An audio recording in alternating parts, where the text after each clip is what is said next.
Great start down this bottom edge.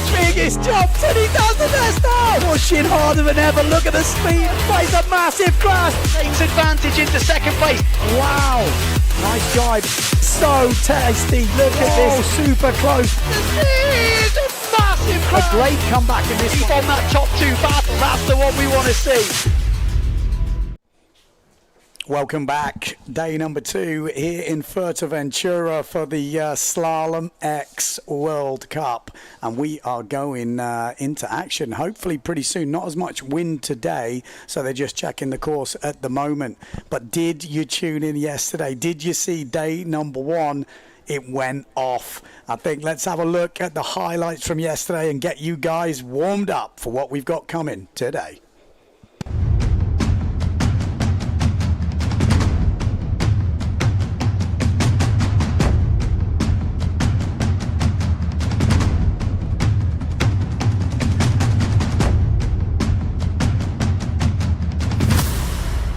Welcome to the opening day of Slalom-X here in Fuerteventura.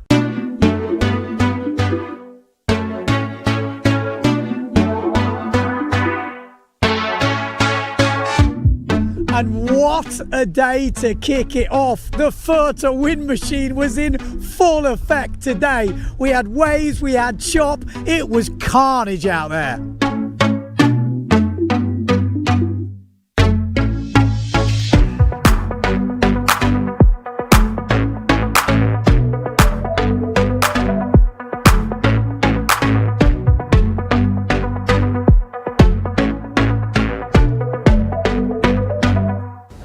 Ask Antoine Albo for the last 30 years how heavy he is.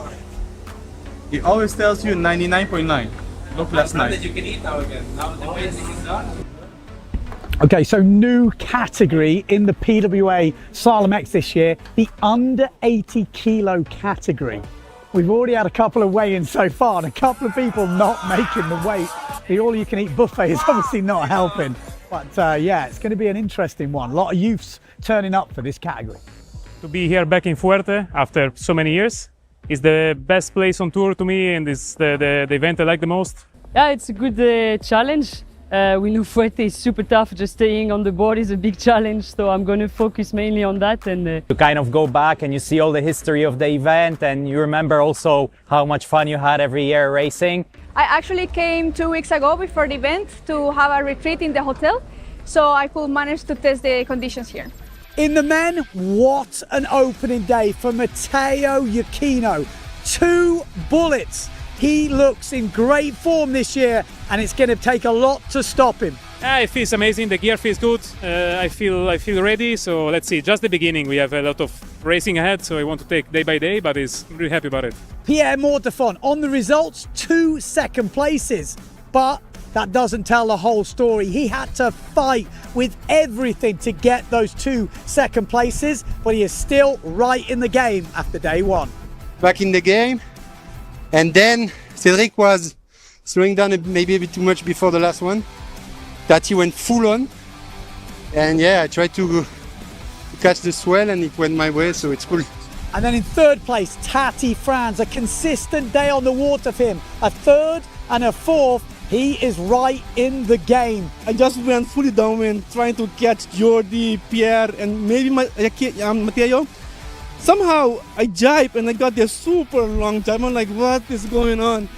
I jibe and then I saw Cedric just jibing on the inside. I just close the sail, get down there, and just push it all the way to the finish line. And then we've got the chase impact, Jordi Vonk. Nico Preen was looking good today. We did have a few falling on the first day. Maciek Rakowski just couldn't quite get it together. Showed early promise, but ended up in 2 runners-up final. The same for Amado Vrieswijk. In the women, total domination from Jenna Gibson, the fastest woman in the world, and she showed it today. She had plenty of speed, 3 bullets out of 3, although she let it slip in the last one. So who took the 4th elimination bullet? Well, that was Justine Lemaitre. By her standards, not her best day, but with that bullet in the last one, it's actually put her up into 2nd place overall. Yes, it was not my best day on tour for sure, but I'm happy to finish with the bullet. It shows that I can do it, so I will try to take that for tomorrow.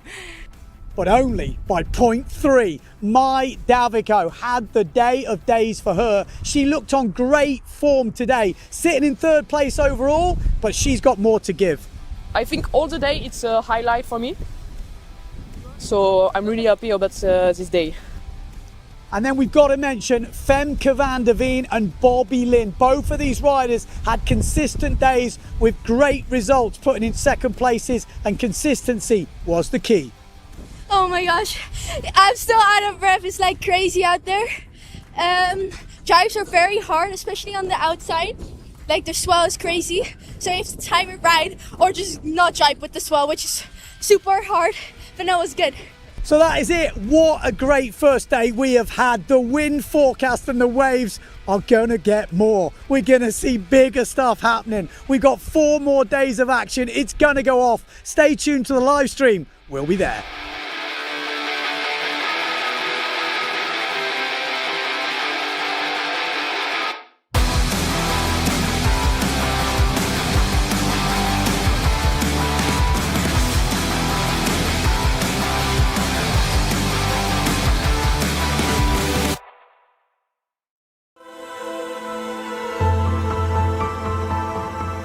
"22 million years ago, this island rose from the ocean floor, and it has been rising ever since. It outlived the dinosaurs, it outlived empires, and still, beneath its surface, 400 species call it home. While above the waters lies an island that time forgot, 300 kilometers of coastline, each shore different from the last, and all of them waiting for you.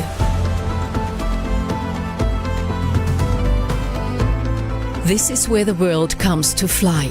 36 years of world championships have been written on these waves, because here the trade winds never stop, and neither do the athletes who chase them.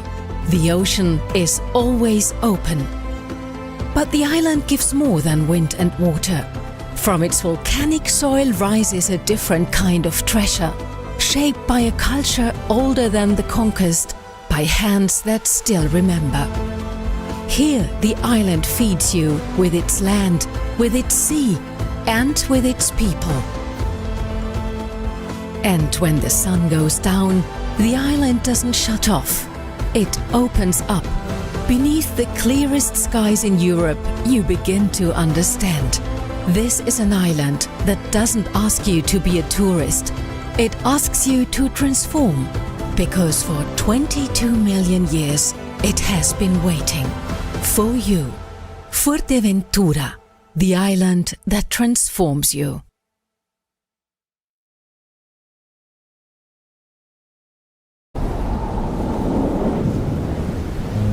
Aquí el tiempo se alarga. Las playas parecen no terminar nunca.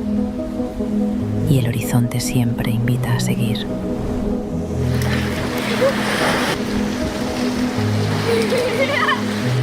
Un paisaje abierto donde el silencio y el viento forman parte de la experiencia. La luz cambia, el territorio se revela y el paisaje se vuelve inmenso. Hay momentos para moverse, para disfrutar, compartir, sentir la energía. Y otros donde todo baja el ritmo y simplemente estás.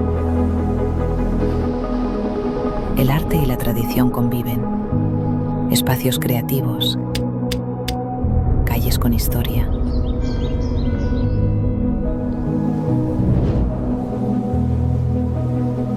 Sabores que hablan del lugar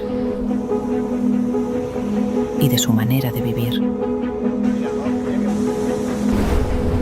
Y cuando crees que ya lo has visto todo, cuevas, roca, mar.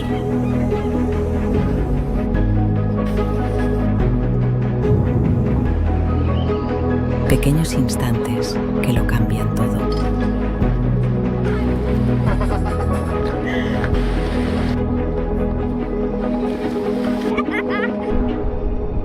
Playas de Jandía no se explican, se viven.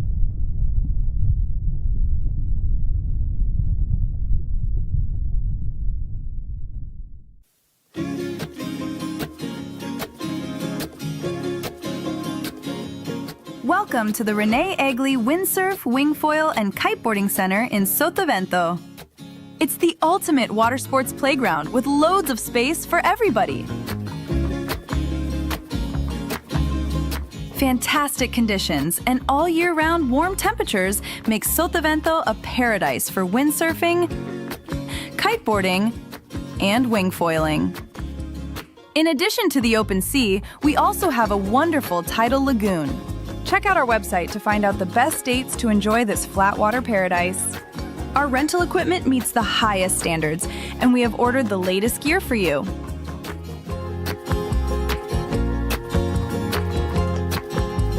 Our professional courses will help you improve your style and riding technique.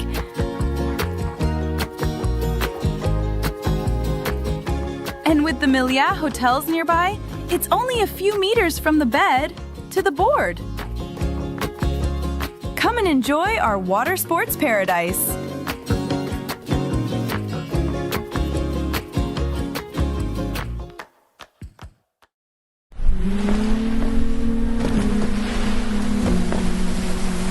Have you ever realised that when going windsurfing, you're also going mind surfing? Is this family so relaxed because they're on vacation?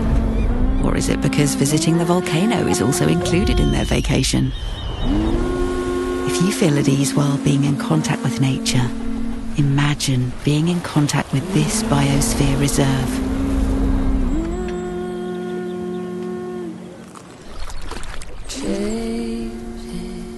A fresh breeze of wellness is coming. In Paradisus Fuerteventura, wellness designed by destination. Okay, so there we go. We are getting close to racing by the looks of it.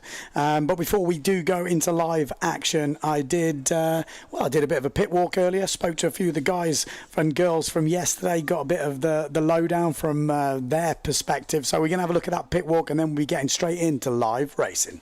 Day number 2 here in Fuerteventura Slalom-X. We've got a little bit less wind today, but I'm going to go around the pits again. We're going to talk about a few results from yesterday, find out what the feeling is for today. And we have already got Mr. Maciek Rakowski, he's on the phone. He's on the phone to his coach to talk about his 360 around the mark yesterday. But while he's on the phone, we're going to speak to Mr. Bruno Martini. A few good ones yesterday, a few moments of goodness, but then in the end, not quite getting it together. Good one, no. I got in the final, that's one step. And second step was just to get it. A good start on the line, but as you see, one over and one a bit too late. And it's okay, just need to get the measurement. And I think I have done a good Speed's final. there. I mean, it's like this small margins, isn't it? Yeah, exactly. Speed is there, yeah. I have some moments, but I feel good, to be honest. What size were you on yesterday? I did the first quarter final with 6.7. I was literally dying. It was so choppy. I know from the video it doesn't look so much, but all the time in the end I was with the 5.6. Okay. Yeah. You were on 5.6. Yeah, definitely. But to be honest, it was a bit tricky because sometimes we were starting and there was not so much wind, and then in the gas you die, and then in the chop you die. So there is no other choice. There's a lot of dying going on. Exactly. It was fun. Okay, good luck, man. He's off the phone. Who was on the phone? I was just dealing with some stuff with my van, logistics on the way back, whatever. You weren't talking about that 360 around the mark yesterday? One-handed? Yeah, well... Come on, talk us through it, because obviously not your best first day. No, definitely not, but whatever, it was fun. Some of the stuff was up to me, other stuff wasn't up to me. But in general, I was relying a little bit, I think, too much on my speed and not being precise enough, like you kind of get, when you see that you can make it up with speed, you tend to relax around the little stuff a bit too much. I was going to ask that because I felt you were faster this year. I don't know, in comparison to... Yeah, I feel way better. Yeah, and that's maybe changed, like you Yeah. say, changed almost the way you approach It's like, you know, I was in third and I was chilling. And then I was in fourth and I was still chilling because you have this extra gear, you know, like I don't have to put it in 6th gear to qualify. But then the other guys are in their 6th gear, which whatever it might be. So it's just, you know, it's weird maybe to say when you've been competing for 15 years, but yeah, you know, just gotta be better. That's it. But I can see that though, when you're locked in, it's like when you're driving a car, when you're fully fast, you're not thinking, you're just doing. And when you're, you know, relaxed a little bit, that's when things go wrong. Almost. Yeah, I can.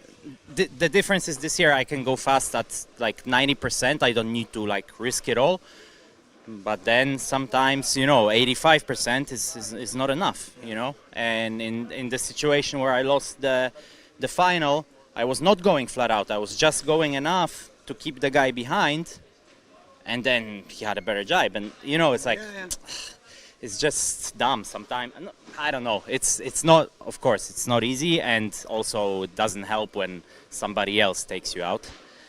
But yeah, just gotta sail better. That's it. That's always the answer, you know. Like if you did everything perfect, and something out of your control happens, then whatever, no. But I also put my little imprint. All right. Well, good luck today. Good luck. Let's. Well, Blanca's here. We're going to have a word with Blanca anyway because there was some moments yesterday where you looked on it. I had my moment, yeah. Oh, it looked good. No, I have speed, definitely much better speed and control than last year. So I'm very happy for that, but still many mistakes. But right now I can push and focus at the same time. So that's good. You're smiling. That's a big thing, yeah. My goal was to have control and enjoy the racing, and I'm definitely doing it. Have some mistakes, but I have the speed to be in the top. So yes, try it today again. Okay. Well, good luck. Good luck. We'll speak to the fellow as well because he freaking dominated my fantasy team. Doing good yesterday. Good job, mate. Thank you. I mean, I know it's day one, and I know you're not going to get carried away. Yeah. That's a freaking good way to start. Definitely. Especially because I didn't have such amazing starts. I have really good board speed and I think better than last year's and feel more comfortable with it. But the starts didn't push enough. I think I wanted to be safe, maybe too much. Well, so I was watching. It worked. No, it worked. But I can get better. I mean, Geordie's not slow, and you came from underneath him yesterday. No, yeah, of course. No, I'm going fast. But you know, like he's risky not to start. That's safe. Yeah. So he's somewhere in between is good. Okay. What are you rigging? I prepared it like yesterday. We will do like 5.6 and 6.5. Looks windy already. It's a bit cloudy, so you never know. It can be patchy and gusty. So maybe 6.5 before, but looking good. Okay. Good luck. Yeah. Thank you. Right. Let's see who else we can find in this pits. Let's have a look. Here he is. Hello. I don't know if I want to get close to him. He looked a bit sick on the camera yesterday. Yeah, I don't feel so good in my stomach. I was in Madagascar 2 weeks ago and my stomach felt up and down since, and unfortunately just before the event it went down. Before the event I had just a little virus, and I feel better about that, but my stomach, on the course I had a hard time breathing with the wetsuit and the impact vest, and then in the second elimination I ripped it all off, just the board shorts. I don't know, I just don't feel so well. I thought maybe something had happened, you'd have to rip it off for a quick stop. No, but luckily not. But I just don't feel so amazing. But when in the first race, I still had more energy and I could push really hard. So I try to find that. Quick though. Yeah, when I can push, I feel really good. And also, normally the jibes are also okay. Yesterday on that last jibe, I just was completely out of energy and I knew I couldn't do it. You almost see the battery going down during the day. Exactly. Yeah, that's what it is. So I just tried to tackle that today. Yeah. We'll see. Madagascar, I mean, not to put any, shade on it, but I remember the boys did a trip there years and years ago. Boujma was the only one that came out okay. Exactly. It's an amazing place, but I guess the food, the water, everything is a bit different. We took good care, but all of us, the group that went there, we all had a little bit of a problem in the stomach. Well, hopefully you get through it. Thank you. Good luck. Let's have a little look at this guy. This was another guy who was Matchek's runners-up final partner. Yeah, Maciek talks a lot, but he has to look back what he's doing. Whose fault was it? I mean, at the first mark, if you could see, we were screaming to each other already. He was literally behind me, and I gave him all the space, which I almost ended up into Nico Prien. And so I gave him all the space, and then, yeah, the outside mark, I missed the boom. What do you want me to do? Yeah. He shouldn't be there. He shouldn't stop there then. Huh? We can talk about ages like this. You're going quick, though. I'm fast. Yesterday, 2 silly mistakes by myself. I missed the boom once, and the second one in the semi, I was leading. And just the front strap my feet didn't come out of the strap, and I crashed. So it's very simple, but like you said, the speed is there, the starts are there, everything is there. Yeah. It's just about all connecting them, and I'm sure I'll be fighting in the finals. Okay, good luck. Thank you. Good luck. Hey man, how'd you go yesterday? Hi. Yesterday was pretty hard. The wind increased a lot, and I was fully overpowered with my 5'4". I'm small weight, but it was very fun to be with the big guys at the end of the day. How heavy are you?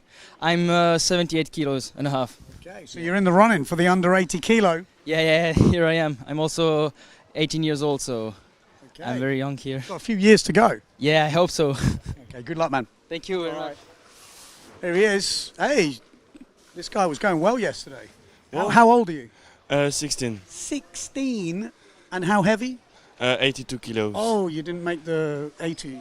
Could you have made the 80? Yes.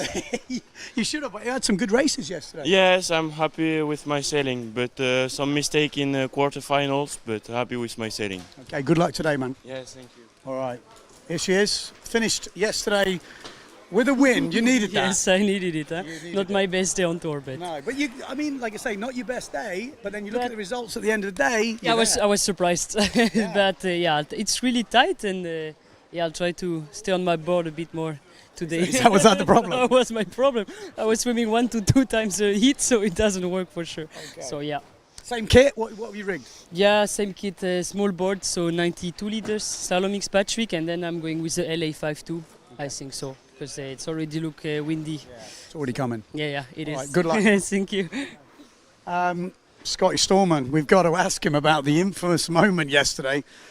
He was qualifying, it was all going well. We're thinking, oh, Scotty's in. And then what happened? Because there's some people saying span out. I was looking, I said, it's not a spin out. Went over the chop, like foot didn't come out, the nose of the board just got sent downwind, and there was no way of me holding it, just nose dug in. And because it was weird, I watched it a few times and it looked like you kind of went over the chop and then, like you say, the nose went down or you picked your leg off. I watched it so many times last night, and just went over the chop like normal. I didn't like take any pressure off, settled like normal. Nose got sent down, and I instantly knew as I went over the chop and it went down. I was like, you were already had your hand in the air, like no. So at the first race, I was all over the place, and I changed a few settings and felt better.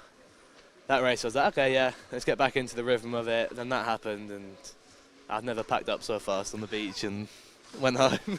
Brendan's face, I think, when you went down was like, he must have thought, oh my God. It's racing, you know, and it's good for him. He's doing a good race so far, and we've still got 4 more days. It's a long way to go.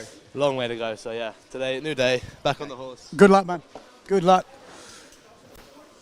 Marion Mortefon. How is it to be back in Fuerte? It's funny, I would say. No, it was super hard yesterday. I really think you are always in the limit. Yeah. I managed to do one good race, so it's hardcore out there. Yeah, really the jives. I mean, I didn't sail a lot the last 2 years in this condition. Like I didn't sail at all, I would say. So I think you need to sail. You need to be strong, like you really strong. But it's like this. I knew. Mine's going quick. Yes, yeah, definitely. Yeah. I knew it. She was fast, and I feel a lot of girls are going fast. So it's nice to fight until the end. I think. It's exciting racing. And I just saw the sausage, so I think yesterday it was not. I did see that coming out. It was not difficult enough, so. Too easy yesterday. Yes, too easy. Okay, on that happy note, she's seen the sausage. The sausage is out. Stay tuned, racing coming up. The sausage is coming out. Are you guys ready at home? It looks like we've already actually started some of the qualifying heats, so I think we're going to be going into quarterfinal number 1 when we get to the live action. You can see it's quite cloudy today. A few of the guys are a bit worried it might be a bit gustier, but it's definitely lighter. I'm sure it's not light. And again, you get a warped sense of what wind is here. Like the drone guy was like, they say it's lighter, but this is still way above what normal drone guys would fly in. Look at it. It's like a light wind day, is it? What are you ready for action? Because we are definitely getting ready. That quarterfinal number 1, let me have a look where we are at the moment. Yeah, so quarterfinal 1 is ready. We're going to put that on the screen in a minute, and we're going to talk you through who's in it. We've got some big players, obviously. But yeah, that is where we're at. Supercross, are you ready? Who's your money on? Yes. I was listening to the freestyle commentary, and Sandy kept saying, who's your money on? He's not a gambler. Well, I am a gambler. That's where this whole thing started, because I'd love it. We used to do like little fun bets on the beach in Pozo when we were doing the waves and freestyle, and there was slalom there, and it was always so funny. Like, you have to bet, I think, the top 3 and then the winner of the losers final. And there it is. There's the infamous sausage. It's on the way out on probably the hardest leg. There we go. Lovely little warm-up run there from Jewel, I think it was. So yeah, red flag is up by the looks of it. We are getting ready to go. I'm fully ready for an exciting day of racing. As far as I understand it, 2 eliminations today. The sausage is back, which I know Mr. Paul Van Ben will be out there. He loves a bit of sausage, that fella, I tell you. He'll be getting very excited at the thought of a big long sausage on the penultimate reach. Like, that is like the death reach. It's got chop, it's got swell. You're tired. It's, you've got to get ready for that jibe, the last jibe, and then to make all that come, make it even more intense. They've got the sausage on that run. Wow. I am so ready for this. Plenty of breeze. That looks like Clayton Silver. He got through the qualifier. He broke his mash yesterday, which is why we didn't see him in that second elimination, but he's just been out in the qualifying round there, and he won his qualifying round. So it looks like he's changing fin. The wind looks like it's definitely picking up. It's got like a mean look to it today because it's quite cloudy. Yeah, looks good. Looks good. I'm excited. Bring it on. Right, let's have a look who is in this quarterfinal number 1. Let me talk you through it. We got Tati Franz coming up in quarterfinal number 1. We've also got Benoit Mercer from France. He had a good day yesterday as well. Ingmar Daldorf, obviously Mr. Consistent from the Netherlands. He's always up there. We've got Brendan Loho. I think he's leading the way in the under 80 kilo category. New category this year. I'm pushing. I've got to be honest. I want that C final, which you fight out 17th to 32 spots. And that would give all those 80 kilo guys, to get to race against each other. But Brendan is already making semi-finals and stuff. So, for me, he's that kind of runaway leader a little bit after day 1, so keep your eye on him. William Hubert's in this. We've got Victor Delarue. We've got Mondria from Aruba, just got through the qualifying, looked good as well. And Andrea Cookie also coming through the qualifier in round 1. So the main boss of 0.7, he is going to be out there, so I'm sure he's going to have a lot of support from the 0.7 team and all you kind of national riders out there. I mean, they've got quite a good community, I think, in the racing scene. There's Amado Vrieswijk, and I'm sure they're talking about the sausage and how hard it is, because when you get the lumps and bumps you've got on that sort of penultimate leg, you've got to time that jump. If it's on the way up as you're getting to it, you're going to be in a really tricky spot. It's not going to be easy. I'm kind of excited and nervous at the same time. So yeah, let's get ready. I should have a look. Let's have a look at some of while we're just waiting for the start of this heat, the results so far. Yeah, Brendan Loho, 80 kilos. He's 79 kilos. He's in 13th place at the moment. That is pretty solid. Sasha Fortune as well. He's not super heavy. He's not under 80. I think he's about 85. He's in 11th place. So, a couple of the light riders right up there.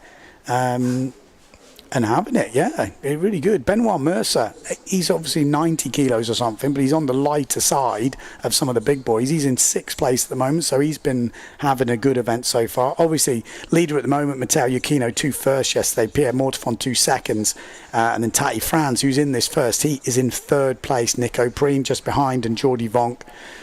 But yeah, this is the quarterfinal number 1. So Tati Franz, Benoit Mercer, Ingmar Daldorf, Brendan Loho, William Hooper, Victor Delarue. We got Tame Mondria and Andrea Cookie. That is how we are looking. And we've got to give a shout out to Tame Mondria, right, from Aruba. You know, Sarakita's not doing the slalom this year, so he is holding it on for Aruba.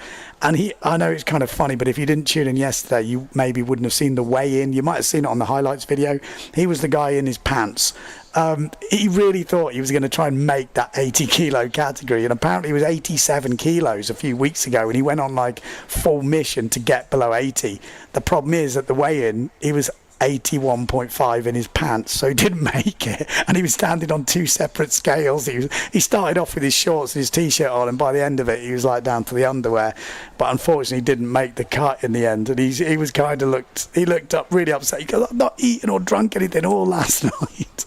So yeah, it's and then there was a few French boys who were like 81, 82 who could have easily got under, but they were like, "Oh yeah, okay." I was thinking, man, you could have made that really competitive, because those boys have been going well. Like I said, there's because of this sort of category, there's quite a lot of youths here this year.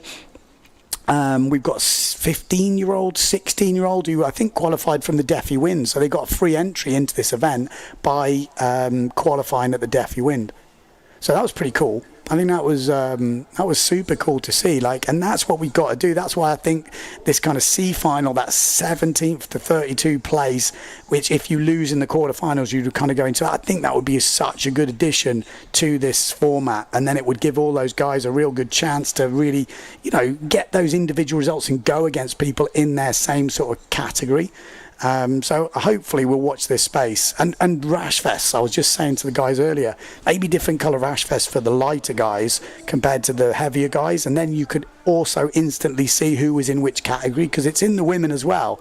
You know, big shout out to Bobby Lynn. She's 50 odd kilos, you know, and she's got a second yesterday and stuff. So, you know, you got to give credibility to those lighter riders. Okay, here we go. Quarterfinal number 1, elimination 3.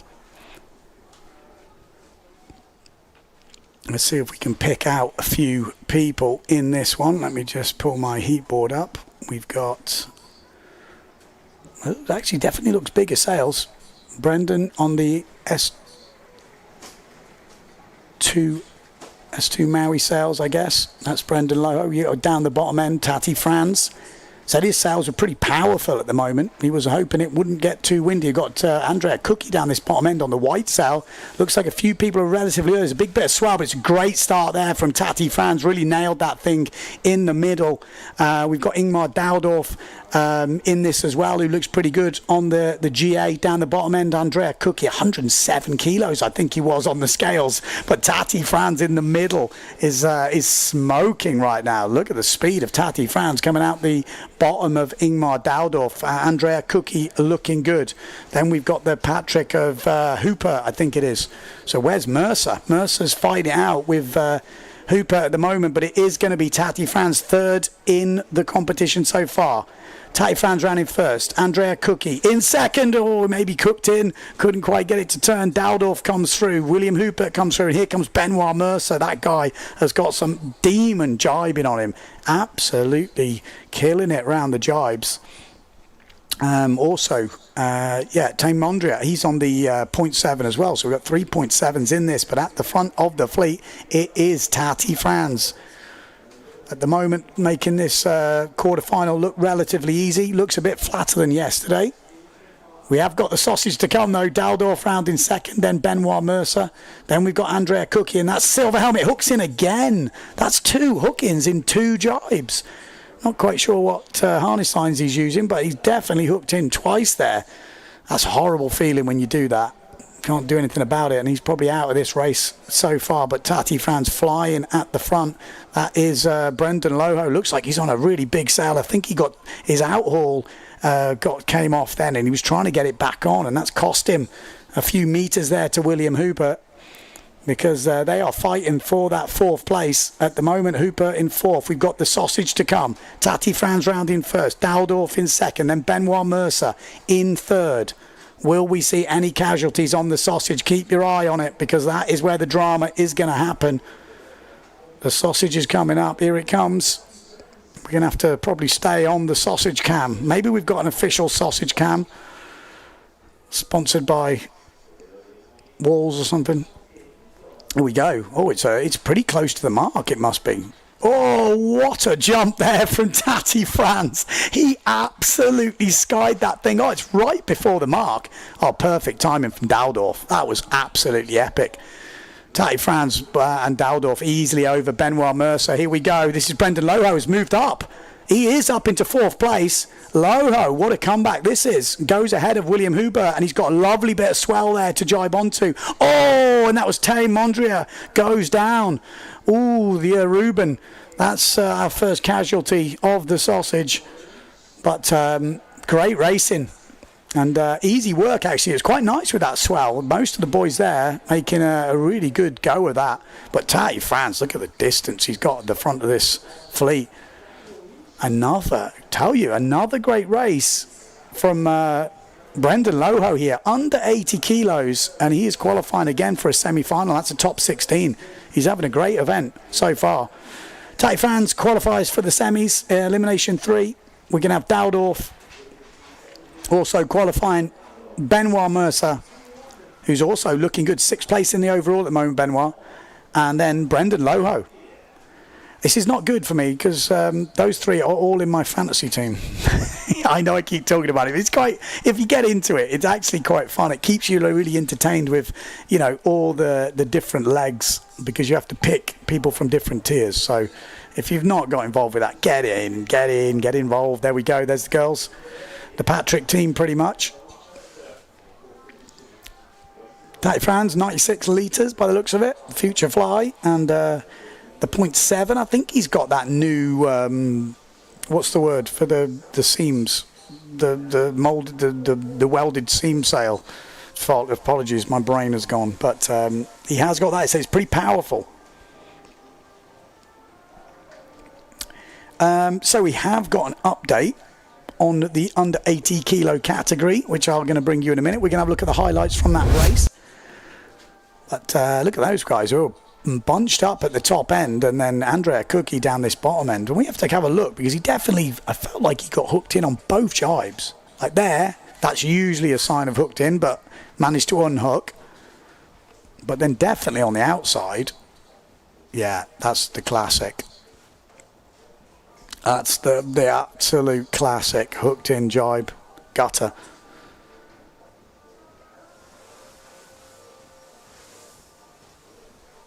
Wow, he skied that thing. Ooh, that was a bit sketchy from Hooper, but manages to make it. And then, oh, Mondria, he just nosedived. He actually made it over, but did a bit of a pulled up the tail too hard rather than skying it, more like an ollie. Didn't quite work out. But yeah, Brendan Loho just getting the updates from the under 80 kilos. He's actually leading that category at the moment in 13th place. Abel Lambo in 2nd place. Victor Fasquel, is he under 80? In 3rd. Obin in 4th. And Bosselli 5th. David in 6th. And Lemons in 7th. In the under 80s. This is quarterfinal 2. We've got Clayton Silver, fresh from a win in that qualifying round before. Victor Fasquel, front 73. In 2nd place, we've got Pierre Mortefon. We've got Nico Preen going well at the moment. Tristan Algray has also been looking good. Macker, Stallman. Oh, Jimmy, this is rough. This is a hard quarters. That is not easy at all. Not at all. You wouldn't want this one. Jimmy, Stallman are like unseeded. Macker unseeded. Tristan Algray unseeded. Clay. Wow. Okay. This is tough. This is a rough one to be in.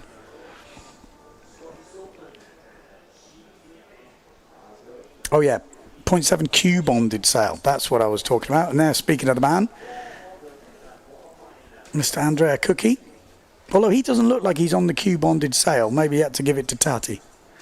He looks like he's on the normal one, which I think is the white and black one. Again, I'm not a 0.7 boffin, I don't know, so feel free to update me if you've got any better information at home, but I'm pretty sure I'm there. There we go, a few people saying Q-bonded.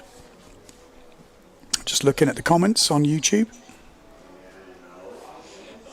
A few people saying incredible at 50 kilo girls without muscles can windsurf with a race sail in these conditions. I totally agree. Bobby Lynn winning that under 55 kilo category at the moment in the women. Ibel in second, and then the De Jongs, Kit and Lone in third and fourth. But you know, like 53, 52 kilos.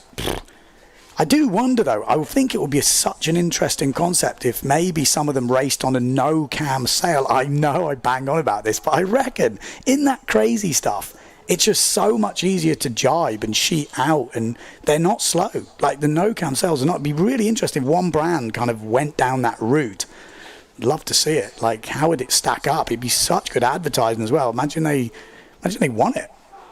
Get Jenna Gibson on a no cam. She ain't gonna be slow, I can tell you that much. Okay, quarterfinal number 2. This one's stacked. Here we go. Oh, Tristan Algray's pushing, absolutely pushing at the moment. Tristan Algray in the middle. We've got who's on the Neil Pride? Macker. Wow. Yeah, this is going to be hard fought. We got Scotty Stallman in there as well. Where's Nico Preen? There he is on the Neil Pride. So that isn't Mako, that's Nico Preen, obviously. Quarterfinal number 2. Sorry, just my new system is a little bit more different. So yeah, Nico Preen going to be coming into this first mark looking good. Pierre Mortefon a little bit further back at the moment, just biding his time, but obviously fancies his chances. But he's not been really killing it at the first mark, Pierre Mortefon. He's really kind of been taken easy. We've got Jimmy Tieme in there on that 0.7. I'm just getting used to seeing Jimmy on a 0.7. Obviously change of sponsors for him. Macca's a bit further back. Fasquale a bit further back. So Preen, he's not well at the moment, but he is racing. Is he racing in his pants? Is that what's happening here? It looks like he's forgot his trousers. So Preen out in front. Maybe it was the light. But Scotty Storman, it's not a great jibe, and it's a good jibe from Jimmy Tieme coming back here. Oh, Scotty Storman's got a race on his hands. Jimmy Tieme isn't slow. Fighting his way back into 4th place. So Storman, Macker and Tieme fighting it out for 4th place at the moment. Don't forget, we've got that sausage.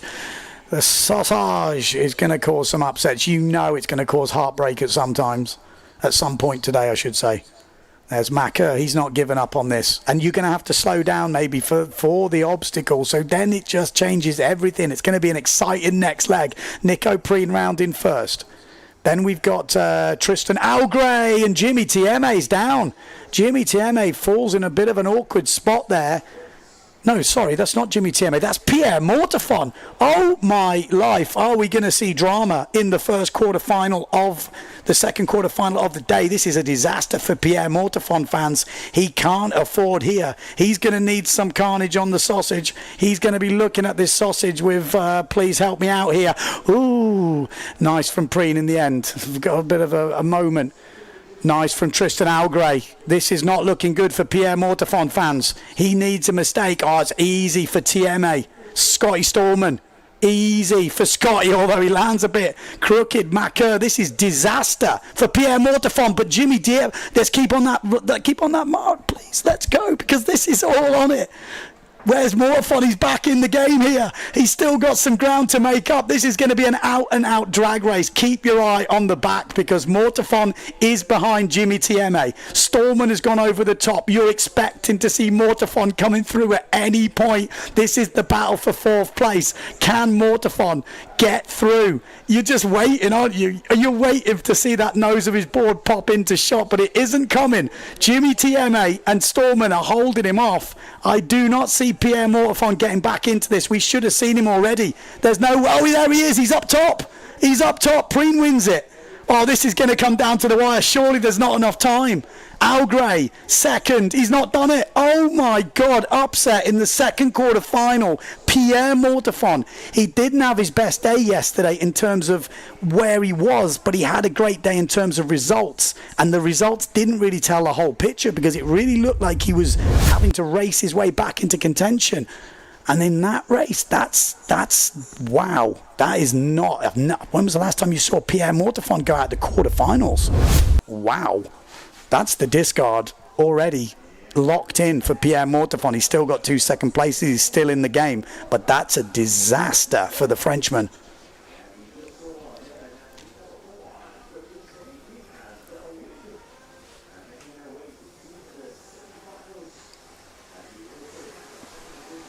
Nico obviously winning it as well. Nico Preen. We're going to have a recap of that race, but Preen, okay, he might not be in the best shape of his life. He's not feeling great, but maybe that's helping him focus at just doing what he can do.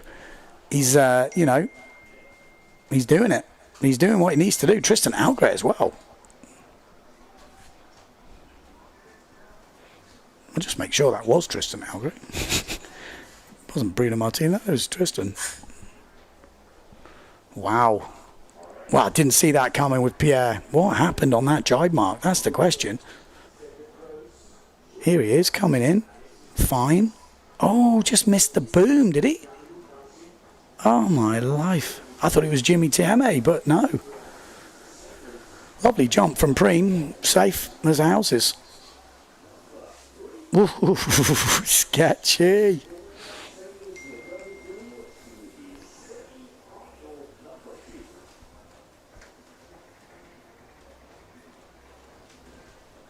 Wow. I mean, yeah, I was kind of expecting Mortefon to come back, but no, didn't really get close in the end. 2 boys ahead of him put the hammer down, and yeah, that was enough.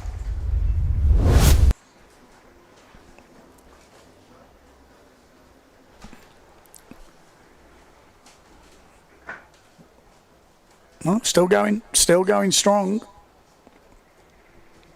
I hope he's not doing what I think he's doing in there. No, he's not. That's okay. Quarterfinal number 3.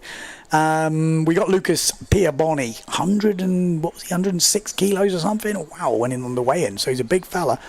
We got Elliot Joly. He's one of the young French guys pushing through. He's had some good results. Cedric Board was looking really good yesterday. I mean, they call him the old man, but he's still got what it takes. He's right up there.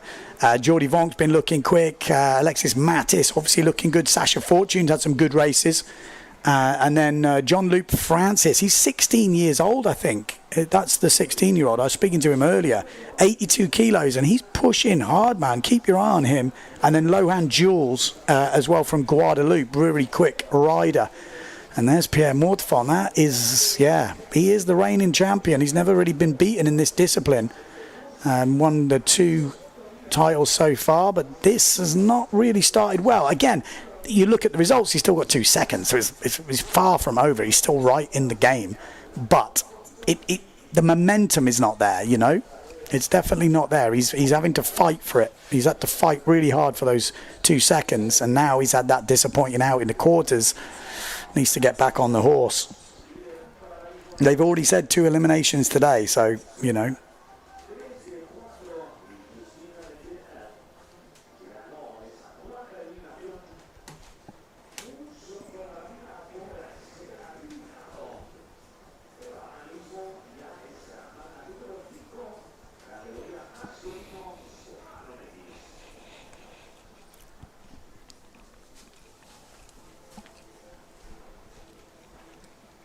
Here we go.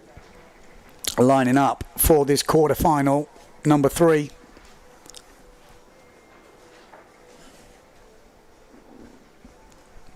Piaboni in the middle on that S2 Maui sails, and then just downwind of him is Lohan Jewel on the other S2 Maui. Up the top end is the young 16-year-old. Keep your eye on 490 on the duotone. He's been going well. Jean-Luc Francis. Piaboni though, he's flying in the middle. He had that amazing tabletop in the middle of the reach yesterday. We've also got Jordi Vonk down this bottom end. We've got Cedric Board also. Sasha Fortune on the other duotone. 85 kilos. He's holding off the big boys. Could he be first to the mark? Go on, son. That's what we want to see. Pushing hard. Love to see it, but it is Cedric Board that goes round in first. Lohan Jules, and then Sasha. No, it's Jordi Vonk. Then we've got, Francis just getting a little bit of a weird gust there. This is a close race. Cedric Board looking good at the front, though. Sasha Fortune in the mix. Jordi Vonk, obviously, in the mix as well. Lohan Jewel. Coming into this second mark, it is going to be Cedric Board. Like I said, he's still fast. Cedric was at the Prince of Speed before this competition, laying down some hell speeds with him and Antoine Albo. Those boys are still pushing. Actually, Albo WhatsApped me yesterday. He said he wished he could be here, but he's full in season at his, his centre, so he can't. But I'm sure he's watching this going, come on. I'm going to be having him. Look at this, great fight. Lohan Jewel flying down on top of Sasha Fortune. We've got Jordi Vonk up there. The battle for fourth is definitely going to go on. We've got the GA of Alexis Mattis as well. He's not out of this. We've still got the sausage to come, but out in front it is still there, Cedric Board.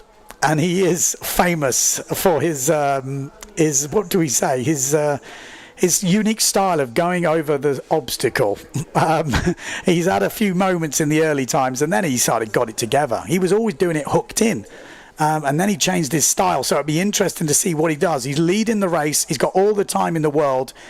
Cedric Board, we take a deep breath as he comes up to his first sausage jump. Oh, I don't even want to speak. I might leave it silent. Not the most convincing jump we've ever seen. A lovely floaty one behind from the duotone boys and Lohan Jewel, and there we go. That's the difference. What a move that was. Love to see it. Jordi Vonk sails over the sausage and straight into the jibe. Amazing stuff from the Dutchman. Cedric Board still in second. Lohan Jules is there, and Sasha Fortune still in the mix here. He's looking good. He is looking good. Solid. Spoke to him about maybe could he make the weight for under 80 kilos. He probably could, but he said, I'm not going to lose those kilos I've been gaining. He's got up to about 85, 86 kilos, and he said, every kilo counts. He wants to be racing with the big boys. That's his goal. So he's not aiming for that 80 kilo category. He wants to put on weight.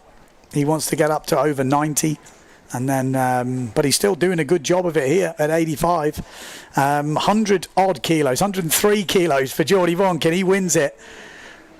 98, I think it was, for Cedric Board. And then we got Lohan Jewel and Sasha Fortune taking that fourth spot. It will be Alexis Mattis that misses out.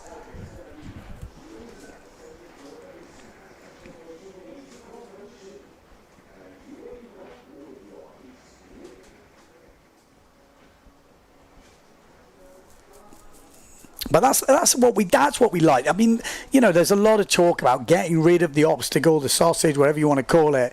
But I have to say, it is really interesting to watch, especially in that position it is now, where you're seeing that move from Jordi Vonk, where he jumps, keeps the speed straight into the jibe. We're going to have another, recap of that race, but just really interesting tactics and different things come into play. I like it. I mean, does it have to be every race? No, but it's definitely interesting to see it. Oh, that was when Francis kind of lost his momentum there. Otherwise, he could have been in the game. Ooh, it was a little bit sketchy. Jordi, nice little float, keeps the speed on. I mean, it wasn't massively different, but just gets that inside line. Sasha Fortune as well. Good race from him. And then, obviously, all four boys coming over. You can see the swell coming up. Apparently, the weekend, the swell should be pretty big. So we might see proper wave slalom, like, jibing within the breaking waves. It could be a thing. At the moment, the breaking waves are too far inside, so the wind is not stable enough. But if we get a bigger swell, we might find we're able to put the inside jibe mark in the swell line, which would be absolutely epic. That's what we all want to see, surely. We want to see it. Someone asking, who is the biggest guy, Ben? I think the biggest guy is Andrea Cookie, if I'm not mistaken. Andrea Cookie came in at a whopping 107.4. Pierre Bonny was up there, if I remember rightly as well. Let's have a quick look. Pierre Bonny, 107.6. So it might be Pierre Bonny. It's both of those guys, Pierre Bonny and Andrea Cookie. Out of the big boys, let's say, who are challenging for the top places, 3 of them, I think, were 99 kilos. Amado, Pierre, Giacchino, Nico Preen was 100. Jordi Vonk, I think, was 103. So, yeah, quite interesting, actually. Quite interesting to do the weigh-in. It was actually quite funny. Quite a lot of the sailors were kind of loving it, I reckon. This guy, Lohan Jules, what's he coming at? Lohan Jules, 97 kilos. 97 kilos, Lohan Jules, and 189 tall. I've got all the stats now. They're not quite into the spreadsheet, but they will be. It's gonna. I think it's good to know this type of stuff. I was saying it'd be really nice to have that line graph. So especially when you start documenting weights and sizes from a young age, because then you could see over time. Like, it'd be really interesting to see Matt Check over time, or Geordie over time, or whatever, just to see the ups and the downs, or maybe like a constant grind up, like, for example, Sasha Fortune. He's a young kid, he's trying to put on weight, and you'd see him climbing over time. It would be quite interesting. Quarterfinal number 4 coming up. We've got Lambeau from France in this. We've got Balanca from France. We've got Giacchino, current event leader. Bruno Martini also. So a couple of Italians in this. We've got Amado Vrieswijk, Maciek Rakowski. Oh, yeah, so Ginoli and Obin. Now, Obin, I think he's is he the youngest rider? Let me just have a quick check on my sheet. I did actually do a bit of, someone's changed it. It's an online thing. Oh, actually, they're all putting the weights and the heights. Okay, I take it back. Everything has changed since I've been doing the commentary. So someone's been working hard behind the scenes. Good job. Good job, people.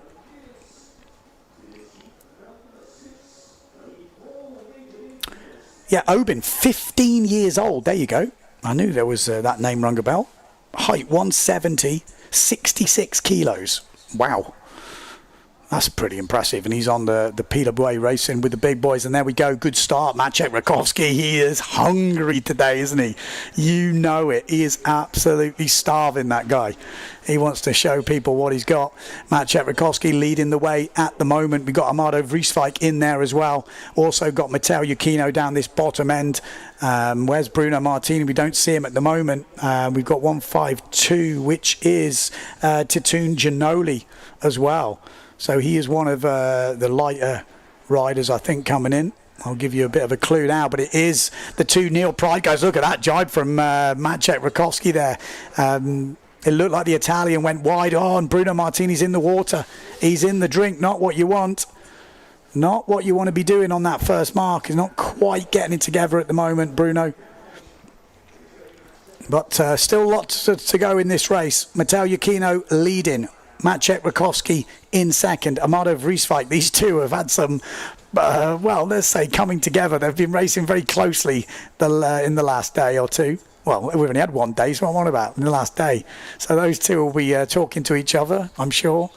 In 4th place at the moment on the loft, it is Ginoli, looking pretty good at the moment. Oh, no. Bruno Martini goes down again. Oh, my life. Down again. Not where you want to be. Top 3, quite a good way ahead at the moment. Ginoli is 22 years old. Oh, he's I take it back. He's 91 kilos. He's got a fair bit of weight on him. He's all right. He's not one of the young ones. He has been around a bit, and he's been putting in some good results. But Matteo Giacchino leading this. Maciek Rakowski in second. Then we got Amado Vrieswijk. Then Ginoli in 4th. Great jibe from Titoon there. Lovely. 152. Looking good. Looking good. But we've still got the sausage to go. It's not all over, that's for sure. Lambeau, France 350. Could he still get a chance if someone messes this up? But absolutely massive jump from Matteo Iachino. Not so convincing from Maciek. Great one from Mardo, but keep your eye on Giannoli. He'll be here feeling this. Oh, beautiful. Well, not beautiful, but good enough. And someone's down at the mark. Tell me that's not Maciek Rakowski. That looks like a Neil Pride. I took my eyes off the race. It is Maciek Rakowski. Oh, my life. Could it be a worse start for the Polish rider? He is having an absolute shocker by his own standards. He's going quick, but it is not working at the moment. And that does open the door for Lambeau to come through. Wow. Wow. Well. Wow, Lambeau, let me check him out. 20 years old, 73 kilos as he just qualified. Let's have a wait till we finish, but it is the Italian who wins this quarterfinals. We've seen some drama here, haven't we? So Iachino qualifying, Amado qualifying, Giannoli qualifying, and it is France 350. I'm pretty sure that's Lambeau. It is Lambeau. 73 kilos, he's into the semi-finals. Fair play. Fair play. That's got to be a punch. That deserves a punch to the sky, surely. Wow, Maciek Rakowski. Oof. That's a tough one. I really didn't look at the jibe. I need to have another look at the recap to see what happened on that last jibe mark. But Matteo Iachino keeps his run going, and maybe his semi-final gets easier because Maciek Rakowski is not in it. You know, that's a relatively, it's a big name that can cause you problems. Not having him in it is huge. This was the first jibe. Matteo goes quite wide, just stays out of trouble. Maciek up there, Amado's up there, Bruno Martini again, he's not in it either. That mistake there just caught that edge. And then obviously I had another mistake on the next jibe mark. So really this was Bruno pushing pretty, tried to like jibe it like a wave board. Christ, he put that thing in. That was beautiful from Iachino. Keep an eye on Maciek here. Gets over it, bit sketchy, but then looks comfortable. What happened? Oh no. You couldn't really see much happening there. Obviously, just got a bit of a chop wrong, or something didn't go right. He's just having a shocker at that last jibe mark. It's really going to psychologically stay with you as well. But good skills to Lambeau.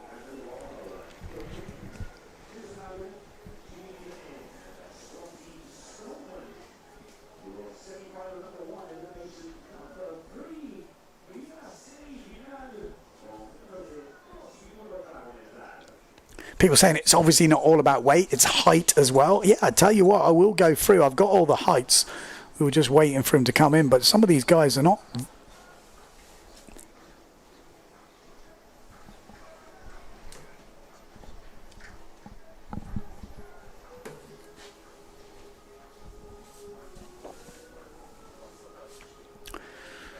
Okay, we're trying to work out where the beeping's coming from. My phone is on Do Not Disturb, so it's not me. But it might be coming from this office. I've got my headphones on, so I apologise.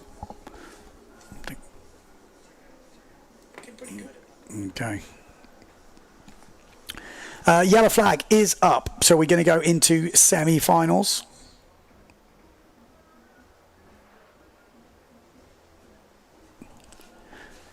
Semi-final number 1. Come on, you can't not be excited by Slalom-X. This is the top, isn't it? Surely of slalom racing. And we've got the semi-finals coming up. Elton Franz. You haven't heard that for a while, have you? Tati Franz.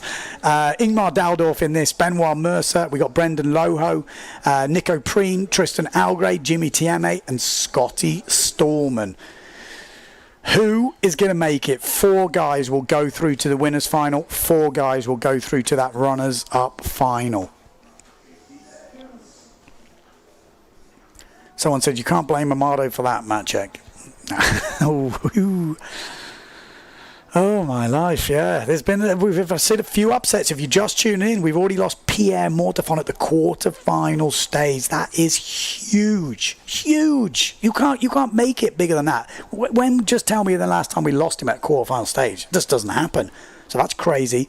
We've lost Maciej Rakowski at the quarter-final stage. I mean, is his event over already? It might well be. We might get 2 discards, so maybe not, but that's it. You can't afford any more mistakes for the whole competition. It's crazy. And this semi-final is obviously wide open as well. I mean, that guy is not going to be happy as we're lining up for this first semi-final right now. Here we go. They look like they're at full steam here. Always difficult to kind of judge where they're at, but they're getting very close to the start line. And there we go. That is the start as far as I know. This is the beach view. Here we go. Tati Franz is there. We've also got Nico Preen in the mix. He's been looking very fast, but he's right down the bottom end. Looks like the top starboard end boys have got a little of a run here on the bottom, guys. But we'll see as we get close to this mark. It looks like Lohan Jules. Is that Lohan Jules? He's not in this. It's Tristan Algray. Obviously, it's Tristan Algray. He's back on tour and he's back leading. That's got to feel good. He said he'd missed the racing feeling. Go on, Tristan. He's over 100 kilos now, this fella. He's tall, he's got the weight, and he's leading this semi-final. I love to see it. Absolutely love to see it. Nico Preen looks like he's on a relatively small sail. He's right in the mix. We've got Benoit Mercer pushing through. At the moment, Brendan Loho a bit too far back to make a challenge. You've got Jimmy Tieme is there just on this white and black sail. Tati Franz needs to get a wriggle on. He needs to get inside that top 4. He's looking good for the overalls at the moment. And then we've got Ingmar Daldorf on the GA, but it is Tristan Algray that goes round still in first place. Benoit Mercer, the jibing machine, is trying to go inside Tristan Algray.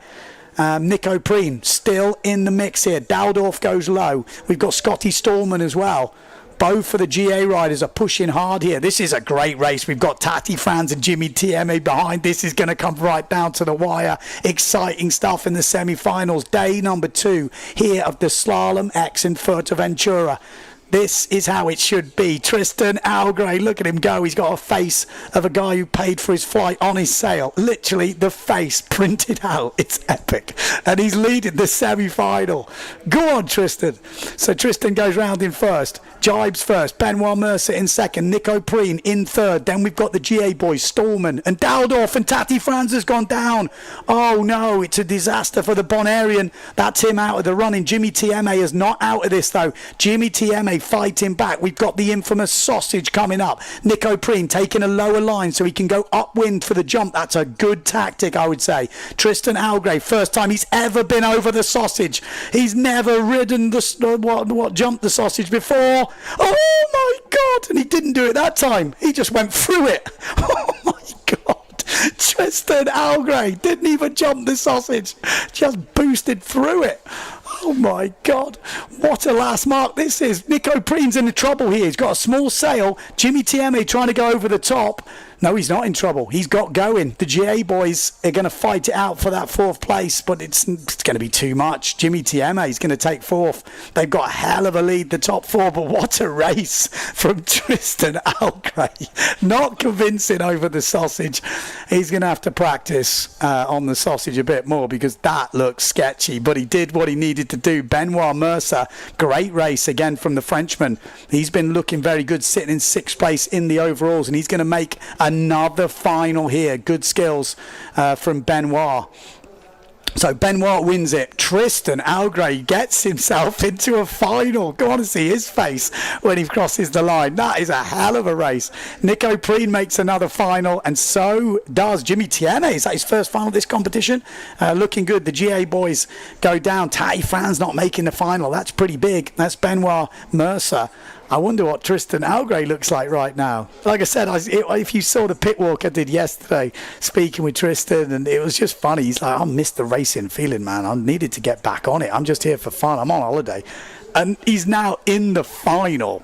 Come on, there's a few old boys out there. Ross Williams, are you watching? Come on, we need you back. Could there be a Masters Tour? Maybe there doesn't need to be. Maybe they're going to be challenging at the front. Really cool to see. Good skills. Good skills.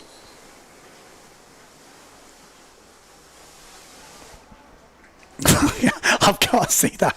That's the going over the sausage from Tristan. I literally thought he went through it. I thought it was just going to go into two. He just went. He must have skimmed it. Let's have a recap of this race. Here we go. Oh, that must have been millimeters off absolute death catapult. But, don't matter how you get over it, as long as you get over it. Oh, Jimmy wasn't convincing, was he? Look at this jibe from Jimmy, though. Inside. Bam. Great jibe from TMA. That's what did the damage. Baldor you must have thought he was in it. And then Jimmy goes to the inside, takes the win. See ya. Good night.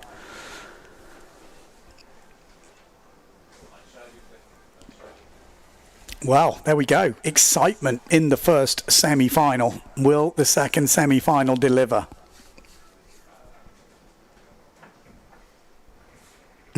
Someone said fin size 32, jump 33. It's pretty much, maybe 32 point something. This is the semi-final number 2 lineup. We've got Jordi Vonk in this, Cedric Board, Lohan Jules.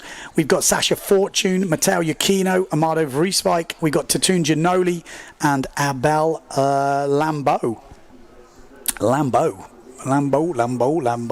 I know I keep going on about the weights, but I'm pretty sure he's under 80. 73 kilos. 73 kilos.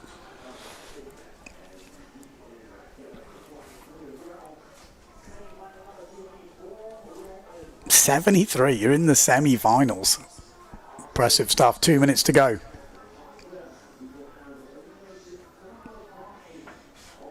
Why do I keep mentioning the weights? I want to encourage the lighter riders to race, because racing shouldn't just be about being absolutely massive. Obviously, the massive guys, the big guys, the guns are going to be the top guys in the sport, but why not have a lighter weight category? Why can't the lighter weight guys have heroes? Come on.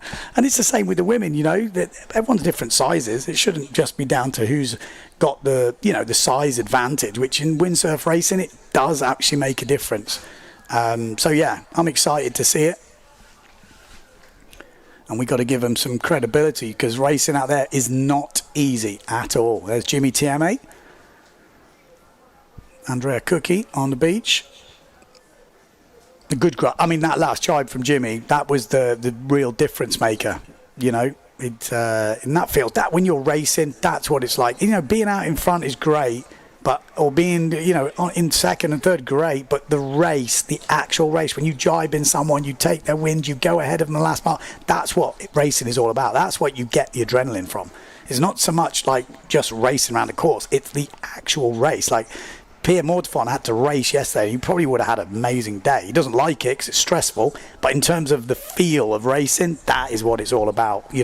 Those little moments of decision making which go well and you pull it off, they're the bits that feel good. If you've ever been go-karting, it's a bit like that. Racing around on your own at the front is boring. You want to be in the pack with the boys or the girls, depending who you're racing. Here we go. Semi-final number 2. Let's get it on. Semi-final number 2. We are wrapping through these, aren't we? Jordi Vonk's obviously going to be in there. We're going to keep an eye on... there we go. Good start from Jordi Vonk in the middle of the pack there, just pushing all the way. We've got Sasha Fortune as well down this bottom end. You guessed it. Matteo Iachino looking good. Amado Vrieswijk not with the best start from him. He's got some work to do here. Lohan Jewel. And we've also got Cedric Board pushing through in the middle on the Severn. So let's have a look how they end up after mark number 1. But it does look like it is going to be Matteo Iachino, who seems really confident at the moment with his speed. He's got Pierre Mortifon already out of it in the quarterfinal stage. So just needs to make it nice and safe. Look at that. Stays really wide. That seems to be his tactic. Every first mark, he just goes super wide, stays out of trouble. And that's what he needs to do. Great jibe from Amado Vrieswijk. He's right back in the game now, just trying to sail over the top of Lohan Jules. We've got Cedric Board in this as well. Ginoli on that Patrick, by the looks of it. Oh, Cedric Board coming up really high here. He's obviously got a different tactic. Lohan Jules trying to go down the inside, but Giacchino rounding first. Then Jordi Vonk and Amado Vrieswijk is one-handed rodeo style, but can't hold it as the two boys go inside. Cedric Board and Lohan Jules. It seemed to be a better angle. So Cedric came up really high to come in tight, and that definitely worked for him. So Lohan Jules, really quick rider from Guadeloupe, pushing here. Cedric Board pushing. Not going to be easy for Amado Vrieswijk, and there is Amado Vrieswijk trying to get back in the race. He got a tough moment here, Amado Vrieswijk. He's going to have to push, and that sausage could come into play here. We know how good Amado Vrieswijk is on the sausage. I mean, look at his freestyle background. Absolutely all over it. So he's going to be hoping there's a mistake from those front two. Obviously, top four qualified. Great jibe. Look at that from Amado Vrieswijk. He's already in the game. Lohan Jules, not famous for his getting over the sausage with size, nor is Cedric Board. This is going to come right down to it. Getting exciting as we come down this penultimate reach. At the moment, it is the event leader, Matteo Giacchino, looking solid and safe at the front. So the Italian, first to go over the sausage. Easy. What he's been practicing. He is skying those things. Sketchy from Vonk. Here we go. This is the big one. Oh, it's a low bit. Oh, that was beautiful from all the riders. It's going to come down to the jibe. Amado's coming up high to come in tight. This could be good for Amado Vrieswijk. It's a good jibe from Lohan Jules. He's shutting the door. Oh, look at this. This is neck and neck, a three-way battle, and Lohan Jules is in a sandwich here. He is right in a sandwich, and Amado Vrieswijk puts the power down. He squeezed Lohan Jules out of it, and that is not good news for the Guadeloupe fans because Cedric Board is quick. You are not going to overtake Cedric Board on a reach. Surely Lohan Jules is going to give it his best shot, but at the moment it's not happening. Amado Vrieswijk, what a comeback from him. Moves up himself up into third in a qualifying spot. Lohan Jules has not given up. He's not given up. He's gone low. There is some swell, but he can't surely from there. Oh, Cedric Board gets all loose. Cedric Board was super loose there. It's going to be neck and neck. Giacchino wins it. Vonk in second. Amado Vrieswijk, big bit of swell here. Keep your eye on it. Oh, that was close, but it was Cedric Board, wasn't it? It depends on the angle, but pretty sure that was Cedric Board. Great race from the boys. You got a feel for Lohan. Oh, that was a great jibe, though. Amado Vrieswijk really nailed that last jibe. Moved himself up into third spot. That is what racing is all about. Some great racing today. Maybe not as ballistic, as crazy as yesterday, but the racing is top notch. It's probably just a bit easier. The boys can actually race rather than survive. There we go. That is Matteo Giacchino making another final.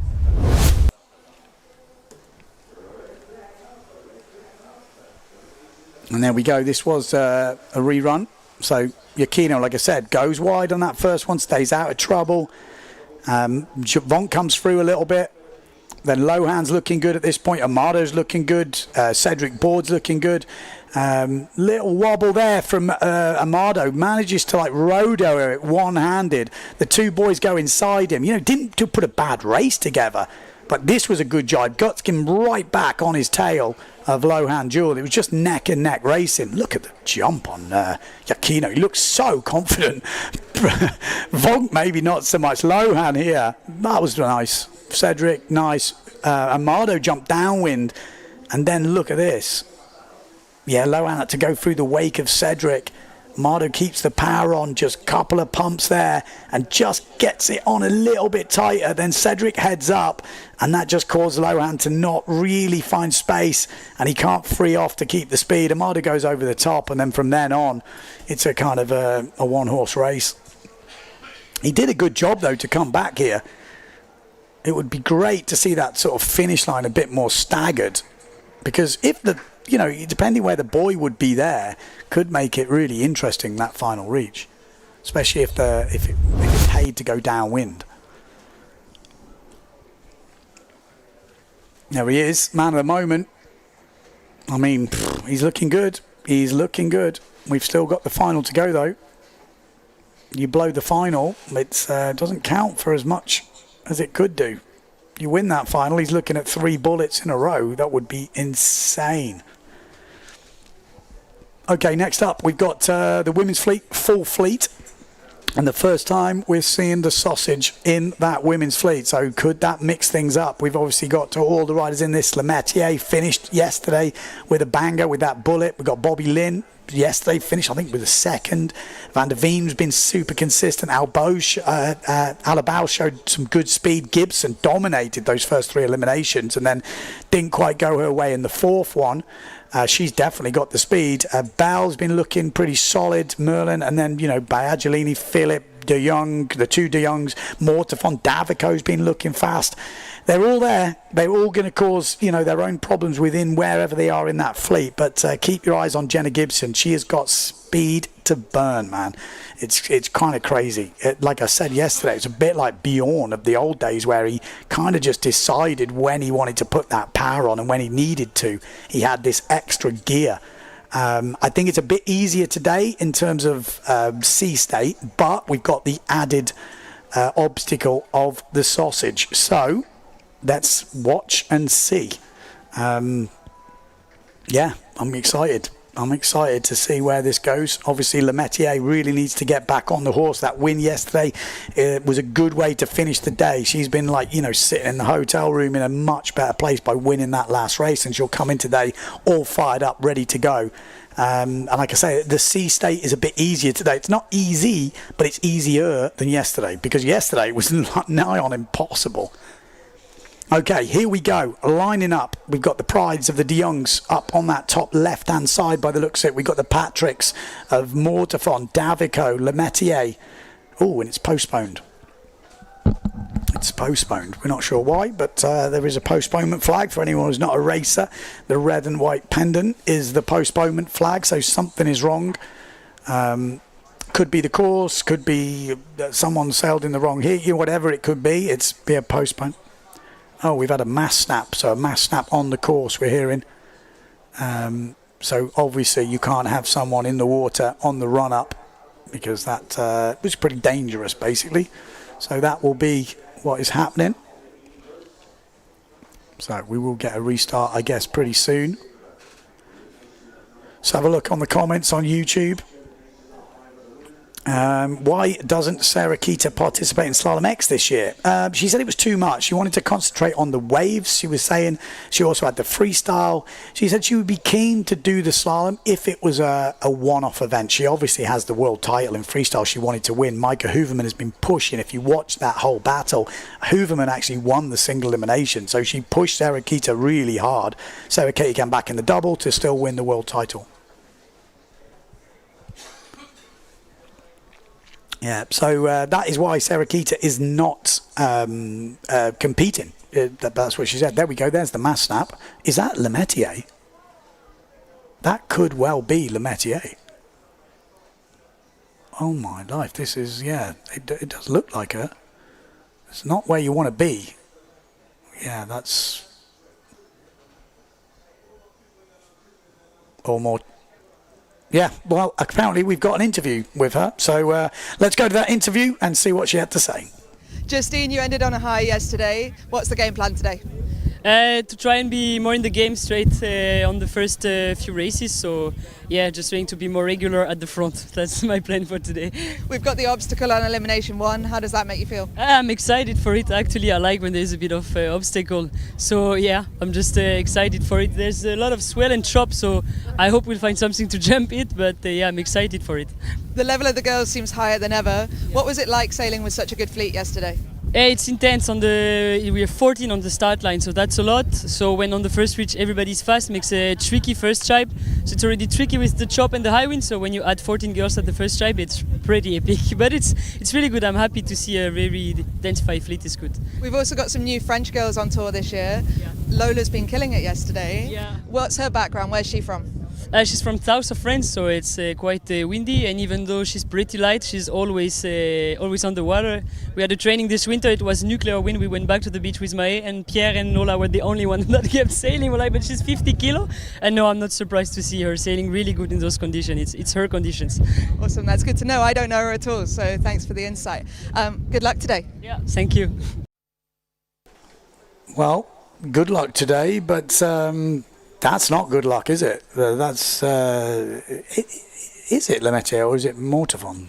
looks like Lemaitre, but I guess whatever it is, I don't think they wait for you. You know what I mean? Like, I could be wrong, but I'm not quite sure. It's not an easy rescue, you know.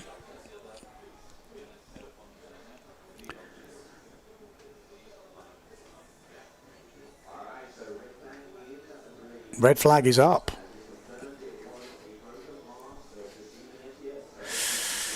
Ouch. Well, this is, yeah, sometimes, you know, you can see it with Maciej Rakowski. You know, sometimes it's not going your way. It's not happening.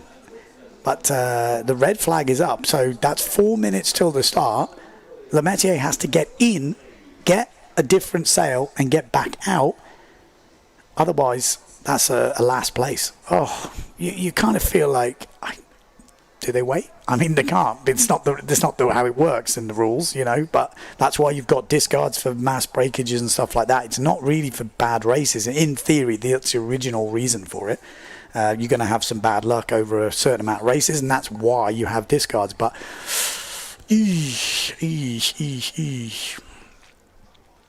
okay, well, we'll wait and see. I mean, it's not that far away, the beach. Is it 4 minutes? It's kind of going to take a while on the jet ski though at that speed, isn't it? It's not an easy thing to drag in. Almost you could just leave the gear, but then you can't do that. And it's not far, is it? You think, but it's going to take a while.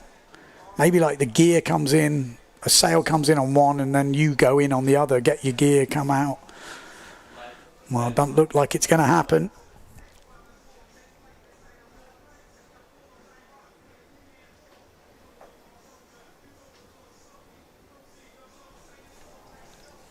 There he is, man of the moment right now. He is, he's always talking to this fella with a moustache. Who's this? Do we know? He's obviously like Mr. Miyagi or something. He's been obviously telling him some good stuff because it seems to be going pretty well for him. Maybe he's just some random dude on the beach. He's like, found my lucky charm. Well, there's one thing, it's not luck, is it? It's definitely not luck.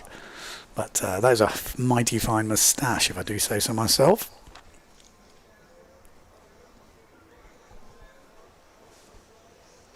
Yellow flag is up. Lemaitre ain't making that, is she? She is not making that. The good thing is with the women's fleet, they will have plenty of discards because they're going to do lots of races. It's one fleet. So maybe just needs to get herself ready for the second one because they will be doing pretty much back-to-back. They're going to do one women's final, then we're going to do, I guess, the losers final, winners final, and then they'll do another women's. So, it is, she needs to get in and get on the right gear. That's his caddy. Okay, that's his caddy. Well, pretty super caddy right now. Is it the same in like golf and stuff where you get a percentage? Is that how it works, or is it a day rate? What do you reckon? Hourly rate? How many kilos of sand you pick up on the beach? Trust me, Furta, there's a lot. There is a lot. Here we go. Women's final. Elimination 5, this is. First time we're adding the obstacle to the women's final. First time we're going to see who can get over it.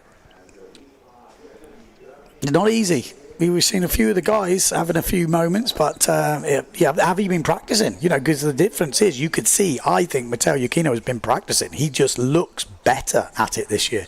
And that's the thing. If you practice it, you get better. Do they practice? That's the question. I think we'll find out. You've got Jenna Gibson down this bottom end. You can see that. We've got the challenger up that top end. Is that Biaggiolini? No, it's not. Flying in the middle. My Davico was absolutely flying yesterday. Can't quite pick up the sale numbers, but she has got some speed. So is Jenna Gibson, though. Jenna Gibson down this bottom end, absolutely going.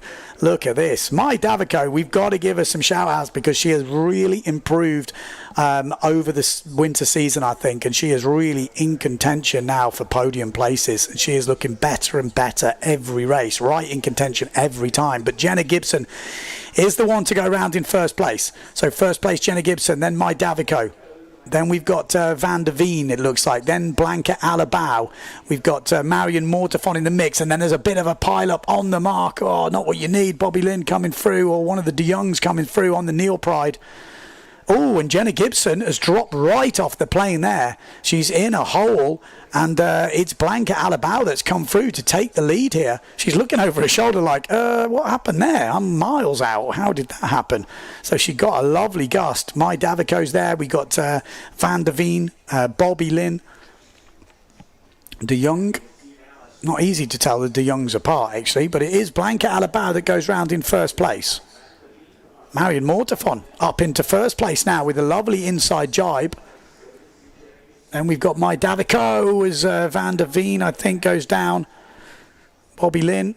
Jenna Gibson quite far back at the moment. We know she's got speed. Can she make a run in this? Can she get herself back into it? Sitting in fifth place at the moment. Marion Mortefon, though, really storming out the front. Mai Davico in third place. Bobby Lynn De Jong, like 53 kilos racing, you know. It's crazy when you think that's like half the weight of Andrea Cookie. Freaking hell. When you think of it like that, it's ridiculous, isn't it? But out in front, Marion Mortefon in first place. Second place, Blanca Alabau, good jibe. Then Mai Davico in third. Bobby Lynn in fourth. And here comes Jenna Gibson. She's still got some good speed to offer here. She could still come right back into this. She's already got first places, so damage limitation for her, but she's just not getting out of the jibes at the moment, and it's really costing her. Still got the obstacle to go over. Marion Mortefon. She'll be feeling the pressure now as you get into this. You've got swell, you've got chop. It's really not easy. Jumping slalom equipment. You've got to be confident. You've got to probably go earlier than you think, and that was not it. Marion Mortefon goes down. Blanca Alabau wheelies over it, and she makes it.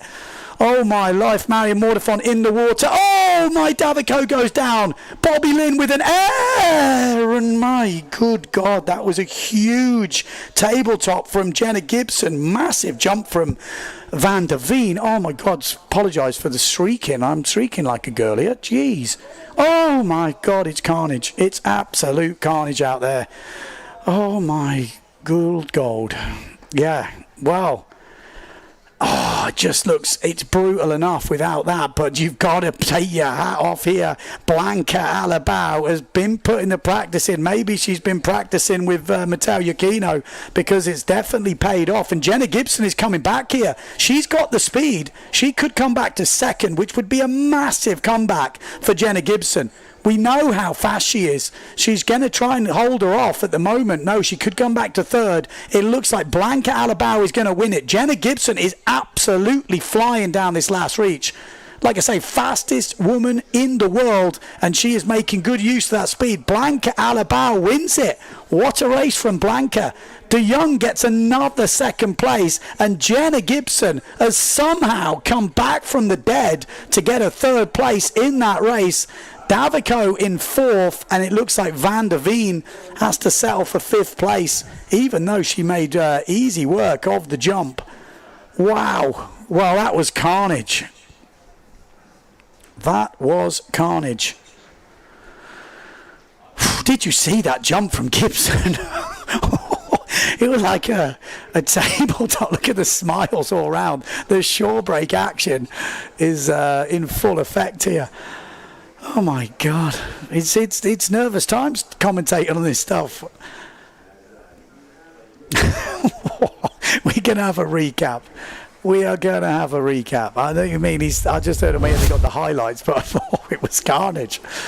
Oh, there we go. Great start there from Mai Davico. She looked really good at that beginning bit, but Jenna Gibson, who went round in first, looking pretty comfortable here. Then Gibson just couldn't get going, and then as the rest of the girls come through, all that dirty air, you know, she really needed to have those couple of pumps. I think maybe that's why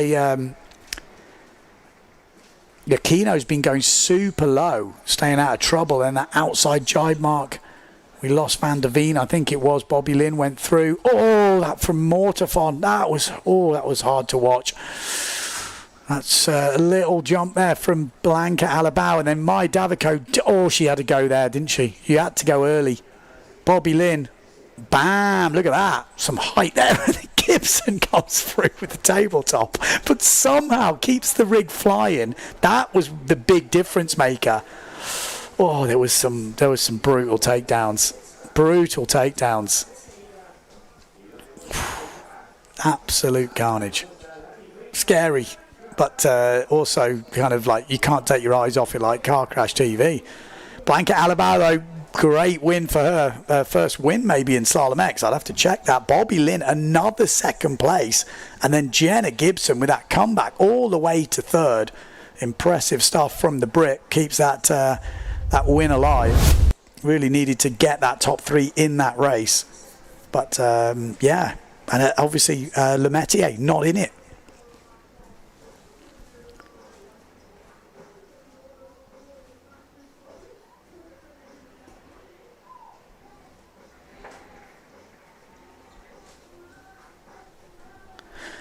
Okay, let's try and get back down. Runners up final, losers final. Scotty Storman in this. We've got Ingmar Dowdorf, Brendan Loho, Tati Franz, Cedric Board, Sasha Fortune, Abel Lambeau, and Titoon Ginoli. There's a few battles here for the lightweight riders going on. So yeah, this should be a good one. Scotty Storman's in this. A couple of the GA boys. We've got Tati Franz. Shouldn't be here by his standards. He's been banging in those top 3, top 4 results. Didn't want to be in this runners-up final, so he's going to try and want to win it.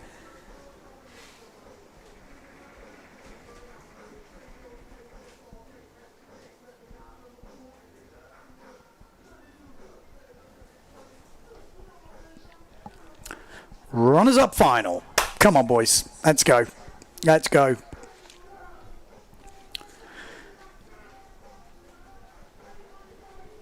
Let me know in the comments who loves the sausage. I tell you what, it's already caused some absolute drama.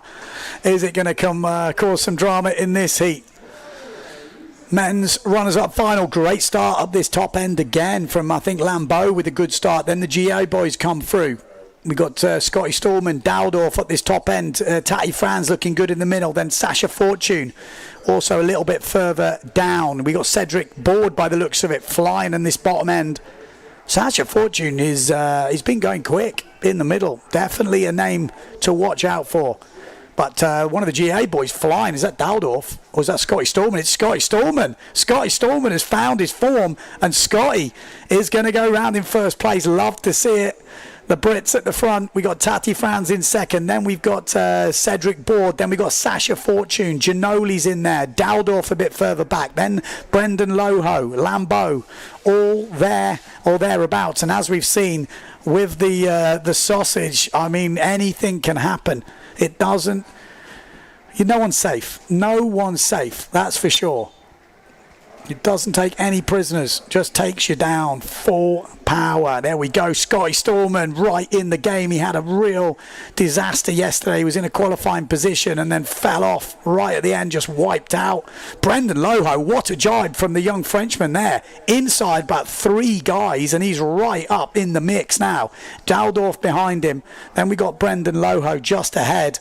And then obviously we've got the leader at the moment, Scotty Storman at the front on the GA. So Scotty Storman looking good. Has he been practicing on the sausage? That's the question. We don't know. Tati Franz, he's definitely been practicing. Sasha Fortune in third place at the moment. So much can happen, and Scotty pulls it in. What happened there? Just kind of caught the edge, and Tati Franz comes through to take the lead. Maybe he didn't want to be the first to sample the sausage. He wants someone to show him the way. Sometimes is how it is. Brendan Loho's in the mix here. In the mix, 79 kilos in this runners-up final. I think he's sitting in about 13th place overall, so he's having a great competition. He's once again found himself in this top 16, but Tati Franz got the weight of Bonaire on his shoulders. Everyone knows he's going to sky it. You know, if he doesn't, look at that. It's just so easy for Tati. Nice from Scotty as well. Oh, beautiful from Sasha. Nice from Brendan Loho as well. Great style from the boys there, all getting nicely round. Ingmar Daldorf coming through. Good jibe from Brendan Loho. He's going to go over the top of Sasha Fortune. That was a great jibe from Loho. He's moved himself up into a 12th position here. Tati Fran's 11th, sorry. Tati Fran's in first, which is a 9th position because this is the runners-up final, looking comfortable. Scotty Stallman in second, which is 10th. Brendan Loho in 11th place. I'm going to keep saying it. Less than 80 kilos. Challenging with these boys. That is so impressive. Absolutely, you've got to take your hat off. It's amazing sailing. Out in front though, Tati Franz will win it. 9th place for him. This is the runners-up final, remember. Didn't want to be here, but made the best of it. 2nd place, Scotty Stallman, good result. 10th for Scotty. 11th for Brendan Loho. Great result for the Frenchman. And then we've got Sasha Fortune, good result from him as well in just back, 12th, then 13th, Daldorf, 14th is Cedric Board. I probably added a 1 point off there, apologies. It's really interesting to see, people can say what they want about the sausage, the obstacle, whatever you want to call it, but Tati Franz absolutely smoked that thing. Just looked so relaxed. Just popped the board, flew. I mean, this guy used to jump for fun in the race. He used to duck jibe around marks. I remember New Caledonia, must be 10 plus years ago, doing duck jibes around the mark. It was insane. He didn't even need to, it was in a proper final and stuff. He don't look happy. He wanted to be in the final. When you win runners-up finals, you shouldn't be in them. He's made a mistake. That's why he's there, but he's made the best of it. So hopefully for him, he will be thinking that's his discard, and if he has to use it, it's not a disaster. But he won't want to count a 9th in the overalls because he's going to want to be on the podium here. Plus, he's in my fantasy team. What are you doing, mate? Come on. I think I've got Sasha and Brendan in my in the old fantasy. Come on. Anyone else playing it out there? Let me know in the comments. It does add an extra element to some of the races, I have to say. You're cheering harder for somebody that you might not really know or you care about normally, but you're like, he's in your team. So you're like, come on. Okay, we have got an interview on the beach. Let's go. Scotty Stallman won a race in the losers final, 2nd place. Talk me through it. I had a really good start, went up to the boat. I was actually leading for most of the race, but I got to the penultimate jibe mark, kind of just flipped the rig a little bit weird and fell back in. And then Tati swung around the outside.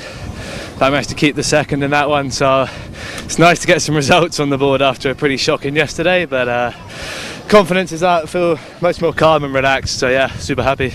Talk me through yesterday. I don't know, man. On the first elimination, I just felt all over the place. I couldn't stay controlled, then changed a few things. Elimination 2, going into it, I felt great. I had all the control. And then I crashed just before the finish boat on the quarterfinal, in a qualifying position. Probably the weirdest crash I've had, on the PWA, but these things happen, it's racing, and we just carry on. We've got a few more days, so yeah, try and get back up the ranking. And what's it like out there today? It was super light this morning. I still went 5.7, which was okay. There's a few holes, it's just starting to fill in more and more now. It's not so much swell, but I'm sure it's going to just get worse throughout the afternoon, but it's good fun. Worse or better? I don't know, it depends which way you look at it. With bigger swell, there's more chances of crashing for everyone, but it could be you, so you just go with the flow, and I feel good today, so hopefully if it does get more nuclear and crazy, then I should feel okay. Good luck in the next one. Thank you very much. I like that. It's going to get bigger, which could be good, could be bad. It's like if you're on the wrong end of it, it's obviously bad, but it also, you look at it the other side, if you're behind and you need to catch up, there could be mistakes, and it's never over till it's over.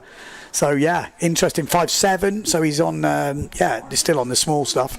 Winners final coming up, Elimination 3, men's. Benoit Mercer, he's been looking super consistent, racing really well. Tristan Algray, back from the dead. We didn't think we'd be seeing him back on the tour, but he is back. He's heavier.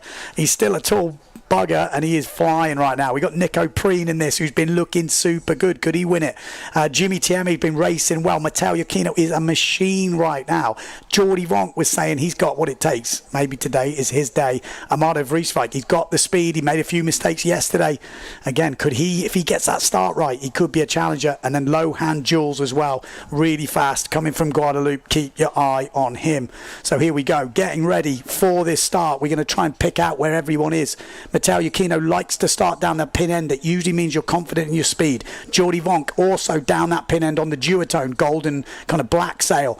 But it is Iachino right going for the pin. Jordi Vonk's going to get a good start here though up that top end. Nico Preen with a great start. Benoit Mercer a little bit further back. Then we've got in the middle Lohan Jewel. It looks like it's him who's leading the S2 Maui sail with Tristan Algray a bit further back. And then Amado Vreeswijk in the middle. But look, keep your eye on Nico Preen. He's coming from the top. We've seen a few of those boys just powering down, and Nico Preen, he looked on death's door earlier. He wasn't feeling well, but he is absolutely flying. The German coming into the first mark, but he's got Matteo Iachino underneath him, and he isn't going to budge an inch. Matteo Iachino goes round in first. Nico Preen has to go through the wake. Iachino going super low like usual. Nico Preen has a better line out of that jibe mark. Jordi Vonk still going. Amado Vreeswijk is in the game. Lohan Jewel is also there. Benoit Mercer a bit further back with Amado Vreeswijk. This is all to play for here. Nico Preen going for the win. It's going to be very interesting, this sausage, because it's going to be hard fought, no doubt about it. Second jibe mark coming up. Preen leading. Safely round from Preen. Good jibe. Oh, it's a better jibe though from Iachino. He almost parks it straight into the back of him. Jordi Vonk struggling to get going on this inside as Lohan Jewel goes underneath him. Amado Vreeswijk also struggling to get going. It's the two Pride boys out in front. And Matteo Iachino seems to have got his nose ahead here. He seems to have just edged ahead of Preen, but Preen is fighting back. Preen is definitely fighting back, and the race for third is right on between Amado Vreeswijk, Lohan Jules and Jordi Vonk. There's a freeway battle. Matteo Iachino was not given up, and I think Preen has given in. He knows he's not going to go underneath him, so he's going for a better line into this jibe mark, and it's the Italian, the event leader. 2 bullets out of 2. Could he make it 3 out of 3? He is looking in unstoppable form right now, Matteo Iachino. It's Lohan Jewel who goes round in third though. Oh, and no, it's Jimmy Diaz. It's Jimmy Tieme taking out Vonk, and Benoit Mercer comes underneath all the carnage, and Benoit Mercer is right back in it. He is having a hell of an event, but the sausage, it could cause a massive drama in this race. He's been looking so good over the sausage so far. He slows down and he just sails over it. Just easy little jump there for Matteo Iachino. Great jump from Preen as well. These boys are looking in such good control. Lohan Jewel, not his favourite part of the race this. Oh, it's sketchy, but he makes it. Benoit Mercer goes upwind almost into Amado Vreeswijk. Lohan Jewel gets round. Benoit Mercer, he's got a good jibe on him, but so is Amado Vreeswijk. There's going to be a good battle here. Benoit sailing so good at this event, really in the mix, but out in front. 3 bullets surely after 3. 3 out of 3 for the Italian so far. Just got to make it down another couple of 100 metres. And meanwhile, at a little bit further back, Amado Vreeswijk battling with Benoit Mercer for that 4th place, I think it is. We'd have to have a look, but it is going to be 3 out of 3. Bang, bang, bang.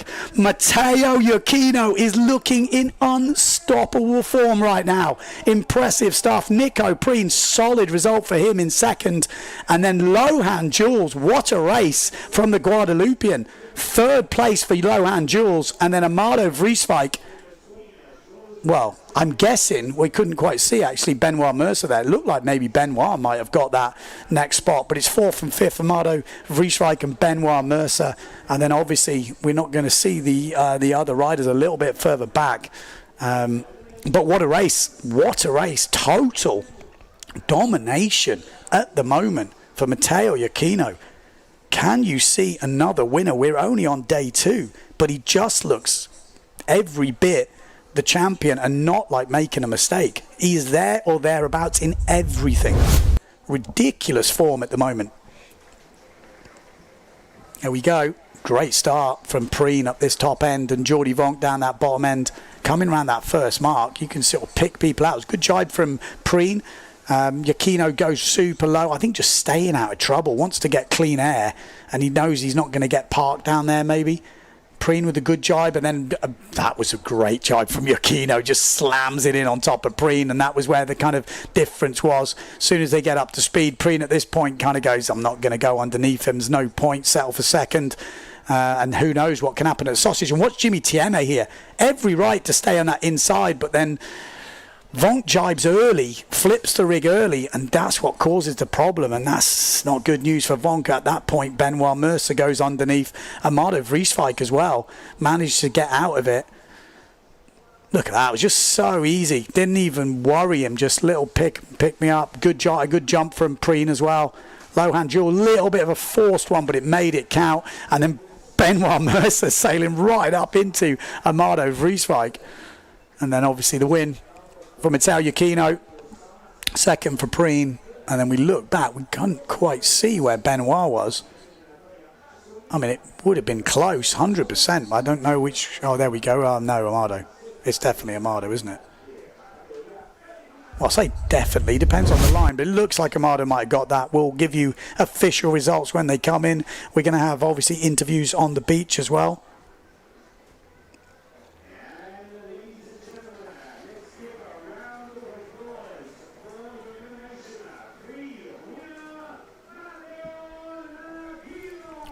There we go, he's getting some cheers as he comes in the beach.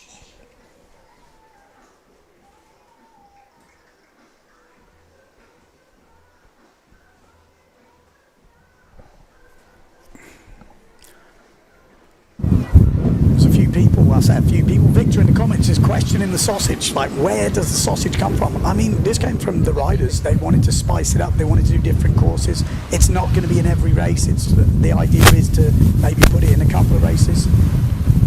Okay, we're going to have an interview by the looks of it. Let's have a go down the beach. Lohan, best result on tour so far. Talk me through it. No, I'm just super happy. I'm thinking about my family. It's beautiful for me. Best race on the World Tour, so I'm super happy. And super happy also about my gear, heavy board and S2. The 6.7 flying with the small board is perfect in this condition, so super happy. How long have you dreamt about a race like this? I don't know. A race like this, like I'm young, you know, and I'm super happy. Just super happy to make it. Just super happy to make it, and let's see, because the week is very long, so it's just one race. Let's see. Good luck in the next one, and well done.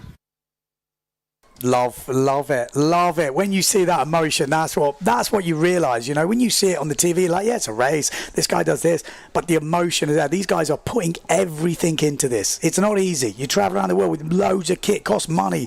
You know, you're putting everything on hold. You're pretty much your life to do this. So when it comes together, you get the results you think you deserve. It feels pretty big. I tell you, it feels pretty big. Love to hear that emotion in the voice. Right, women's final. Straight in, a full fleet as usual, all the riders in it. Are we going to see Lemaitre charging? She's had a race off after that mast break. Oh, it's a good start, great start in the middle on the Challenger. Jenna Gibson down this bottom end. We're going to see that speed, those afterburners turn on pretty soon. We know how fast she is. We saw how good she came back, but she's got to stay on the equipment. She's got to get over that sausage. That's what it's all about in these races. But Jenna Gibson powering her way to the front. My Davico also looking good. We got Blanca Alabao, got loads of confidence after that win in the first race. But it is going to be Jenna Gibson from the UK who's going to go round in first place. She's got just such a good speed advantage. She's tuned in with the gear. She needs to get out of this jibe. She knows the mistake she made last time, and she's not going to do it again. Look at that great jibe from Gibson. My Davico, I think, in second place. Then we've got, that is Justine Lemaitre. Blanca Alabao, right in there. I mean, for Gibson, I think she's just got to get as far ahead as she can, use that speed, and then any mistakes, they're not bigly felt. Oh, there we go. We've got, that's Lemaitre. on the 96, France 96. We've got Marion Mortefon. So she's borrowed a sail there by the looks of it. Jenna Gibson, great jibe on this outside jibe mark. Marion Mortefon goes, oh, Blanca Alabao right in front of Marion Mortefon. Oh, that is just carnage right there on the jibe mark. Van der Veen goes through into second. My Davico is in the water. Marion Mortefon did well not to get absolutely taken out there. And Lemaitre comes through. Meanwhile, Jenna Gibson is just absolutely smoking it. I tell you, it is like Bjorn. You know those old races when the helicopter's filming and you see that view and there's just such a big distance. She is smoking right now. We've still got to go over the sausage, and she's given herself a good head start to this. A lot more time to think. You know, when you've got all this time, it's sometimes probably worse when you're just in the heat of the battle and you just react. So that could count against her, but let's see how she goes in. Van der Veen in second. Then it looks like Lemaitre. Oh, De Jong coming back. Great inside jibe there, just on top of Marion Mortefon. But Mortefon comes back as well. So a good battle going on for third and fourth at the moment. Jenna Gibson coming towards the sausage. We take a deep breath. The whole of the UK is ready. It's good. It's good. It's good. It's good. It's all good. Everyone breathe. Patifer is sitting at home. He feels calm now. The last jibe mark is in sight and it looks like another bullet is coming the Brits' way. Van der Veen, she's been nailing that sausage. Look at that. Great style there from Lemaitre as well. So Van der Veen and Lemaitre. De Jong. Ooh, sketchy from De Jong and Mortefon. Oh, that's not what you want. Oh my good golly, what a massive jump from Blanca Alabao there. Right through the middle, threading the needle. But look at this. Jenna Gibson is powering down this final reach in this sixth elimination. This is Lemaitre fighting it out with Van der Veen here for second place. Van der Veen on the left, Lemaitre on the right. After breaking her mast in the first elimination of the day, which is elimination 5, and not sailing it, she could do with a second here. But one thing's for sure, Jenna Gibson, oh, and there we go, Lemaitr's finished. It's done. Van der Veen's going to get it, but Jenna Gibson, bang, bang, bang. That's her fourth bullet in 6 eliminations. Put that together with her third. She is getting closer and closer, even though it's day 2. Still a long way to go, but looking in great form. Van der Veen, what a good race from the Dutch lady. She has smoked that thing. Great style over the sausage. Big jump in. Lemaitre, damage limitation in third. And then, I don't know, who is that? My Davico now, after Marion Mortefon went down. And then it looks like maybe Blanca Alabao getting back up and in the mix. Oof. Tense stuff. Someone asking if Jenna Gibson's got an engine. I mean, she was absolutely motoring there, wasn't she? Okay, we've got an interview, by the sounds of it, on the beach. So down to the beach. Matteo, a third win in a row. Talk me through that one. Yeah, I think I had only something like this only many years ago in Guadalupe last year with a foil, but was on foil on fin like in 2016 in Silt. Feels really good, yeah. What's the conditions like today? Yeah, it's a bit different. I was on 6.5 the whole morning. Now actually the last hit would have been better on 5.6. But yeah, it's patchy, it's cloudy, so the wind is like struggling to come in and to fill in. I guess in the afternoon it's going to be howling, but till now has not been as much as yesterday. And Blanca also got her first ever win on the fin this morning. How was that? I was super happy. I wanted to congratulate her, but I had to go for the final. And actually I crossed her on the water. I was like, ooh, like this. And she was so focused that she didn't look at me. But really happy. She deserves it. And she's sailing super good. So it's a huge improvement from last year. And you were fighting with your teammate. How was it battling with Nico? Yeah, it's been good. Nico is really consistent this year. He's getting better and better. He was on 5.6, which is his secret, not secret now anymore, weapon, and it's super fast. I had a better jibe on the outside, kind of made it through, and but yeah, it was a nice fight again. Good luck in the next one. Thank you.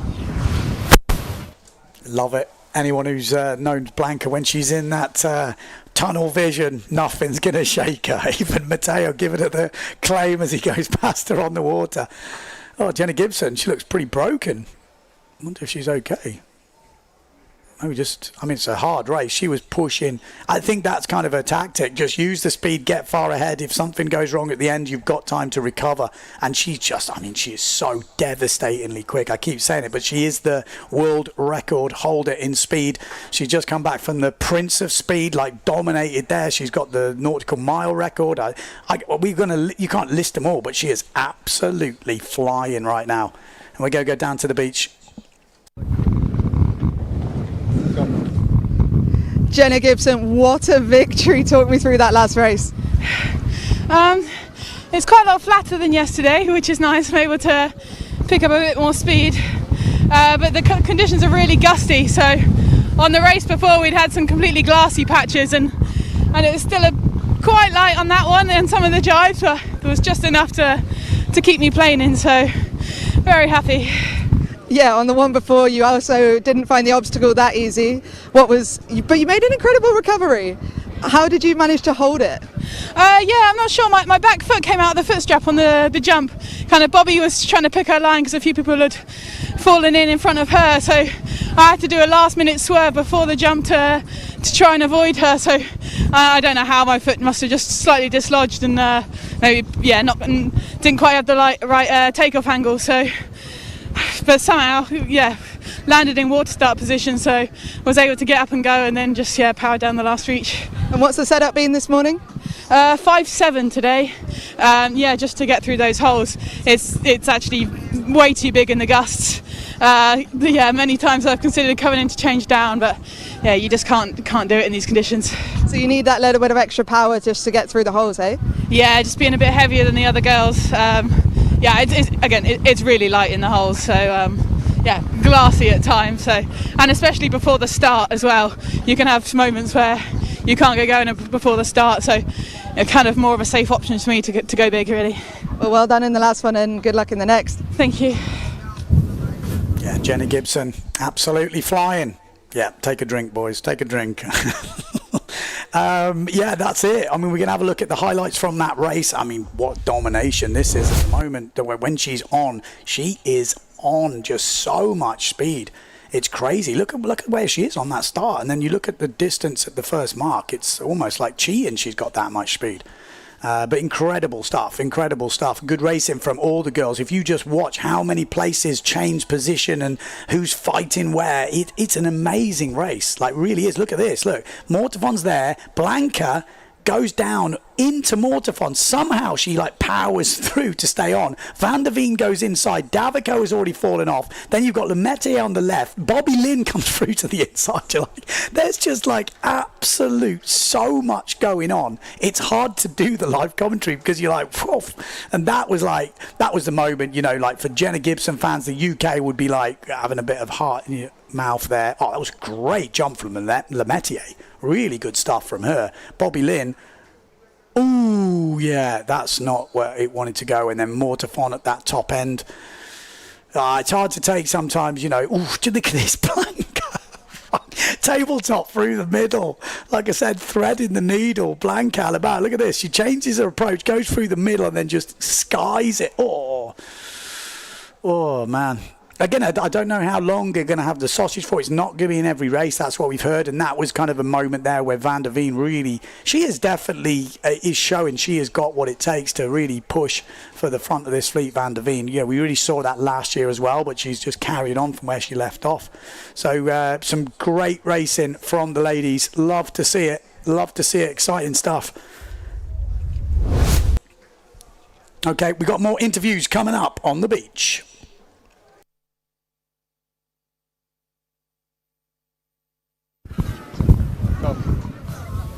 Blanca Alabao, your first ever race win on Finn. Talk me through it. It was so fun. Finally, I managed to get a valet. I was actually expecting it from this race. I don't know why. I had a really good feeling, but of course, it's something amazing. And Matteo said that he congratulated you on the water and you didn't see him at all. Not at all. Full concentration mode? Yeah, fully. I was trying to focus in keep away my emotions and keep running because our hits are really back to back. So it's just one elimination of many. And yeah, happy, but calm, and we will keep going. It was the first time we saw the obstacle in the water. You cleared it so easily. Have you been training that a lot this winter? Well, easily is a big word. It was not easy at all, but I managed to do it, so I'm really happy. Yeah, I've been training for that. Congratulations, Blanca. Thank you. Yeah, there you go. She has been training. You can see that with Matteo Iuchino as well. You put the work in, it pays off 100%. Just looking at some of the comments, someone, Jenna Gibson, using a bigger sail than Nico Preen. It is. Nico was on 5'6" and she was on, what, 5'7"? Pretty incredible, that. Pretty incredible. She's like 20 odd kilos less. Mad stuff. Okay, so that is it for this moment of the racing. We're going to have a quick lunch break, I think, a quick short stop, and then we're going to be getting back into action with Elimination 4 from the men, and I guess Elimination 7 and 8 for the women. So don't go too far away. Stay tuned to the channel. We're going to have some exciting racing coming up. It's only going to get better.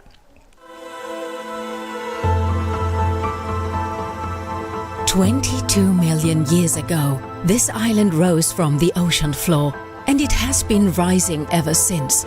It outlived the dinosaurs, it outlived empires, and still, beneath its surface, 400 species call it home. While above the waters lies an island that time forgot.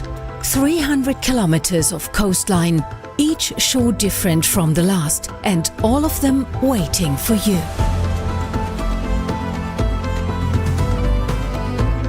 This is where the world comes to fly. 36 years of world championships have been written on these waves, because here the trade winds never stop, and neither do the athletes who chase them. The ocean is always open. But the island gives more than wind and water. From its volcanic soil rises a different kind of treasure, shaped by a culture older than the conquest, by hands that still remember.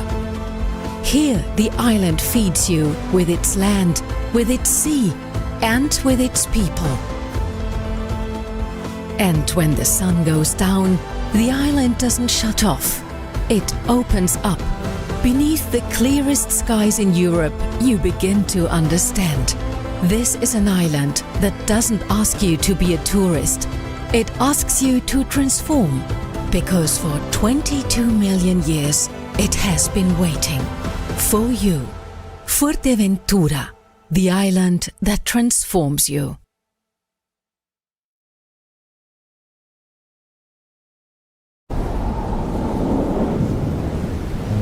Aquí el tiempo se alarga.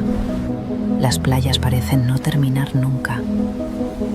Y el horizonte siempre invita a seguir.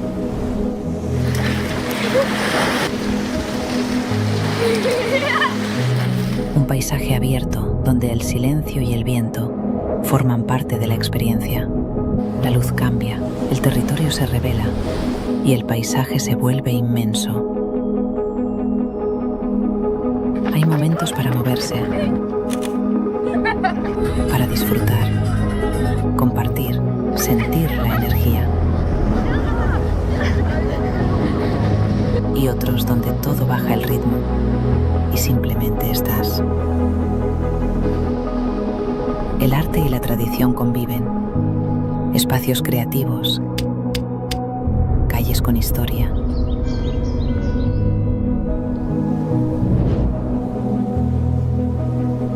Sabores que hablan del lugar y de su manera de vivir. Y cuando crees que ya lo has visto todo, cuevas, roca, mar.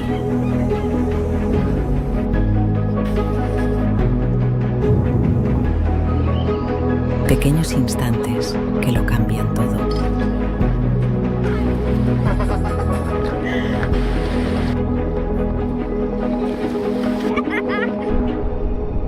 Playas de Jandía no se explican. Se viven.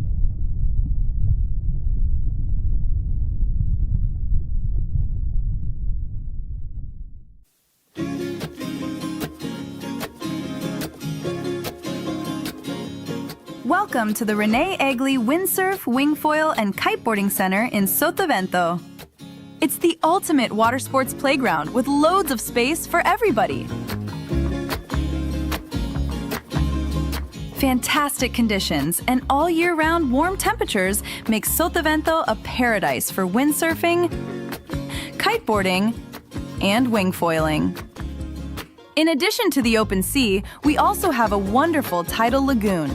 Check out our website to find out the best dates to enjoy this flat water paradise. Our rental equipment meets the highest standards, and we have ordered the latest gear for you.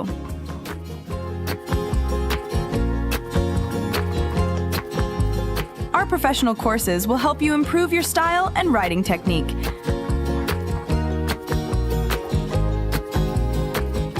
And with the Meliá hotels nearby, it's only a few meters from the bed to the board. Come and enjoy our water sports paradise.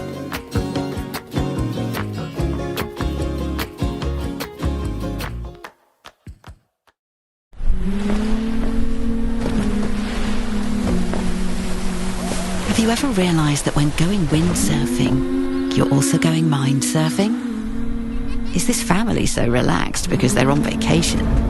Or is it because visiting the volcano is also included in their vacation? If you feel at ease while being in contact with nature, imagine being in contact with this biosphere reserve.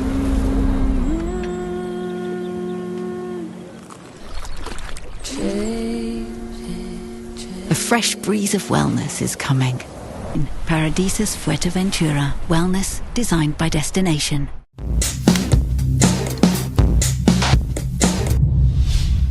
Hello, I'm Blanca Lavao. I'm Slalom World Champion, sponsored by We1 and Severn. 100%. Sometimes you need to be like an engineer, a photographer, an actor, a driver. Oof, that's gonna be hard.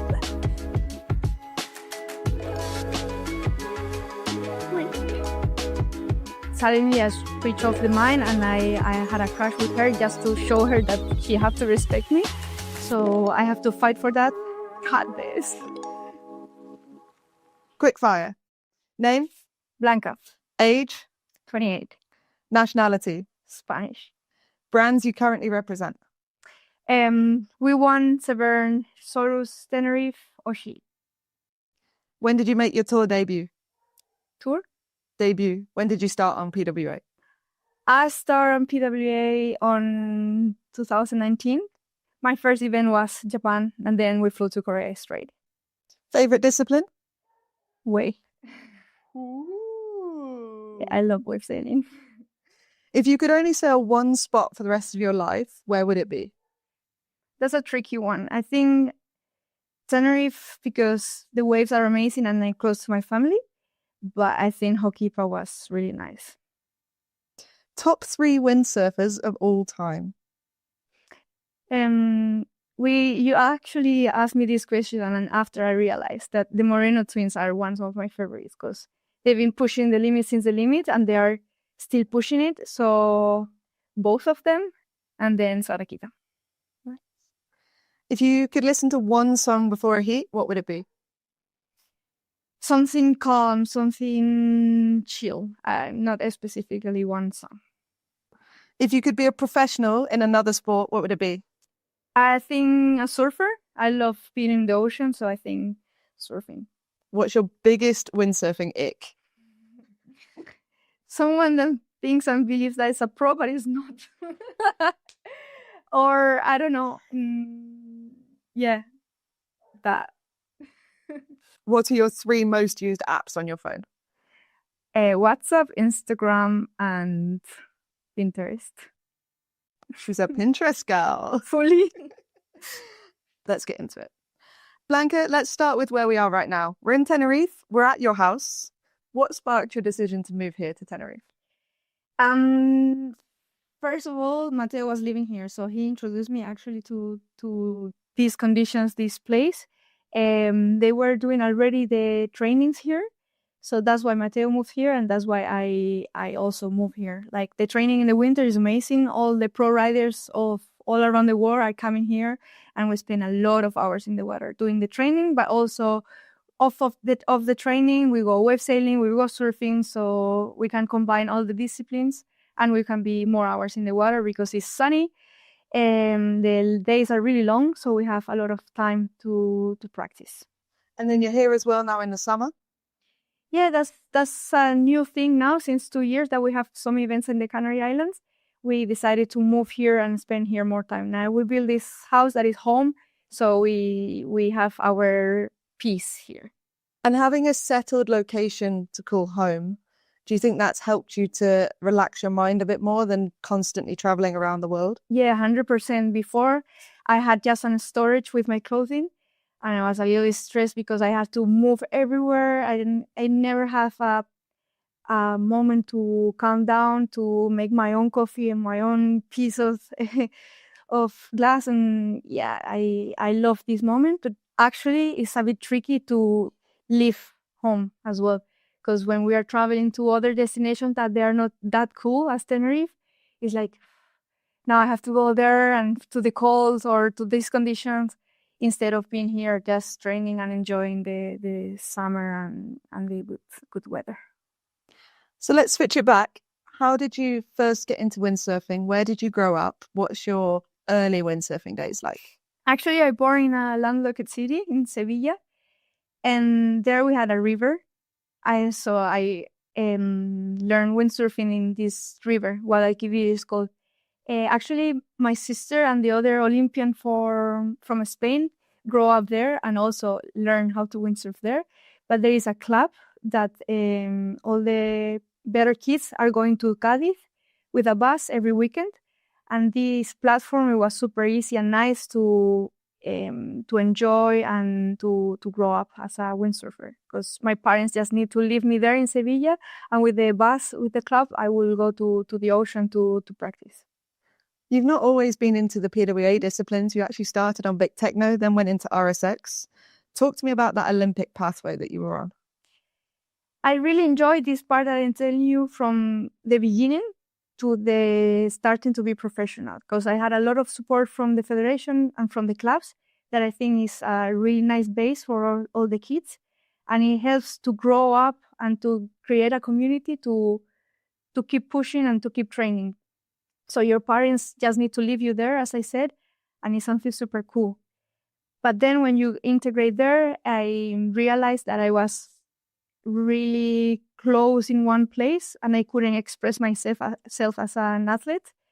Like, I wanted to go surfing, and if the conditions, like, we have to be there, even if the conditions were not good. And I wanted to do other sports like surfing or travel around and especially share the passion of windsurfing that I think is the most unique thing of PWA. When did you stop with the RSX, and then when did you start with foiling? I stopped with the RSX when I was around 19, because I had to work to pay my events. And then I realized that I could, with this money, I could go traveling and I could go surfing somewhere, and it would be cheaper, no? Than buying all the gear and go to this event. It would be nicer and cheaper. So I quit. I started traveling. I enjoy life a lot, actually. I've been surfing a lot. And then the starboard team came to Tarifa. They've been testing the foils there, and they let me try. I knew Rene from years ago, and he borrowed me the gear. I was falling in love with the foiling, and I really miss the racing. So they borrowed me gear. Gonzalo Costa as well, he borrowed me everything. And then I started again with that. How long was there between first starting foiling and then joining the PWA? Actually, the thing was quite together, because foiling was a new discipline, so it was new for everyone. So I didn't feel that I missed any tools to start to PWA. So I did a couple of world championships with my sister. We've been first and second. So we felt ready to compete in PWA. And inside the competition, they started to do the upwind, downwind, and they swapped to slalom inside the competition without any trainings. So it was a surprise for all the riders that they swapped from course racing to slalom. And actually, it was a good surprise. We loved it. Talk about Marina. She's an Olympic gold medalist, for those that don't know. How much of a role has she played in your early life and your early career compared to how she is involved now? Well, Marina, my sister, she's been an inspiration since I was a kid. She's 13 years older than me. So when I born, she was already winning world titles. So for me, having a female athlete in my family and seeing her winning so many titles and traveling around makes me feel that it's possible. So it was a really good reference. And yeah, I think now she also helping me a lot about the mindset situation. I think she's a really good athlete, but her stronger part, it was the mindset. She was not the stronger or the one sailing better, but she always believed in herself, and she was always enjoying the moment. And she's trying to teach me how to enjoy more the moment and how to believe more in myself. Do you remember the day that she won an Olympic gold medal? Yeah, of course. Where were you? Talk me through the day.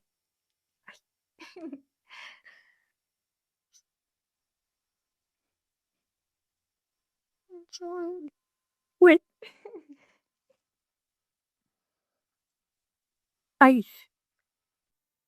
This wasn't the question that I thought was going to make you upset. No, no. No, but all my family moves in to help her to go to the Olympics. So it was something super big for us. I remember I was in Medemblik in a World Championships, and all the team was there, and we celebrated. The TV was there to see my reaction as well, and it was something super special. So you weren't actually in London? No, we didn't. Like, we never went to see her in the competitions, and we didn't want to do something different for the Olympics, so we saw it on TV. And how did that day compare to when you actually won your first PWA World Championship yourself?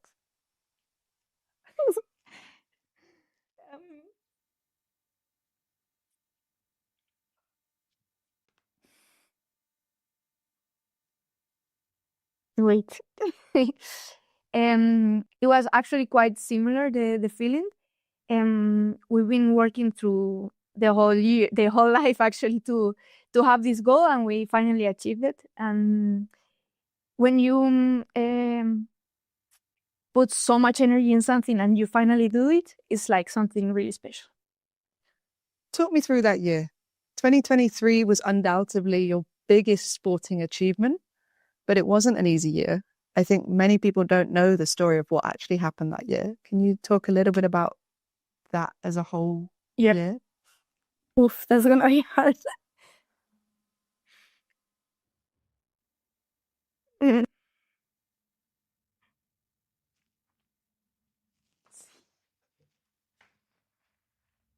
One second.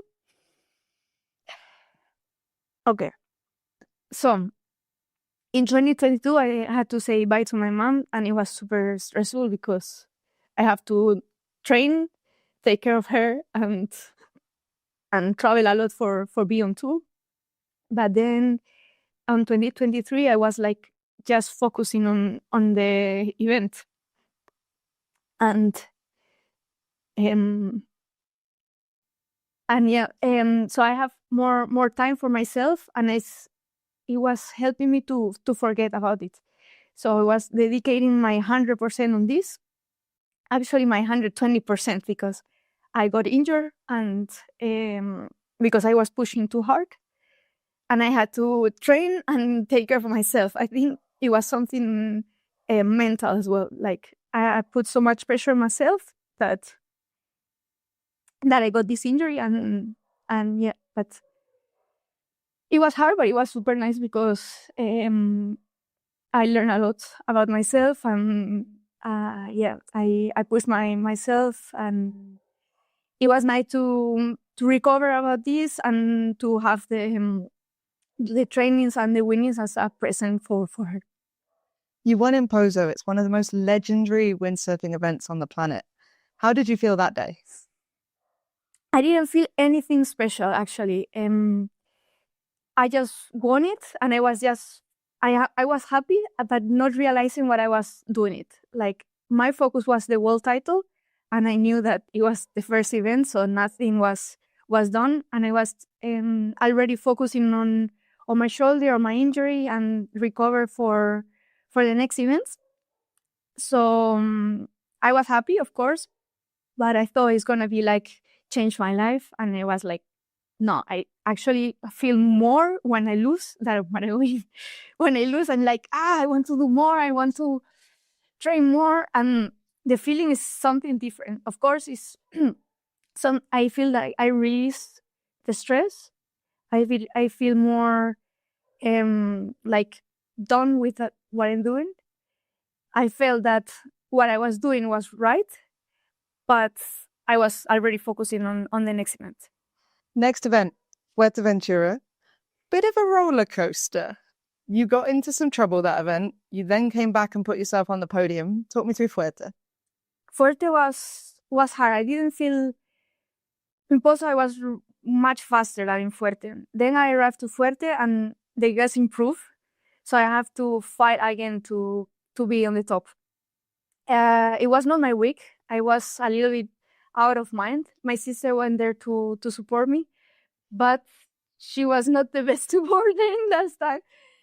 It was really fun to have her on tour, but she was not really chilling me down, let's say. And yeah, I had a crush with Tiana because we had some conflicts in Pozo, and suddenly I switched off the mind, and I had a crush with her just to show her that she had to respect me.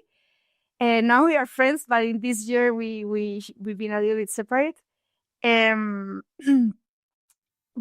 Yeah, yes, I was just really focused on my event, and I was really proud of being third and finally getting to the podium. 2023, we battled Finn versus foil. How did you like that format? It was together, yes. It was tough, actually. It was really nice to have Sarakita pushing the Finn with us. For me, it was better because obviously I was one of the fastest foilers, and I knew that I can handle more wind with the foil than the rest of the girls. So it was an advantage, definitely, for me. But well, it was tricky. It was really scary, actually, to find the curve in the insides and fight without making any damage to the other girls. And the worst was traveling with all the gear, because you had to travel with the foil, travel with the fin, even if you maybe knew it that you're not going to use it, but you have to take it just in case a hurricane or something comes. So it was quite tough, actually. And now we've split fin and foil separately. Do you prefer it? I think I prefer it because you can focus in one or in another. Like with this format, the fin will be more alive, let's say, in the competition. If not, the foil will take all the conditions. Now with the Slalom-X, it's different because we have the jumps or the obstacles and the different X. But yeah, I think it's nice. I was more into the foiling, and I was foiling a lot and forgetting the fin, and that pushed me to keep going on the fin. And I think I'm starting to be a better windsurfer, doing all the disciplines. Where do you think women's windsurfing is at right now? I think we are in a really good position. Many more girls are enjoying the tour. I see many women in the water, like at the beach here. There's a few in Tarifa as well. There is a lot of women. We did this woman clinic, Ladies' Day in Holland, and we've been more than 100. So I think there is a lot of women pushing the sports. The pros are pushing the limits of the sport.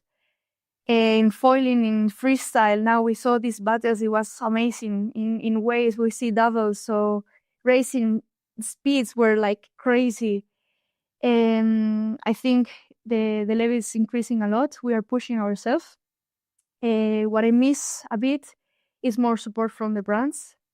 They know that we have good talents and that we show the brands and that we push the limits, but they still try to manage to get less support from them.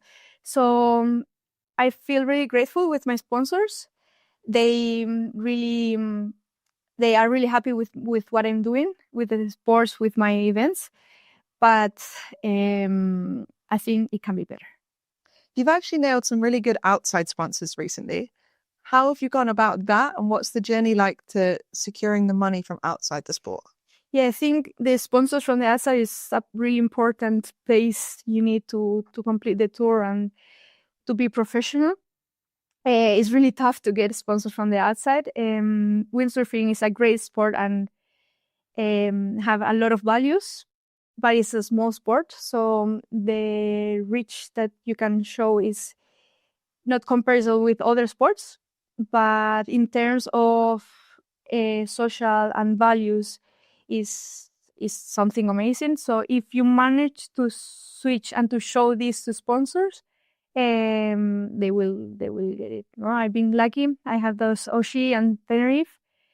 I really feel that I represent the values. Also, MRV is sponsored me for my whole life since the beginning, so I really appreciate that.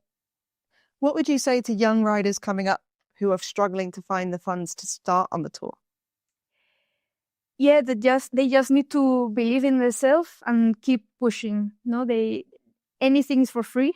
That's for sure. You have to be the best, be your best, and push the limit. Nobody's gonna give you anything for free. That's for sure. You have to work on your results. So you have to train harder and compete better. That is not easy. But you also need to help the brands that are helping you to promote their own brand. So you need to do social, you need to do clinics, you need to do events. So the sponsors are happy. Do you ever find it overwhelming with how much you have to do being a pro windsurfer? 100%. Sometimes you need to be like an engineer, a photographer, an actor, a driver, and sending foils. So yeah, you need to have a lot of skills to be a professional windsurfer, no? With Mateo it's easier, with my team behind it's easier, especially with the support of my sponsors, because I can, like I go to the airport and I can afford buy another ticket if I lose it or pay the extra baggage. And I have the money to pay it without being stressed of paying it. And that's really nice. I'm also working with a manager now that is controlling my collaborations and my sponsorships. So this is an email part that I forget about it, and it's quite nice. How do you find it when people message you and say, I want your life, or your life looks so perfect, but so little of your life is actually what you post online? It's nice that we show this life, but and it's perfect. I wouldn't change it for anything else, but it have this side that is really tough, like trainings when you don't want to train, or traveling with load of gears, when they cancel events, or when you don't know if it's gonna happen or not, when we are waiting at the beach to see if the conditions are suitable enough or not. This stress is something that I think just the high level business or high level persons, no, how do you say that? High level, like business people can realize what is that. Do you think being a professional windsurfer at the highest level, given the lack of funding and support in the sport, is harder than like a mainstream athlete, professional athlete? I don't understand. So like, is it harder to be a professional windsurfer than to be a professional soccer player? I have no idea how it is to be a professional soccer player, but what is for sure is that we have to do a lot of things. We are not just focused on training and competing, but we have to organize our trips, organize our life, organize managing with sponsors, do the media. So it's not just being in the water and compete.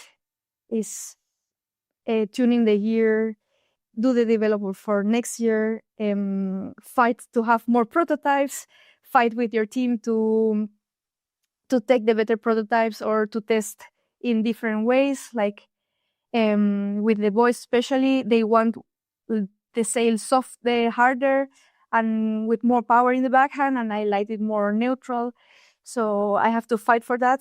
Now in V1, I'm working with Benny and John, and we have a really good synergy.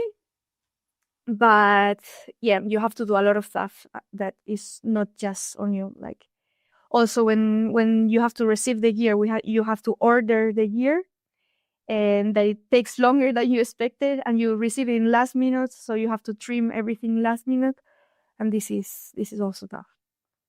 Talk to me about the move to We1. You were on starboard for ages. They brought you into foiling effectively. To leave that team, how was it? It was hard because I was feeling part of the family. Remy is like my uncle, and he's still like a really good friend. They give me everything to start, so I was really grateful. But I had the feeling that I had to renovate and do a step forward on my career. So developing the boards with Benny is something that I really like it, and I was looking forward to create something with him because he knows me really well, and I knew that we could do something interesting together. What was the choice for We1? Was it just because it was Benny, or what did you see in We1 that gave you the opportunity to go there?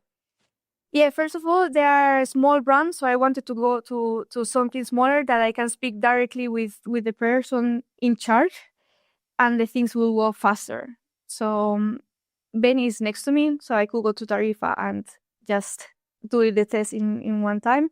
But also with Paul, I have a really good relationship, and all the feedbacks we do it in a group test, and it's going straight to the factory.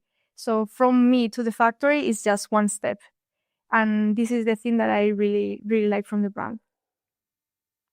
Also, being like the top athlete is really cool. Like we are not many in the team, so they are really taking care of us. I think We1's such a new brand. What do they stand for? What's the mission with We1? Yeah, I think We1 wants to have like a really good product with a really nice price, and then something super easy. Like all our boards are super easy to ride, but really competitive in the water. So I like this idea of having something super easy that you can enjoy in the water. Do you find that that's really helped you in the Slalom-X as well this year? 100%. Yeah, like my board, it was super easy to ride. Like the jibing, the starts, where even the jumping, where we're like riding a free ride board, but still with the speed of a racing board. Where do you see yourself in 3 years' time? I have this question every time. I'm not sure. Like 3 years is actually short, but it can be long. Depends of the tour how it works. I think I'm gonna follow the tour and see what's going on. But I definitely see myself doing more wave sailing. I start doing the events here and getting more into the water, also testing new boards, and I love the feeling of wave sailing. So definitely more wave sailing. I think in the future it can be good because it's less stress with the gear and the traveling. That is the worst from the slalom. So I think that would be. You're not on this journey alone. You're sharing everything with Matteo. How is it to have your relationship so tightly interlinked with what you do every day for work? Sometimes, like 100% is not. Wait, how do I say that? But cut this. It's very nice because we can share a lot of stuff and we can help each other. And if it wouldn't be like this, I don't know who could follow me for the whole tour and all my change and moves. But in the other hand, it's quite tricky to separate like work from personal stuff. Like, for example, like I got a mask from him because I don't have mine, or mine is whatever, and I leave it in the sun. And then he will come and say like, oh, why you gave my foil? And it's a little tricky with that, like especially with the gear. In competitions, I try to be a little bit separate and not speak about competition, because when he's having a bad day, it really affects me. When he's having a good day as well, it's affecting me, but it's a better feeling. But yeah, we are trying to separate as much as possible. Also from tips. I try to have tips from him, but also ask another voice, because I don't want to charge all the responsibility to him. Does he help a lot with the tuning side of things, or do you find that you actually, now that you know more about it, do you like different setups? He helps a lot. Definitely, he knows much more than me. He's been on tour for many, many years. He tests many brands. And from testing brands, you realize stuff that I don't know, no? Like with buttons or with masks. He never tell me anything if I don't ask. So I have to constantly be asking him stuff. And just being next to him, I learn a lot because he's speaking with Cedric about the development of next year's board. He's speaking with Rene about next board. So just from hearing him, I learned a lot of things that I would like to learn from Wave as well. And I don't have anyone close to me that I can learn these things. So I really appreciate his speaks, let's say. So in one way, he's been like a coach to you, but you still have to really dig for the answers. He always says that he's not my coach. Like the other day, we had to do something with the buttons and he told me something that I was wrong. And then I realized like 2 weeks after, and I was like, but you told me this, like, why you didn't tell me? And I was like, I have a lot of things to do with myself. I cannot be on your stuff as well. So I understand that he has a lot of things and I have to find from other sizes, but still he helps me a lot. From him being on tour for so many years, does it help you as well with balancing how you do your training, like his knowledge of how to train? Or do you have that more from your RSX days? I think his way of training is really nice, but he's training a lot. I've been following him on 2023 and that's why I got injured, I think. We are completely different. I think being a woman is also hard with my cyclos, but his way of doing it is really nice. He's really methodic and he's really focused, and he showed me a lot with also with diets and gym exercise, but also having fun in the side, and I'm learning a lot from him. Yes. What does a day in the life of Blanca look like when it's not windy? It's normally windy, actually. It's always something to do, especially with the foil. It's always windy. So the day that is no wind is really particular, and we normally rest a bit. This is like 1-2 days a week, but we always go to the gym. I'm trying to stretch a lot. Like I'm getting older, so I'm stretching more and more, and I'm starting to like it. And we love surfing, so we try to surf a lot. And when you do get days off in the winter, what does it look like? We always go to the gym and surfing, so it's always with a sport. If I'm really, really tired, I will go shopping, or I will just lay at the beach, have a coffee with friends, and just have a walk in town. I like that. But always sport. Normally, we always do sport. We ended up doing something. Do you find it that you mentally switch off though when even though you're doing other sports? Does it actually mentally switch you off from training? Yes, but I'm really competitive, like really, really competitive. So even when I'm surfing or at the gym, I want to do it better than the last time. And surfing the same, like I'm focused on the position of my hands, the top tourniquets, the way in the front. So sometimes it's more stressful than in normal training. It's actually, yeah, I have to focus and relax. How do you find it now transitioning to wave sailing, where you've gone like in every slalom competition, you're in the top 5, top 10, to now having to like fight a little bit and learn how to redo this completely different discipline? Yeah. Well, I don't put much pressure on myself about results because I know that it can really change in between even the ladders. How is it? Ladders. The ladders. It can change even the ladders, so it can change your results really quickly. I'm just trying to focus on be present and try to do my best. And this is what I'm gonna get is to the other competition, because I'm also missing a little bit of this in my racing competition. How do you find it going from racing, where it's all about who is the fastest, and it's so black and white results as to who wins, to being in a judged format? This is something tricky. Like, I still don't understand really well how they gonna judge my wave or how good was my wave. So I cannot really blame or anyone, no. So I just believe 100% what the judges told me. Like sometimes they come to the beach, like this time they come to the beach and they say like, oh, actually for me, you will pass this hit, but you didn't. I was like, well, I have no idea because I cannot judge a wave. But I'm sure it's super tricky to put so much effort on something and then from someone, for a judge, just missed it, no? And many people that lose the hit, they can actually have the level to win 3 hits after that. So it's something tough, I think. Do you ever think about being a wave sailor? Every day. Actually, yeah, I would love to. Yes. What would it take to put you on the wave tour? And would you do them both at the same time, or would you stop racing to become a wave sailor? I think the budget is the most important thing at the moment.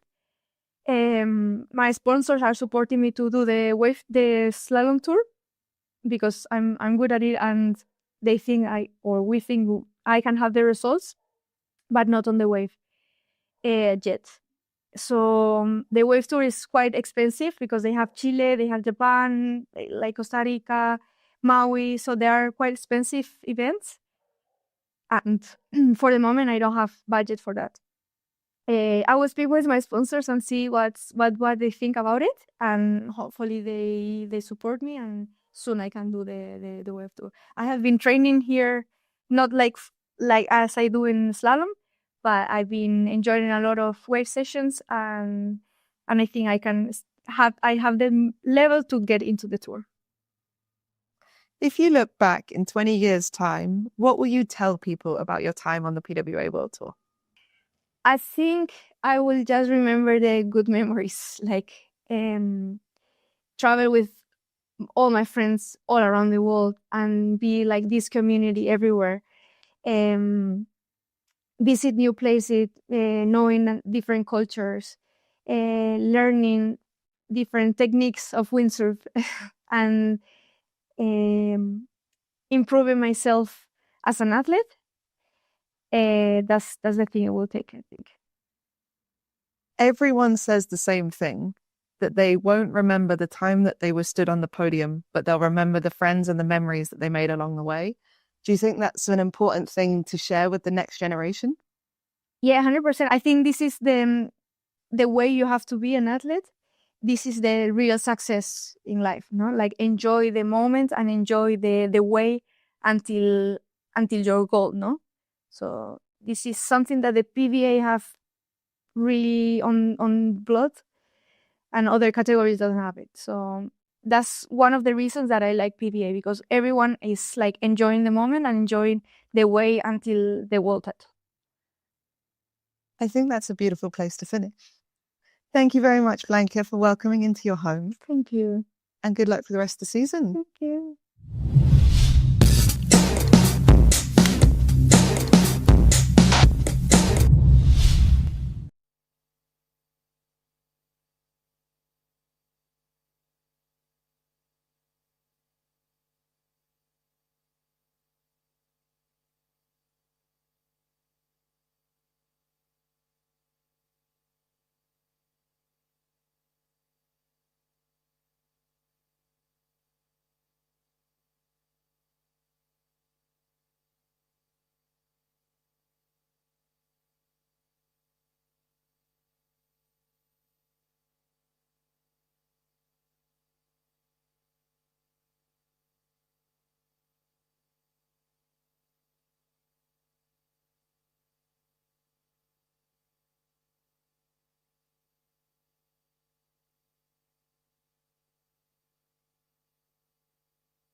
Okay, we are back. Yes, the afternoon racing is going to kick off pretty soon. Elimination 4 for the men, and that's a pretty big one because the discard will come in, and that man on your screen, Maciej Rakowski, will definitely welcome a discard. It's not been going well for him so far in Fuerteventura, but I guess things have got to change at some point. He's got no pressure on him now. He can just race. But in terms of getting a podium, I think he's got his work cut out. We're only on day 2, but after 3 eliminations, he's not really got a counting result that you'd want to try and get yourself on the podium. But still, he wants to get himself back into it, get the confidence up. One man who doesn't need a discard right now, Matteo Iuchino. 3 bullets, 3 first places out of 3. That is massive. Massive. I mean, that's huge domination in what is a very hotly contested discipline. Where's Pierre Mortefon, you hear you ask, the reigning champ? Well, he has actually just escaped being in the qualifier round. He went out in the quarterfinals. He's sitting in 6th place overall at the moment. He's got 2 second places, but obviously went out early in the last elimination. So when the discard comes in, let's say he wins this elimination, he's still sitting on a second, and a first. So it's way too early. You can't count him out. He's still right in the game here, sitting in a good position. But he's had to fight his way for nearly all those results. So it will make a big difference what he gets in this one. If he finishes this final with a win, ends day 2 with a bullet, 2 seconds yesterday, he's still right in the game. But at the moment, Matteo Iuchino looking really good. Nico Preen's up into 2nd place overall at the moment, sitting on 12 points. Again, discard will come in at some point. Tati Franz in 3rd place, Jordi Vonk in 4th. Benoit Mercer up into 5th ahead of Pierre Mortefon. Mardo Vrieswijk in 7th, Cedric Board 8th, Ingmar Daldorf 9th. And then we got Sasha Fortune, really good sailing from him in 10th place. And then a big shout out to Brendan Loho in the under 80 kilo category, and he's in 11th place overall. That's amazing. That is absolutely amazing. He's ahead of, Lohan Jules, Tristan Algray, Bruno Martini, Jimmy Tieme, Scott Stallman, Titoon Giorelli, Maciej Rakowski. He's had some big guns there. Okay, red flag is up. And we are going into, like I say, elimination 4 for the men. And this is qualifier number 1. Who is in qualifier number 1? Let's have a look. Well, firstly, the Brazilian. We've got Clayton Silva. Spends a lot of time, obviously, in Portugal. Phil Viana, he's been working up there. I've raced against him plenty of times. He broke his mast on the first day, and he's only just been delivered a new mast. So, be interesting to see how he gets on. The wind has picked up. The sun has come out. Oh dear, Scotty Stallman going for a number 1. Just what you want to see on the stream. Love it. We got Victor Fasquel, another guy I've raced in Portugal. He's been over to the Portuguese Championship, so be interesting to see how he gets on. He's from down in, if I'm not mistaken, like Hier's way. We've got Elliot Joly, another Frenchie. Leemans from the Netherlands. We've got Lello from France. We've got Bosselli from France as well. We've got Jean-Luc Francis, 16 years old, this fella, 490. Keep your eye on him. He's been pushing pretty hard. And then Brunetti from Italy makes up that qualifying round. Let us know where you're watching from, who you're cheering for, what is going to happen this afternoon, who's betting against Matteo Iuchino getting another bullet, surely. I mean, you've kind of got to think, is Mortefon going to turn it on? At some point he's got to, hasn't he? He needs a good start. He needs to be up there. But, I mean, Matteo just looks so consistent. He's not been nailing the starts by his own admission. But it doesn't matter because he's got the speed. He's been sailing underneath people. I mean, he's not far off the start. Anyone who would say he hasn't been starting well would be maybe, but he said that. But by his standards, I think he's not been right on it. He's been a little bit back, but it's his little bit back is still pretty good start by anyone else's measure.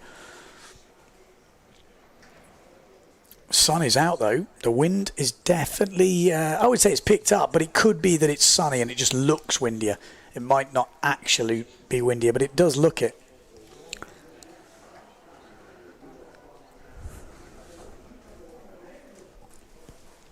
Okay, so we're getting lined up. you know, mostly the guys will cross that start line reversely. So they're going the opposite way at the 2-minute flag. So when that yellow flag's up, usually you're seeing the guys go over the start line the opposite way. And then they're jibing around about that minute. And then they know it's going to take a minute to come all the way back to the start line. That's how they're kind of gauging these starts, just in case you're wondering why they're all going. Tom Lowe says Neil Pride looks like it's the fastest. If Maciek can get his jibes, he will be right up there. I mean, he's going quick, Maciek. And again, it was interesting when I did the walk around this morning. He said, well, I've kind of got more speed this year, and it's maybe altered the way he's thinking about the race, and not in a good way, because he's got more speed, he's a bit more relaxed, and that little bit more relaxation has almost caused him to make some uncharacteristic mistakes, which is, you know, his racing is right there, and his speed is not lacking, but it's not quite as big as the big guys. But this year, he looks like his speed is there, but his racing is kind of letting him down. So it'll be interesting if he can get control of that. Okay, qualification number 1. This is to get into the quarterfinals.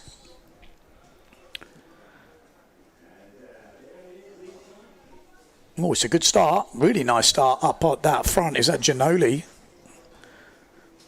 Well, it would be if he was in it, but he's not in it, so it's definitely not him. It's looking pretty good, though.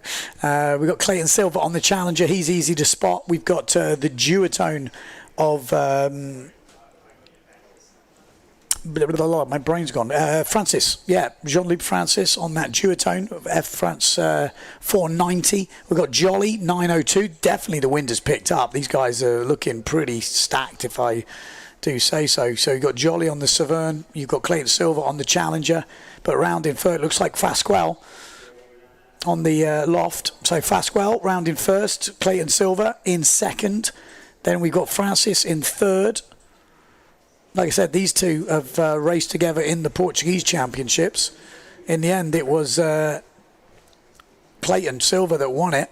But Fasquelle give him a good run for his money on the windy races, and he's doing just that now. Have we still got the sausage? I actually haven't heard. I guess we have. There's no reason why they would have took it out, but maybe it might have only been in there for one elimination. So Fasquelle round in first place. Clayton Silver in second. Then we got Francis, the young 16-year-old, in third place. Oh, Jolly goes for the gap. And lovely jibe from Elliot Jolly. Wow. Lovely. Lovely, lovely, lovely. But Francis gets going straight away. And it looks like this top 4 will get away from the chasing pack. Fasquelle looking good here. Like I see, he's from down in Hier's way. Clayton Silver closing in a little bit here. They don't need to push too hard, just need to make sure they stay on the kit. Top 4 qualify for the quarterfinals. Fasquelle round in first. Ooh, and Francis just going down on that jibe mark as Jolly coming through on the Severn. Oh, there is a little bit catching up. This is Obin, I think, is it? He's not in this race either, so it's definitely not him. Oh, Lello, sorry. Lello. Tio de Lello. France 19.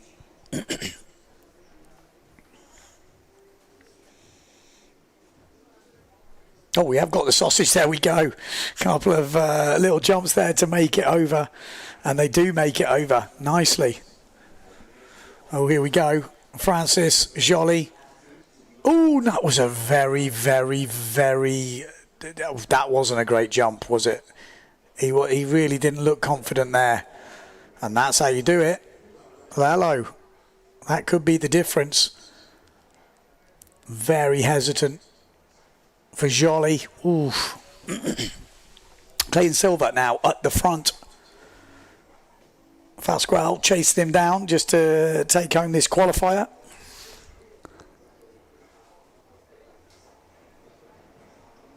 Yeah, 16 years old this, Francis, in third place. So 16 years old, 186 tall. He's 82.5 kilos. Impressive stuff. Born in 2009. Freaking hell. When I started doing the tour, 2003, was it? 2003. You wouldn't even have thought. Yeah, there he is. Jean-Luc Francis from France, 16 years old. And he's through to the quarterfinals.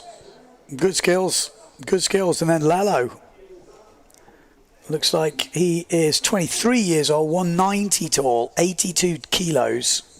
See, from France. He's qualified through to the quarterfinals as well. And then Elliot Jolly will be upset with that. He was in an easy qualifying position. Jolly is 21 years old, 178 tall and 81 kilos. So they're all kind of are probably used to racing together, these guys. They're sort of the young, up-and-coming French youths. Good to see them here. It's a bit strange they never made the 80 kilo category though, just 1 kilo out. You're like, oh, you could do that. Because the rule is, just for people who don't know, or maybe there's some youths or lightweights watching, you just need to make the weight at the registration day, a bit like boxing. So, you know, you have your weigh in, you make your weigh in, and then you're good. I mean, maybe they could do the weigh in the day before, then you could at least eat. In case you're close. It was quite funny, actually. I've got to say, the weigh-in, I quite enjoyed it, especially for the big boys. There's the De Jongs, full fleet of them, literally.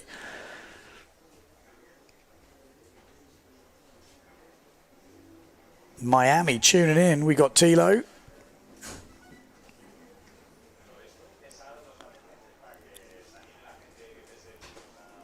Next up, we are going to have qualifier number 2, and just check out the big names in qualifier number 2. This is before the quarterfinals. There's one of them. Maciek Rakowski from Poland is in this qualifier. We've got Tame Mondria from Aruba. He's been actually showing some good speed. He didn't particularly get the jump dialed in the last one. We've got Andrea Cookie in this one. We worked out he is double the weight of De Jong. 53 kilos, he's 107. So Andrea Cook's in this, but he's got a bad rib, he said. We've got Bruno Martini in this one. This is going to be hard for some of the boys in this. We've got Thijs Hannemeyer. We've got Davids from France, and then Mario Borgsteger from Germany. So not an easy one for a few of those guys, because Bruno Martini and, Maciej Rakowski, these are final people. You've got Andrea Cookie in there. I mean, this is a tricky qualifier. This is to get into the quarterfinals.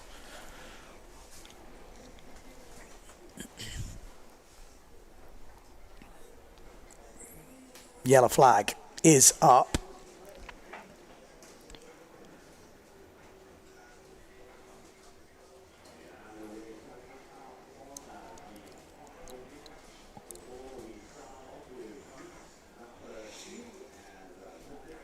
One minute to go. You're expecting Maciej Rakowski. You're expecting Bruno Martini to qualify, so it's kind of a battle for the other two. You would expect Andrea Cookie. But let's see.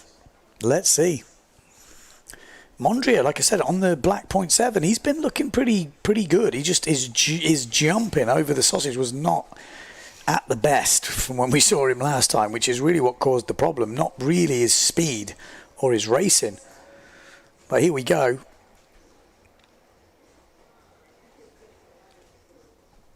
So you see Maciej in the middle on the Neil Pride. Looks like Borgsteger's, the German, is on the Neil Pride as well, maybe.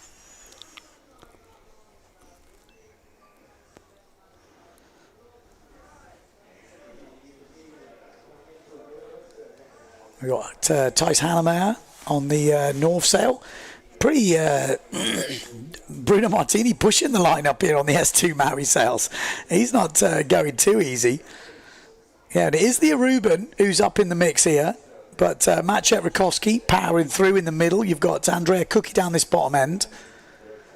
And it does look like Tame Mondria also in the game. Having a bit of a fight with the team boss here on the 0.7. But it is Bruno Martini. Looks like he's on the small stuff, doesn't he? Doesn't look like he's on the 6.7. So maybe the wind has picked up. So Bruno Martini round in first. Maciej Rakowski in second. And then we've got Andrea Cookie and Tame Mondria goes down at that first mark, and that kind of opened the door for Hannemeyer to come through on the North Sail.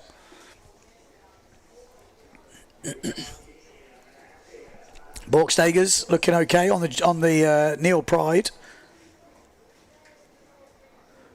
But Bruno Martini rounded first still. Then we've got Maciej Rakowski, Andrea Cookie, Thijs Hannemeyer and the German. Dutch versus German at the moment for that all-important fourth spot. You know it's going to come down to the sausage. You know it.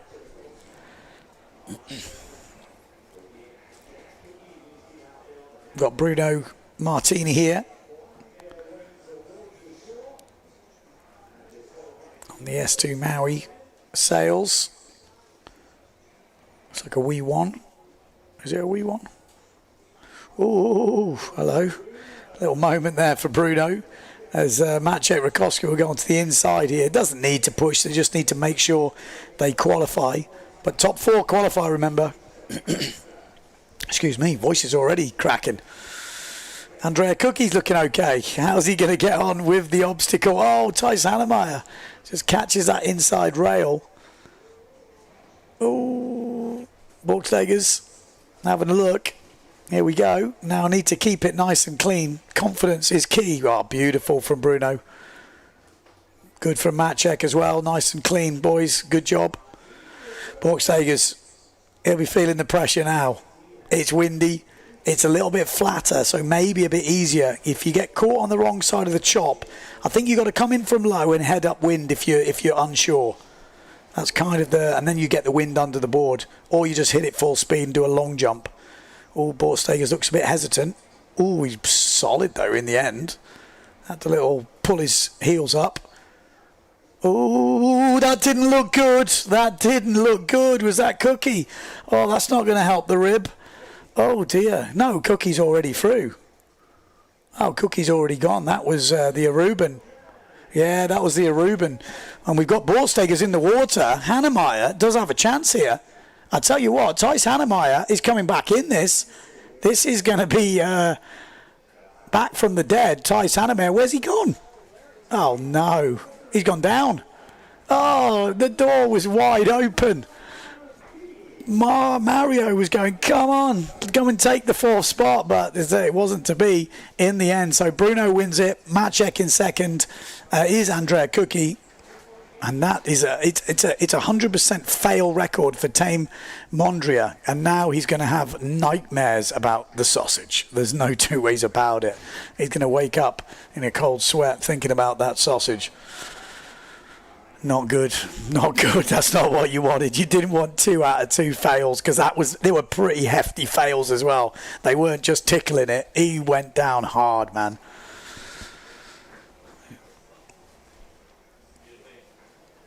Oh, painful, painful. Borgsteger's getting through though there, the German.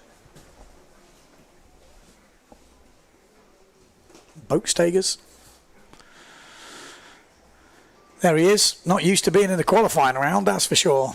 But that's it. They're out of it now into the quarterfinals. We're going to have a look at the highlights from that race. Or for Mondria, it might be the bit of lowlights. Because he was in the game. Crashed at the first mark and then crashed on the sausage. But had the speed, he really did, from Aruba. But it was Bruno Martini obviously went round in first, Maciej in second, and then the wake actually from Andrea Cookie looks like it put off Mondria. Yeah, Thijs Hannemeyer was looking pretty solid at this point. You were thinking, okay, looking good. And then this is where it kind of went wrong for Hannemeyer. But it took him a while to get up. I'm trying to understand what happened, because at this point, he's in a good position. So, jump over the sausage. What happened? It took him a long time to get up. These boys were already round this outside mark. Borgsteger's not a bad jump, that. Pretty solid. And then this was the Aruban, I think. Oh, he didn't look confident there, did he? Oh, and then back. Oh, Jesus. Oh. Gonna have nightmares. There's gonna be nightmares. We're not sure what happened to Hannemeyer, though. It took him a long time to get up, and he got up in the end and then had the chance, and then we didn't see him on the jibe. So not easy out there. Again, the drone does make it look a little bit less choppy and a lot easier than it is to race out there. Plenty of people have said the same thing. So I hope you're not watching this thinking, oh, I could do that. Because I would have to guess you would. It's a lot more difficult than it looks. Right, we're going to go into the quarterfinals now. Quarterfinals number 1. We got Victor Fasquelle in this. We've got Jean-Luc Francis. We've got Lohan Jules, fresh from his best ever result on the PWA Tour. So keep your eye on him. He's got a lot of confidence right now. We've got Jimmy Tieme, Brendan Loho, Cedric Board, Alexis Mattis, and Pierre Macquer. So we haven't really got any of the top 3, 4 guys in this. So that means the other heats are starting to get more stacked up, you know. Because Pierre Mortefond, remember, he's coming in unseeded. Maciej Rakowski's coming in unseeded from the first round. Bruno Martini's coming in unseeded. We might see a really, really stacked quarterfinal. And that's what can happen. When someone messes up, the seeding starts to get way more difficult.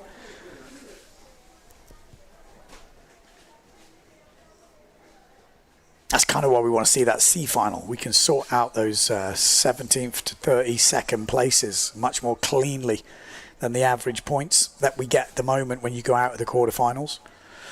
But we'll see how that progresses. I'm going to keep pushing. I want to see it happen. I want to see those boys in those positions racing together. Okay, here we go. Quarterfinal number 1. Who we looking at here? Obviously, Cedric Board is going to be pushing on the Severn. Keep your eye for him. We've got Lohan Jules. Definitely keep your eye on him. Brendan Loho's been pushing hard. Ooh, super close at the front was Fasquelle, who had the best start on the Patrick. Is it a good start? Are they full guns? They don't seem to be full gun. They don't seem to be full gun. If they are full gun, it's a very slow race, and I think Fasquelle's gone. I think Victor Fasquelle has gone. That's a shame. He probably fancied his chances in this. You look at the lineup and you're thinking, well, none of them are easy heats, but this one you've got maybe a better chance than some of the others. On paper, you know. Like I say, no easy heats. That's wrong to say that, but there's some that are easier on paper than others.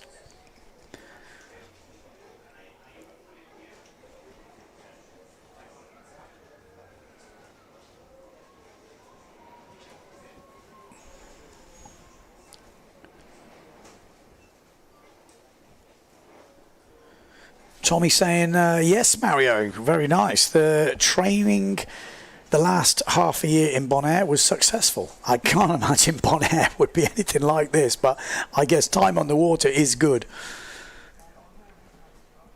Yeah, let's have a replay of that start, see if we can see who's over. It looked like Fasquelle to me on that Patrick. Ooh, Jean-Luc Francis, did he slow down enough time?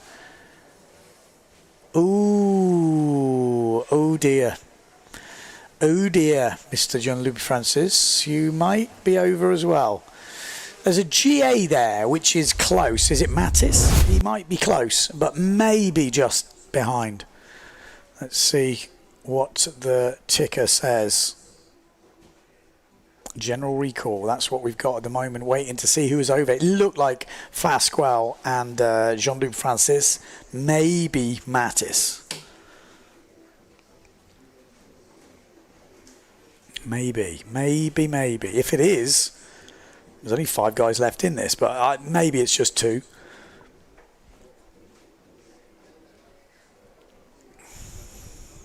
Tyrone says a bunch were over too soon. It did look like that. Maybe, like I said, Mattis, Fasquelle, Jean-Luc Francis. That's at least 2, definitely 2, maybe 3. Ooh, yeah, maybe you're right. It's even Macquer, depending on the. Nah, Macquer looks good. Yeah, it does look like it's Jean-Luc Francis, Fasquelle and Mattis. On looking at the flag, again, they've got the iPad, they've got the timer. They will be able to see it pretty perfect, I would imagine. Nothing yet over the... they're obviously looking at it. Oh, there's a board. I don't know if we can zoom in on that. There's a white piece of paper with some names on it. For my eyesight, there's no way I'm seeing that from here.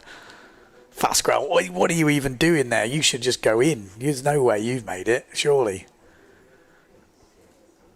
You never know, though. There's, the hope, was it hope that dies last or something? The one thing that dies last.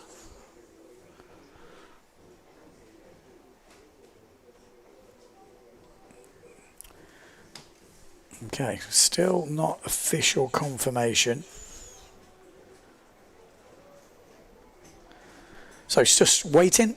Confirmation of the over earlies. Was it 1, 2, 3? I don't think it was 4, but it could be 3. If it is, going to be 5 riders in this race with 4 qualifying.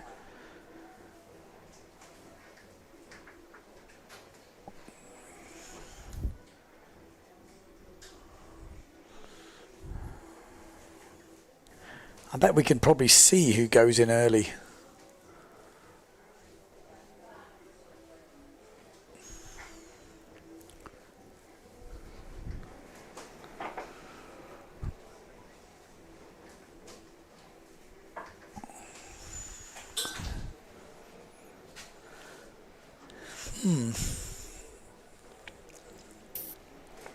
Not yet. Unless I've missed something. Does anybody know?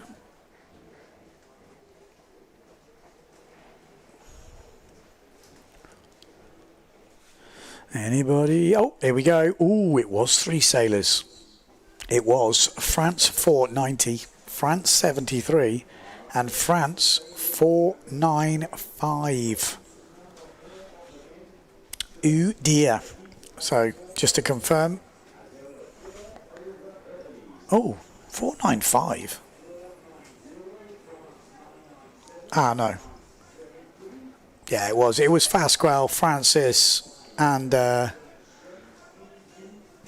Mattis.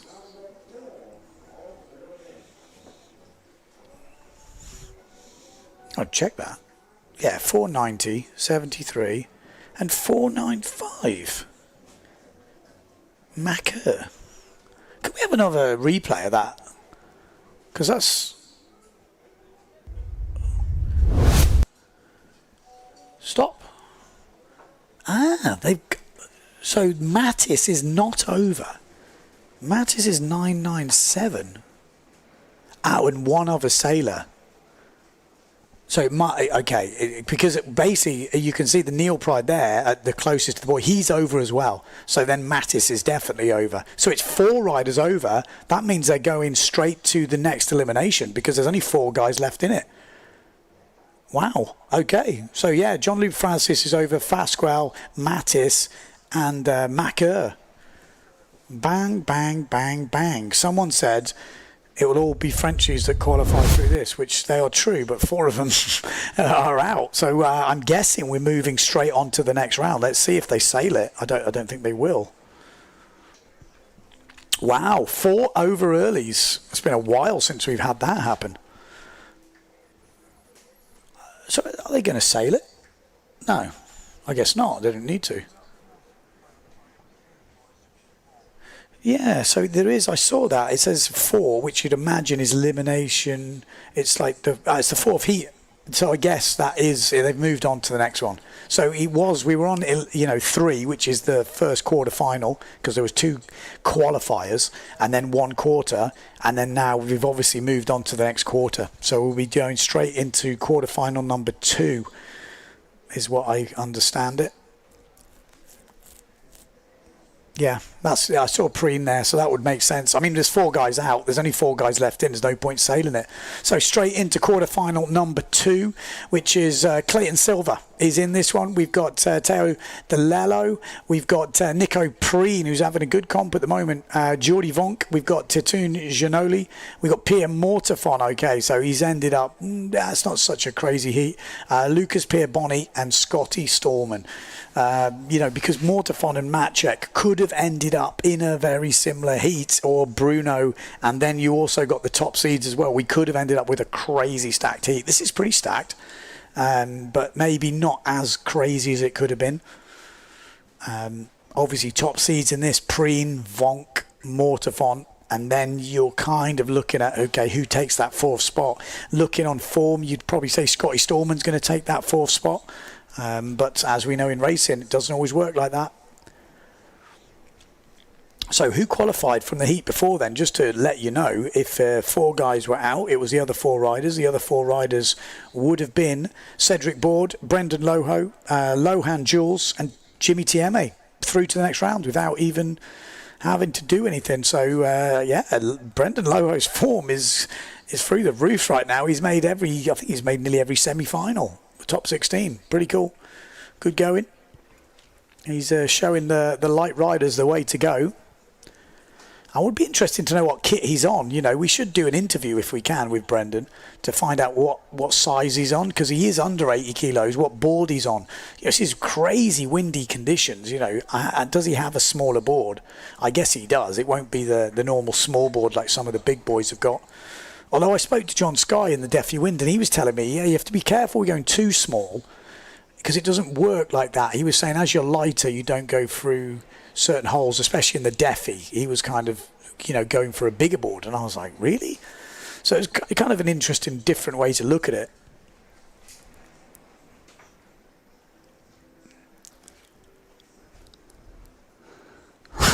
I just seen Tomas say on YouTube, Matchek and Amado together again. Blooming heck. These two, you can't separate them.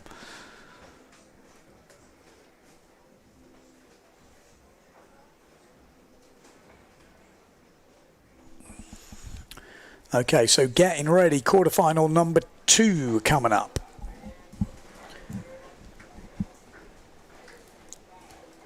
Will we see some upsets?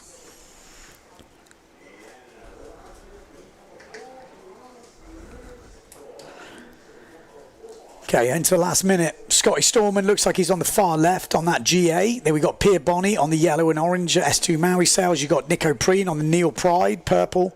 You've got the North sail from Pierre Mortefon. Hasn't really been getting good starts. Be interesting to see what he does in this one. Then we've got the Patrick of Giannoli. We've got the Challenger on the far right, yellow sort of see-through sail from Clayton Silver. And then maybe DeLello on that duotone. So there we go, just jockeying for positions at the moment. Got Jordi Vonk down that right-hand side. Loves that pin end start. Obviously, Pierre Boni looks like he's joining him down there. Clayton Silver also slightly towards that end of the line. Nico Preen right up that top end. Same as Scotty Storman and Pierre Mortefon kind of on his own as they're running towards the line here. It does look like those seeded riders are going to have the best start. It's a good start from Preen. Pierre Mortefon, really good start from him. And Jordi Vonk down the bottom end with Scotty Storman from the UK right up the top. Clayton Silver pushing hard, but he's a little bit further back. And it does look like these top seeds might be the top 4 around that first mark. These boys absolutely fly, I can tell you that much. Clayton is not slow, and you can see the difference. It'd be interesting for a few of you boys to line up to some of these guys. It's kind of insane, the speed. Pierre Mortefon round in first, Jordi Vonk in second, then you've got Nico Preen, then Scotty Storman, Clayton Silver in 5th place at the moment. Pierre Boni just parking it a little bit at that first mark. Remember though, that sausage has been causing some problems. It only takes one bad jump and you lose all those gains you've got. So if you're in 5th place now, it's not over till it's over. That last jibe mark as well. Look at the wind coming through on this second reach. It is cranking. Certain angles you really get to see how windy it is and how crazy the water is. Clayton Silver, look at this for a jibe. He went for it, but had to deal with some pretty messed up water. And Ginoli's coming through. Scotty Storman lost a bit of ground there, but he's still in a qualifying position at the moment. Titoon Ginoli still there or thereabouts as Scotty Storman accelerates down this third reach. Pierre Mortefon in the lead. Jordi Vonk in second place. Nico Preen in third. So Pierre Mortefon doing what he needs to do. Solid as a rock from Pierre. Jordi Vonk. Nico Preen. Scotty Storman. That's your top four. Can't afford any mistakes. A little bit light coming out of this jibe mark as Ginoli gets going. Clayton Silver still there in 6th. Not all over, we know that. This whole reach, jibe and sausage, is where it can all go wrong. And we've seen it go wrong for some top riders. Pierre Mortefon, you don't get better than this. Reigning Super X champion and just slides over that, just skims over it. Made it look easy. Second place, Jordi Vonk. Oh, he left that a bit late. Ooh, close as well from the Neil Pride. Nice from Stallman. Ginoli as well. Ooh, a little bit wide from Stallman. Ginoli had a chance there. He's still got a chance here. Ginoli's in a game here. He really is. Scotty Stallman has opened the door a little bit and Ginoli's gone, thank you very much. I'll have some of this. A quick adjustment of the outhaul and he's going to sit on him now. Ginoli is giving it some. Scotty Stallman is giving it some as well. He's no slouch. Scotty Stallman out in front. Pierre Mortefon has got this wrapped up. The real fight is for 4th place right now between Stallman and Ginoli, and that is it. Stallman's got ahead. Stallman is powering down this reach, and he has got the advantage right now. Ginoli not giving up. We saw this happen very much yesterday, and Stallman absolutely catapulted. Mortefon wins it. It looks like Stallman's got it sorted. He has pulled out some nice ground there. Vonk finishes second, Preen third, Stallman gets 4th, and Ginoli missing out in 5th place. But a good race.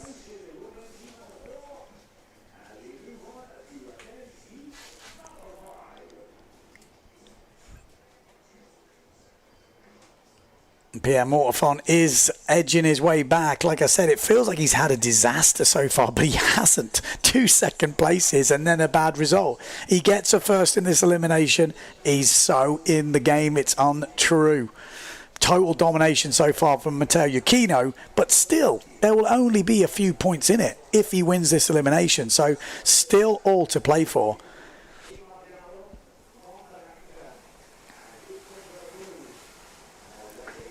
You wouldn't bet against him winning this elimination either, would you? You really wouldn't.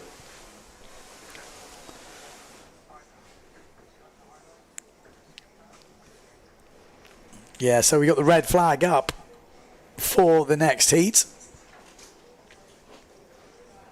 We have got 4 minutes. Who is in quarterfinal number 3? Let's have a look. We've got Maciej Rakowski in this.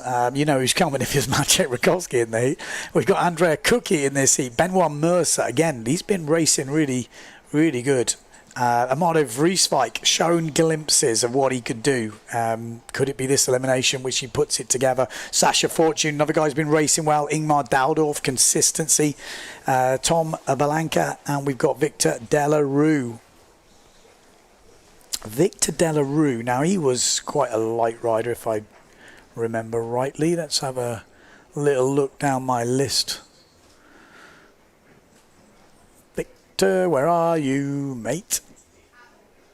Oh, maybe he's older than I thought. I thought he was one of the young ones. Delarue. Ah, it's because he's not got his age on there, that's why. But no, he's 90 kilos. Okay, so he's definitely not one of the light ones, Victor Delarue.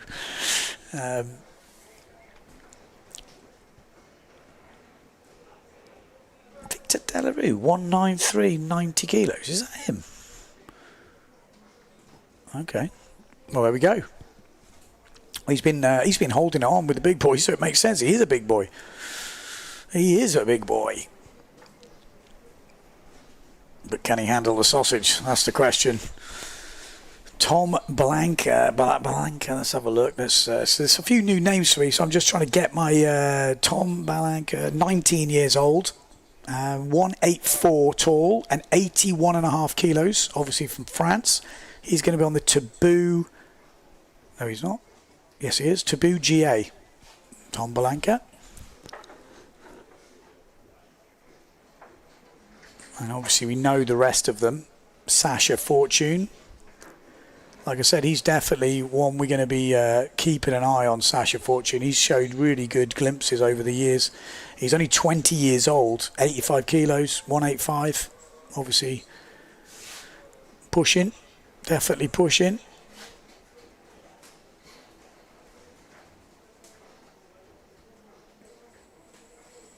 Okay, he's going smaller maybe.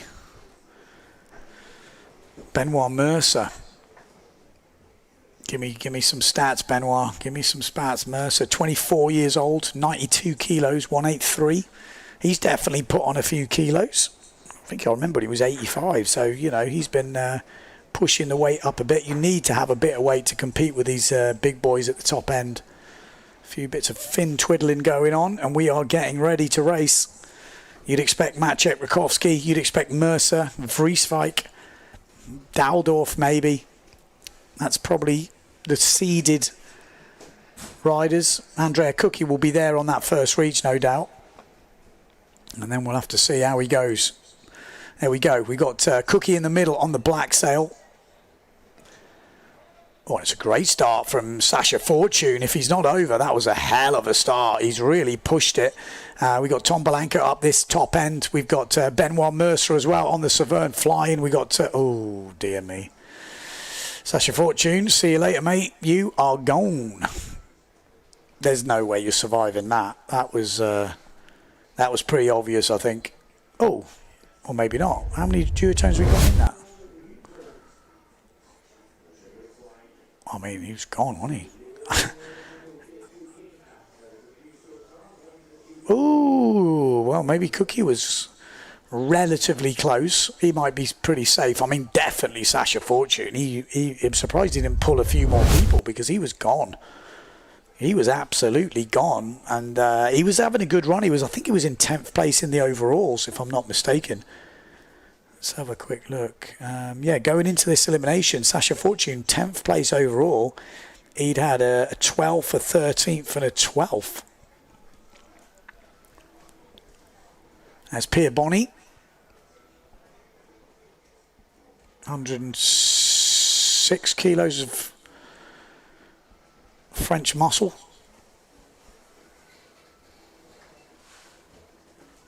On the 5.6, that just goes to show how windy it is. Oof, having a moment.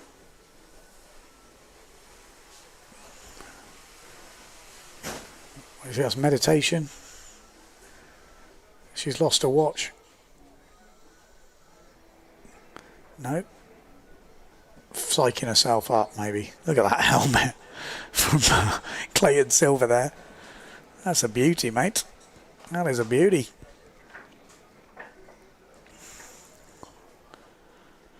General recall flag is up.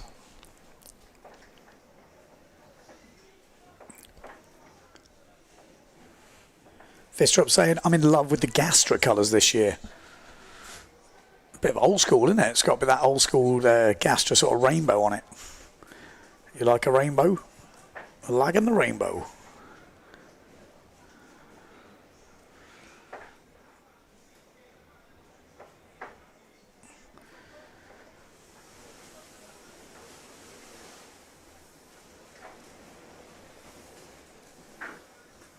Where is the beast, says Thomas. He's focusing now on IQ foil. But he never really did that much fin, if I remember rightly. There's the girls getting ready for the race, the Patrick girls.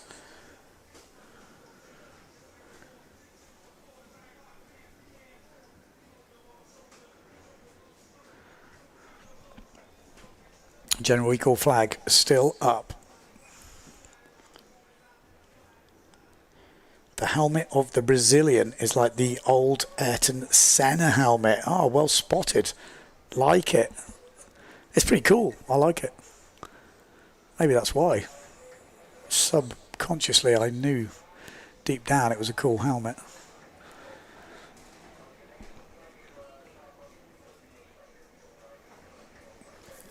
How's the wind? Windy. When you've got 106 kilos of Pierre Bonney on a 5.6, I'm guessing it's pretty windy. I'm guessing it's pretty windy. You've got Femke van der Veen on the left. And the Patrick girls. Got Mary Mortefon, Mai Davico, and Justine Lemetier.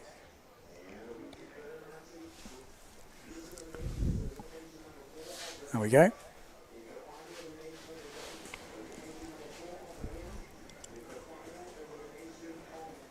Going for the waist harness there, looks like Femke van der Veen. The other girls have got this sort of low waist seat harness by the looks of it.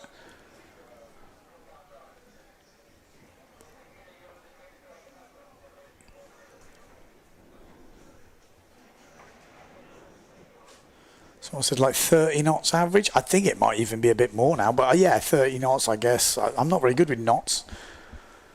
I should be. But it's windy. It's definitely windy. It's one of them days where you're like, oh my God, you're hanging on to your smallest gear.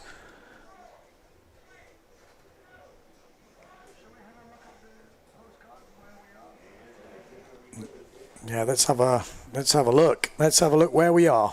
Let's have a look.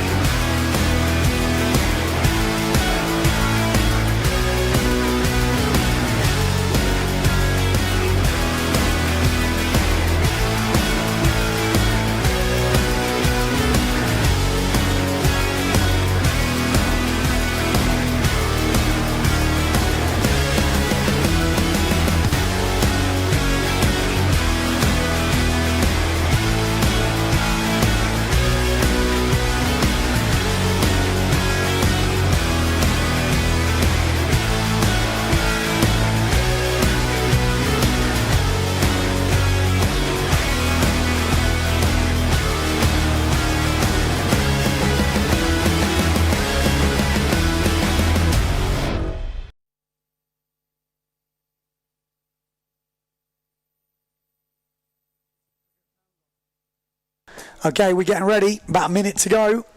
Let's get it on. Let's get it on.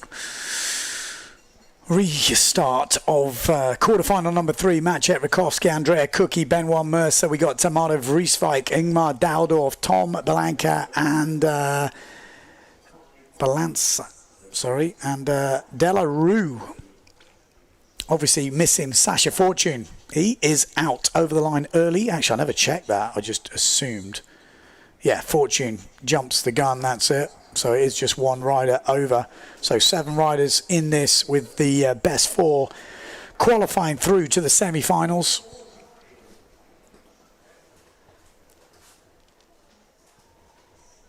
Here we go. Well, we got Andrea Cookie right down this pin end. Maciej Rakowski just above him. Oh, great start from Benoit Mercer up this top end. Not so good from Ingmar Daldorf. So Cookie with a good start. We've got Maciej Rakowski looking good. Amada Vrieswijk just a bit further back. And then Benoit Mercer. That's kind of like where you're thinking, well, and Daldorf as well at that top end. They're kind of the 5 front runners. And it's not to say no one can get in between them, but you would be expecting those guys to be pushing for the top 4 places. And it looks like Maciej Rakowski should go round in first place, although Benoit Mercer is pushing hard and Amada Vrieswijk is coming back. But it will be Maciej Rakowski that goes round in first. Oh, a bit sketchy, but from Cookie, but goes down. Daldorf coming through. It's pretty windy now. You can see the way the boys are going. And Delarue has got a chance here. I'm pretty sure Delarue ain't 90 kilos, is he? Am I getting the wrong guy? Oh, he's flying, so maybe he is. I'm going to have to do my research again. I've got him mixed up with someone else. Flying. Yeah, absolutely flying. Here we go. We're on. We got 5 guys in the mix, 4 places, and Amada Vrieswijk is leading. Maciej Rakowski in second. Probably lost a bit of confidence, Maciej, I reckon. And Delarue going to the inside there, trying to get through, just got stuck on that swell. And Benoit Mercer just pumping onto the other swell and got quite far ahead. Dowdorf is the guy that's missing out a bit here, but he's managed to get going. The race is definitely on.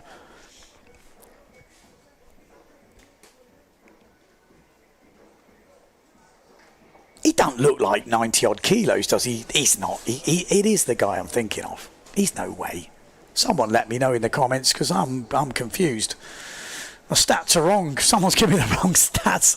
Amado Vrieswijk, though, he is 99 kilos and he's ready. He is pumped. He's leading the way here. Maciej Rakowski in second. Then we've got Benoit Mercer. These guys making easy work of it. Still got to get over the obstacle. Then we've got Ingmar Dowdorf, Delarue right behind him. No room for error from Dowdorf. The sausage is coming up. This is the penultimate leg. One jibe mark to go, and it's naughty out there. It is absolutely naughty. You've got to be careful. Keep your wits about you. But if there's anyone who can absolutely sky this thing, it's this man. Amado Vrieswijk just, lands on the tail, bounces out a bit. Then we've got Maciej Rakowski. Lovely setup for Maciej. And nice from Benoit Mercer. And in fourth place, Dowdorf goes early. Delarue goes pretty early as well. But they make it lovely. Delarue's gone wide. He needed that inside jibe to give himself a chance, and it's okay. It's over. Ingmar Dowdorf managed to land that, keeping control. And it's over. It's over. That top four is done, I think. Delarue's going to try his best to get back into this, but barring a disaster from Dowdorf, I can't see it happening. He's definitely not given up. But Amado Vrieswijk going to be safely through to the semi-finals. Maciej Rakowski as well. Benoit Mercer's flown down this last reach. Look at that. Nice shot that is of the three boys qualifying for the semi. So Amado, Maciej, Benoit, and it is Dowdorf that gets the fourth spot. In the end, a pretty easy cruise for the top boys there. Delarue missing out in fifth.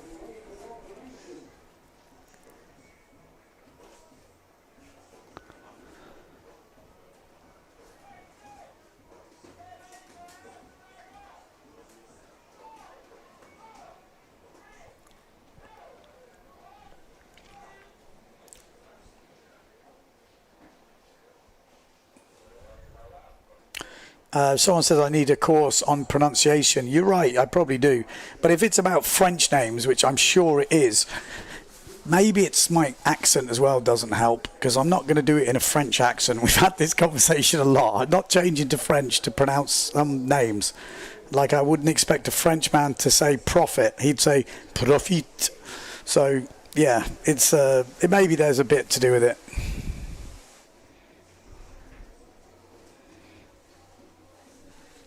It is a good conversation to have. Some of the names I have butchered in the past totally, but some, if it's a pronunciation thing, it's a tricky one. Like how I would say David, you would say David or something. I don't know. That's just an example.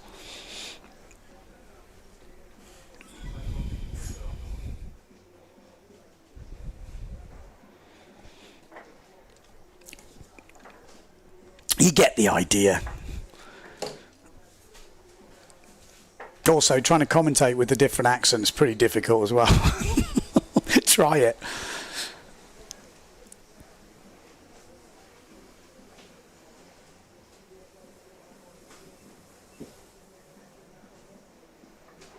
Ben profit, bon profit. It's not profit, it's profit. Right. Enough of pronunciation. I can't say the bloody word. Here we go. Quarterfinal number 4. Bruno Martini. Okay, and here we go. This is Mario Bonsteger. I'm going to pronounce it terrible. Now, we got Mario Buchstegers from Germany. That's totally butchered, just for you. We've got Matteo Iachino, Tristan Algre. We've got Tati Franz. We've got Lambeau in this one. We've got Hooper and Aubin from France. How many names are in this? Ooh, it's okay. It's not crazy. It's not going to be easy for the other boys, though. Some big names in this one.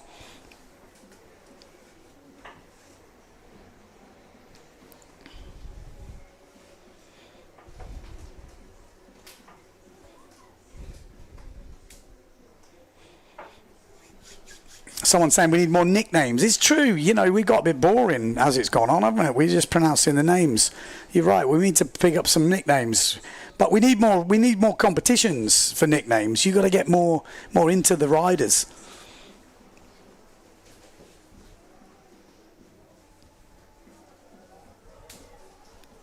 And I need to see the riders more. When I only see them once for one heat, it's hard to get into them. So again, more action.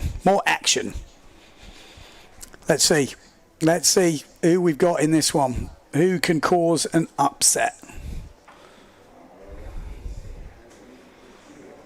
Buchstegers, what is 18 years old, 87 kilos from Germany. So he's a young fella. That's good to see him coming through.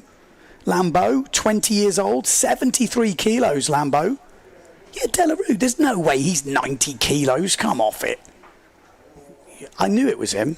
Someone's giving me duff information. Have a look at the sheet, boys and girls. It's not right.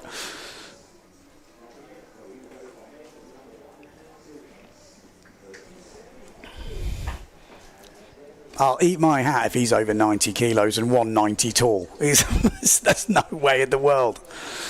Okay, Bruno Martini, he is over 90 kilos and he is a giant and he is in this one. Tati Franz also in this one. He's a beast. Ooh, a little bit early, but slowed down, and that didn't help him because Bruno Martini has powered over the top. Same as Tati Franz, both of them flying down this reach, and they go into an early lead. We've got Matteo Iachino in this. Got three big guns, and it feels like the fight is for fourth place. It looks like William Hooper is taking that fourth place on at the moment, and then he's got some youth fighting behind him. So let's see who will finally get that fourth spot. As we know, the sausage is in play in this fourth elimination, so all bets are off until they're safely over it. But it is Bruno Martini, the Italian, rounding first. Then the other Italian, the event leader, Matteo Iachino, in second place. Then we've got William Hooper, by the looks of it, on the Patrick. And Tati Franz downwind on that Black Point 7 sail. Top four have pulled out quite a lead already on the chasing pack, but like I said, it's not over until we're over the sausage. No guesses for who's in front. Matteo Iachino, he is just getting more and more confident as time goes on. Still early days in this competition, but he's looking so good at the moment. There's Tristan Algre. Hello. Tristan Algre making a play for fourth place. He's already been in the final. He's just here on holiday, he told me.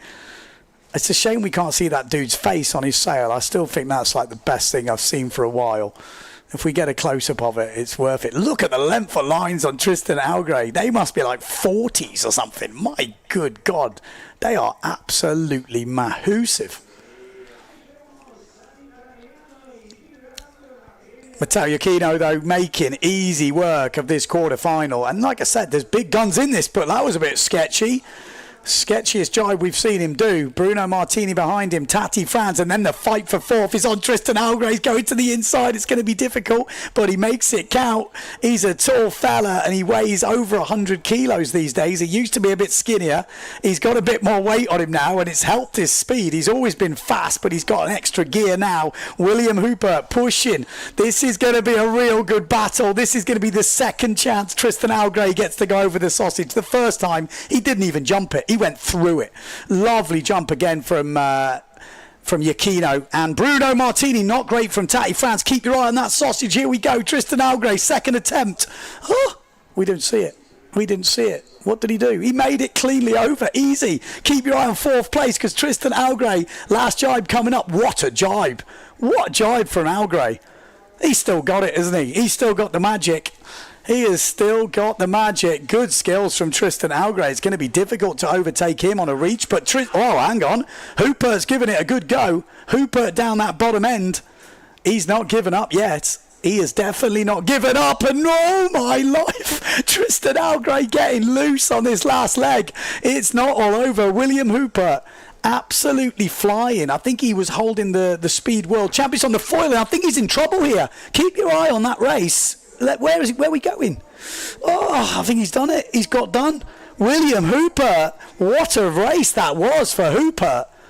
Wow. I mean, obviously, Giacchino won it. Bruno second, Tati third. We saw that happening. But the fourth place, William Hoopert. What a race. I thought Tristan had got that all day long, but just couldn't hold it on that last reach. And Hoopert outpaced him.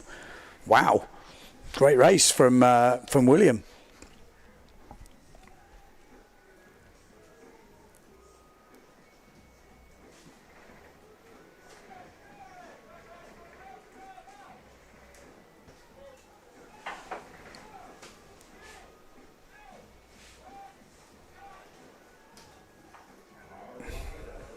Let's have a look of the highlights. Let's have a look at the highlights, because there were some moments in that one. It was a great race.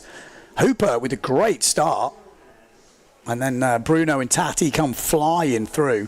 Bruno Martini obviously round in first place. Giacchino in second, then Tati on the outside with Hooper. I mean, that was the top four from the start, but then Algray was the man who come through on this inside here. Great inside jibe. Super nice, puts the power down, and this is when that race really started for that fourth place. Giacchino kind of had control. A little wobble on that jibe. There was obviously a bit of a weird wind gust coming from a different angle. We've heard about that. But this is Tristan Algray. Goes to the inside. I thought he might have struggled here, but he really has got those down. And it was still all to play for at this point.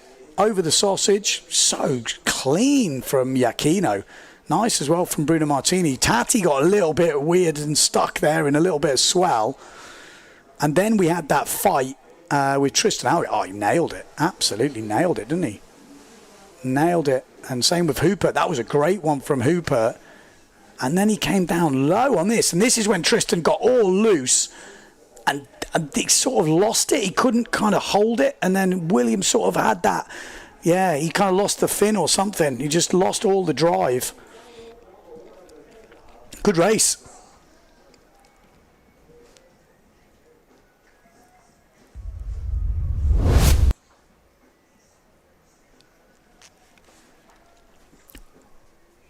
Right, where are we at? Are we at semi-final number one? We're there already. We are there already. It's into the last 16. So top four from here will go through to the final. Cedric Board in this. Brendan Loho once again is in that top 16. Lohan Jules after his best result on the PWA Tour last elimination. I've got Jimmy Tiemi who's looked good. Pierre Mortefont, Jordi Vonk, Nico Preen and Scotty Stallman is there once again. Four of these riders haven't sailed yet this elimination. They were in the heat where four riders went over early, so they didn't have to race. So they're fresh, they're hungry, they're ready for action. Will it help them? That's the question. Will it help them qualify through this round? If you get through this one, you're into the final. Losers go to the runners-up final.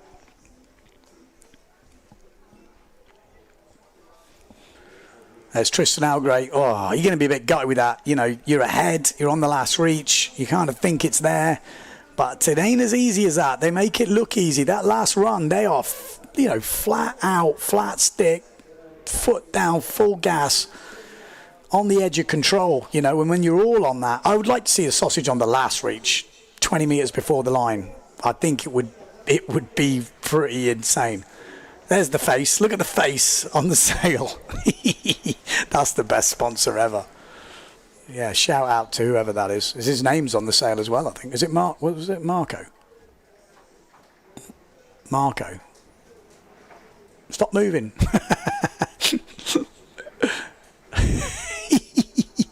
We should have more sponsors like that. Ludo Marco, what a legend that guy is. Don't even know him. You want to get on my sale? I'll put you on my sale. I'll do you a good price. Right, semi-final number one.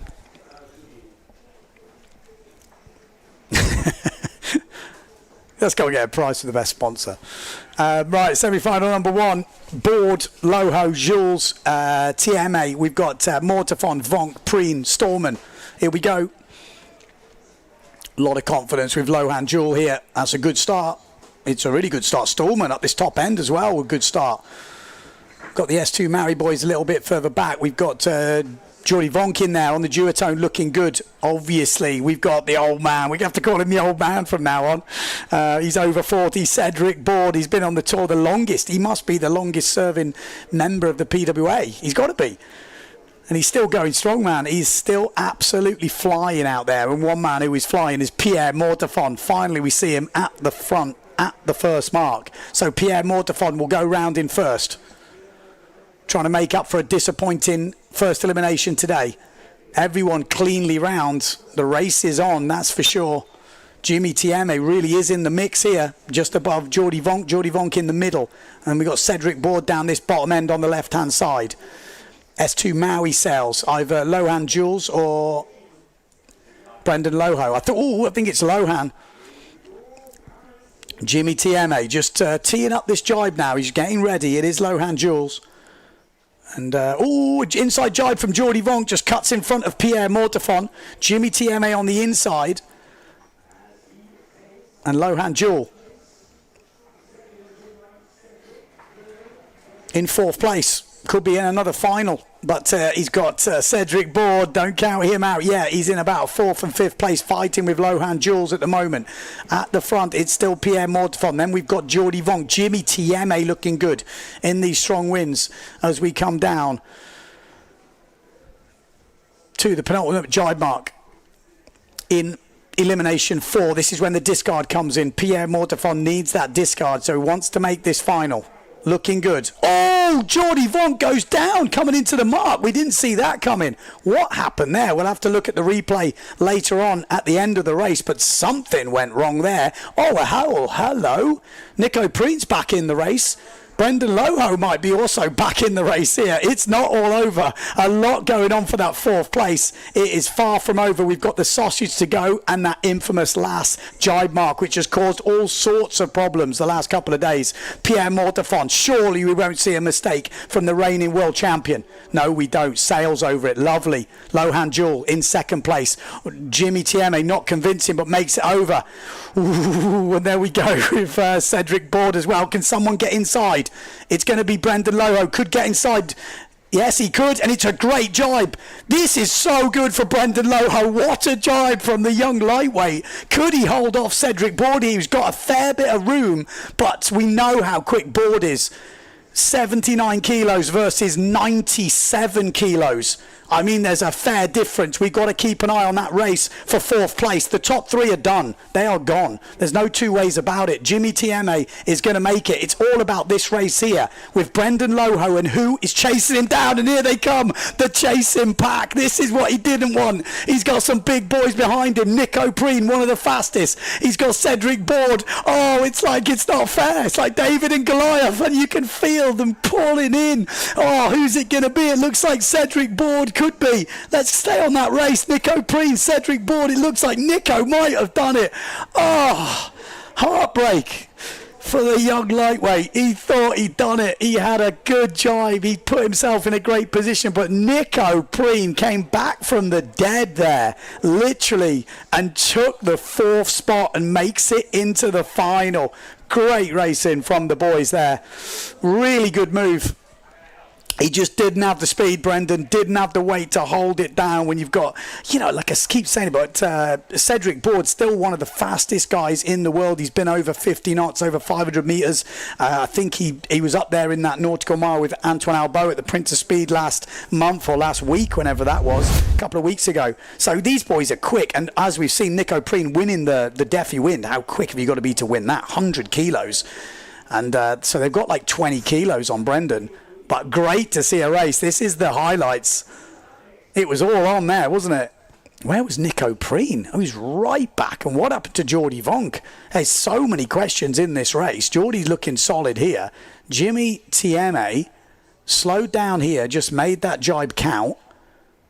Jordy goes in front of Pierre. It's all looking good. You know, Pierre back to business, goes back to the front. And then what happened to Geordie coming into this mark? It was not something that you saw coming. I wasn't really looking at the time. Here we go. Geordie. Oh, wow. The nose looked like it just stuck just as he was coming into the jibe. Oh, no. It's not going well for the Vonk. Oh, fall out the front door. Lovely, lovely from Pierre. Lohan Jewel makes another final. Jimmy Tieme as well. Those are the three. And then the fight for fourth. It was on here. Jimmy Tieme gets round. Lohan's round. And then Preen and then Brendan goes on the inside. At this point, you're kind of looking at the speed. You think, well, that's a decent bit of distance. But you just know how fast those boys are. And they're reeling him in. Oh, it's a horrible feeling. A horrible feeling. What can you do? You can't do anything. You know, 100 kilos, I think 98, I think Cedric Board was. But some good racing.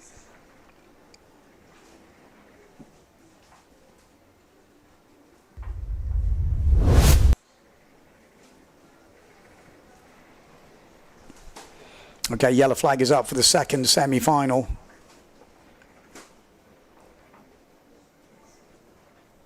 Yeah, and it looks like Mr. Paul Van Bellen said that's why we've got weight classes, and it is. It's like that's the difference. But some great racing. I love to see it mixing up as well. Semi-final number 2. Maciej Rakowski in this one. Mardo Vrieswijk. We got Benoit Mercer, Ingmar Daldorf, Matteo Iachino. Oh, my life. Bruno Martini, Tati Franz, and William Hooper. Not an easy semi, this, by any stretch. I would say this is pretty stacked. This is pretty stacked. You've got Bruno Martini and Maciej Rakowski, both of these guys coming through the qualifier because they messed up the last elimination. So these guys are like, not unseeded, but these would be the unseeded guys coming through. So when you've got two of these guys who are, it makes this heat really loaded.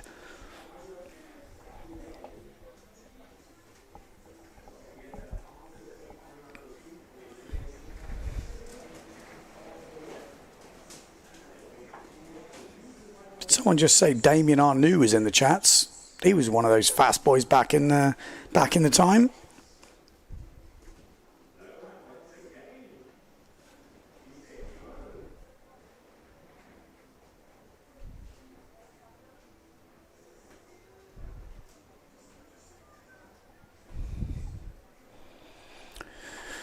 Here we go. Semi-final number 2. It's all on. Who's your money on? Come on, let me know. It's going to be hotly contested, this. Maciej Rakowski's got nothing to lose. Mardo Vrieswijk, I don't think he's got anything to lose. I think they're going to push. They are going to push with everything they have got. They haven't got to protect anything right now. They've not been going well. Here we go. It looks like they're bunching up at the starboard end. Oof, here we go. Bruno Martini with a great start and Maciej Rakowski with a great start. We kind of knew that was going to happen. It looks great. We got Matteo Iachino in there as well. Tati Franz down that bottom end. We got Benoit Mercer up this top end. We got Daldorf on the GA as well. But out in front, it is Bruno Martini, Maciej Rakowski, and Matteo Iachino. Bruno Martini looking good. Maciej Rakowski looking good. Matteo Iachino not giving up yet. Love this shot as they come into that mark. You really get a sense of how much they're doing to keep the boards on the water. What a jibe from Maciej Rakowski. Good jibe from Bruno Martini, and Tati Franz is in. Tati Franz is in. He's back up again. Has he got up in time? He's got Mardo Vrieswijk ahead of him. He's got Benoit Mercer ahead of him. Not easy to get back in this race now with Maciej Rakowski leading. Bruno Martini, both of these coming through the qualifier. So they're unseeded riders technically in this heat, and they are really pushing. Nothing to lose right now. Do or die. You better go out swinging if you're going to go out, and Maciej Rakowski is doing just that. Bruno Martini leading, Matteo Iachino. Then we've got Mardo Vrieswijk, Benoit Mercer, Tati Franz doing his well to fight, doing his way best to fight back into this. He's going to have to hope there's a mistake on the last mark. He needs some sort of coming together. He needs a couple of riders getting taken out because Mardo Vrieswijk and Benoit Mercer are ahead of him. He has got to get past at least two. Well, he's got to get past both of those guys. Not easy. Maciej Rakowski trying to put a few wrongs right.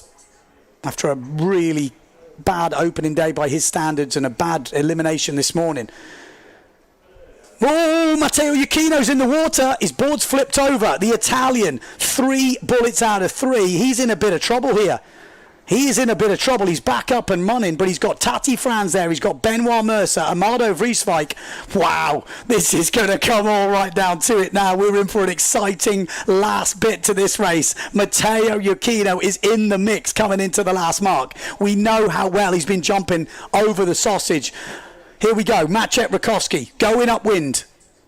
Bouncing around. The chopper. Oh, it's a super sketchy jump from Matt. Oh, big early jump from Bruno. Oh, what a jump from Iachino. He's definitely been practicing. Amado Vrieswijk as well. Benoit Mercer goes down. Tati Franz is still in this, but he's got too much to do. Matteo Iachino has got himself back into that top 4. That's what he needed to do.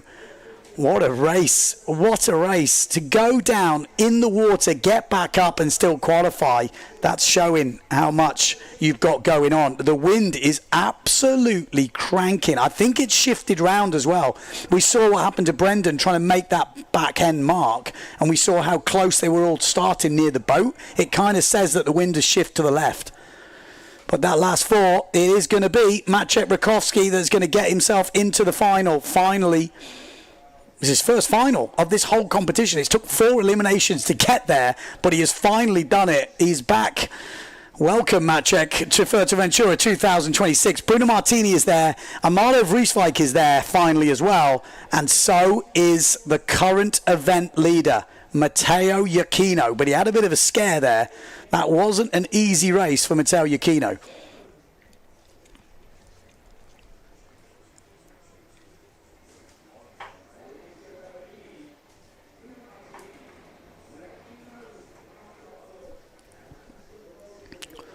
Oof, getting me breath. That was, it's intense, man. That's intense. Some good racing going on here. Oof, look at that. He was on the money. Bruno Martini, I told you, and Maciej Rakowski. They're the boys that are going to be pushing. Amado Vrieswijk as well. They haven't really had the competition they wanted. Tati Franz going down at that first mark really cost him. Otherwise, he would have been up in the game when Iachino went down. Oof. Ouch. Not what you wanted. Benoit Mercer not in the final, probably for the first time, I think.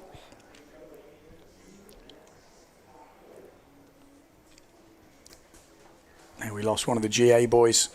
This was when Iachino, I think, went down, was it? Yeah, there's some weird gust going on at that mark. I've seen a few people. We saw it with, in the last round, actually, it was Matteo as well that had a little moment. Okay, little jump there was sketchy from Maciej, but made it over. Great early jump from Martini. And then Iachino and Amado sailing through. Looks so good on the jibe, Iachino. Oof, not so good from Mercer. But you have to push at that point when Iachino's... Oof, that was gnarly. That was gnarly. I mean, it's hard to watch from this angle, isn't it? It looks way harder when you see it down low. But then you got the 4 riders getting through. But definitely the wind moved. When you see them all starting at the starboard end like that, and then you see that last mark, that last run, the angle has definitely, I think, shifted to the left.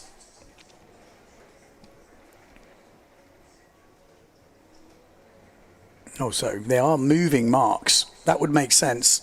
Like I said, there's definitely something happened. Maybe they're moving that first mark rather than moving the boat. It's cranking. It's definitely 30 plus knots out there, 35, I guess. When you've got 105 kilo guys, we saw Pierre Bonny, like that was the closest angle we had on a 5.6. You've got 100 kilos of Nico Preen on a 5.6. These guys don't use their 5.6 unless they have to. This is windy. This is proper. And then you've got some of the girls, you've got, like De Jong, Bobby Lynn De Jong, 53 kilos. And what's she using? Is it a 4.8? Must be. She can't be using in the 5s. It would be actually interesting to know because she is, that is like half the weight of some of these guys. That's crazy. It's so impressive how they're able to just get round the course like they are. It's incredible, really. Damien Arnoux, there he is, my ex-Simmer teammate. He said, I stopped because of the foil, but this looks amazing. Next year I'll be there for sure. That's what we want to hear. We want to see. Come on, we just need Ross Williams on here, Antoine Albo, get a few of the old boys back. Then the young guys have got someone to go, right, well, you're not beating me, you're old now. And, you know, this starts it all. Although Damien's not old. He's still a young fella. But interesting. I like it. I like it when people are getting motivated. Get the youths in there as well. Under 80 kilo category. Maybe if they get enough entries, they'll have their own category.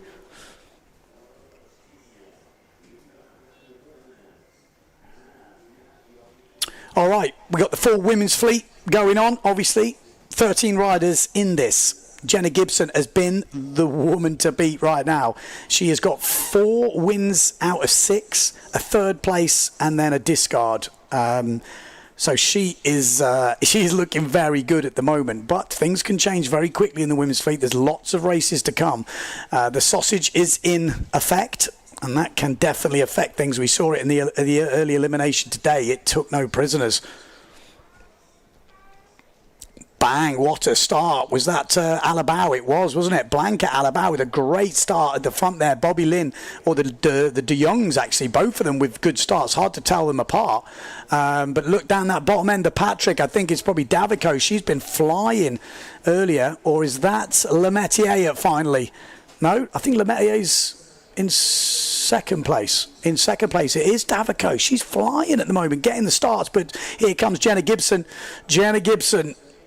Well, look at the Pride at that top end. Bobby Lynn absolutely flying on that Neil Pride. It's Davico down this bottom end. We've got Justine Lemetier. Bobby Lynn coming out of nowhere from the top to maybe challenge Jenna Gibson. She gets pushed wide, though. Jenna Gibson gets a little bit stuck, and Bobby Lynn's gone down. Gone down on that first mark. You've got Justine Lemetier, but it's Davico getting more and more confident as we go. She has really been the biggest improver, I would say, over the winter since last year. She's really stepped up her sailing. Her speed has gone to the next level, and she's got the confidence now. And look at the wind. We saw Jenna Gibson. She was on a 5.7 before. Bigger than some of the guys. Bigger than 100 kilo Nico Preen, which is crazy. Maybe she's changed down now because the wind looks like it's cranked up. Davico going to the inside. Great jibe from the French lady. Lemetier still in this. Jenna Gibson not really able to use her speed so far. We might see it on this reach. This reach does look like they can get up to full speed. And obviously on the last reach. But at the moment, Davico is holding them off. Davico is doing a great job here. Or Lemetier just getting a little bit of air as Jenna Gibson is putting the power down here. You wouldn't count her out coming past. But Lemetier is no easy task to get past. Davico as well, holding her own. But Jenna Gibson is slowly creeping up on the duotone. The 2 Patrick riders are holding her off at the moment as we come into this penultimate jibe mark. 2 reaches to go after this, and the infamous sausage oil. Quite wide jibe. There's going to be a gap on the inside here. If Jenna Gibson stays out of trouble, she does have to avoid Davico. Lemetier goes to the front here. There's some weird stuff going on that jibe mark. We've seen the guys really struggling. But this race is on. Lemetier going for a second bullet here. She's got a hefty looking lead and looking good, but we've got the sausage to come. It's not all over. It's definitely not all over. I'm already getting nervous and tense as they come closer and closer to the jump. They've got to time this to perfection. If you don't, it's good night. Lemetier, it's good. It's good. It's absolutely perfect. What a jump that was from Lemetier. Gibson doesn't make it easy, but gets over Davico as well. Needs to get round this jibe mark. It's still not all over, but it looks like Lemetier is getting a second bullet here. Jenna Gibson, great jibe from the Brit. What a jibe from Jenna Gibson. Moves up into second place. That's what she needs to do. Keep it solid. She's got enough bullets in the bag. She just doesn't need a discard. And this is looking good. Look at the distance she's got to make up. I mean, she is so fast, but surely she's not that fast. Justine Lemetier staring another bullet in the face. She is definitely getting back in this. She was in second overall, but with judging Lemaitre on her own standards. And by her own standards, the first day didn't go as well as it could have. She ended with a bullet. She had a consistent race this morning, and it looks like she's going to end with another bullet. But Jenna Gibson is definitely chasing her down. Jenna Gibson is coming. Surely there's not enough time here for Jenna Gibson to get right back in this. No, Justine Lemaitre gets a second bullet. She is still in the game here.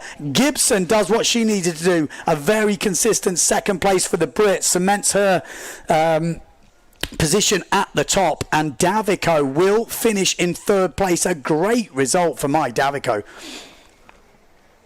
She is getting closer and closer. Are we going to see Mai Davico take a win at this event? It would not surprise me. What a race. Good job from all the women. We're not seeing the other riders coming over the line, but Bobby Lynn was right in the mix for a while there, and that first jibe just caught her off guard. Shows how fast she's going. Like I said, you've got to look at the weights, 53 kilos, and she was right up there at the first mark. So she has got some amazing technique. But what a good race from Justine Lemaitre. She's definitely back in the game now. Couple of bullets in the last few. I'm sure they've got another elimination today.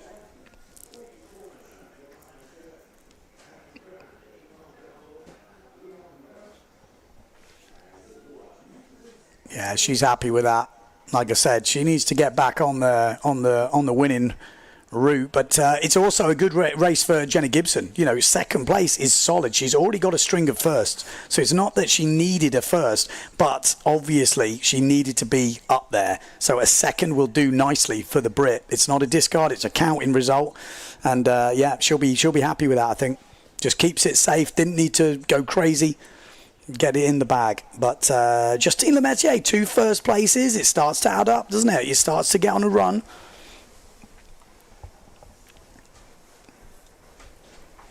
Right, we're going to go into a runners-up final next.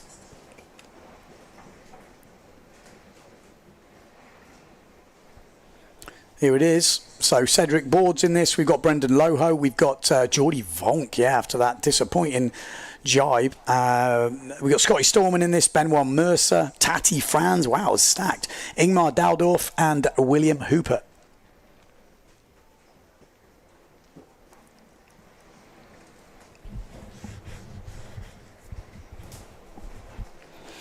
We are on some epic racing. If you are just tuning in, we have had a great day of racing so far. Slalom-X in full effect in Fuerteventura.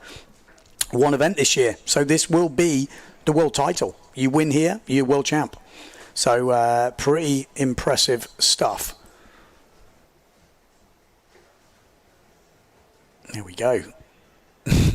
I mean, battling the conditions out there, it is brutal. It is absolutely gnarly as it gets. I mean, Fuerta, it's rare it doesn't deliver. But this year, if you watch the freestyle, it was going off. The guys and the girls were just throwing it down. I mean, they finished the freestyle in 4 days. Then there was a kind of a day off, which was absolutely howling.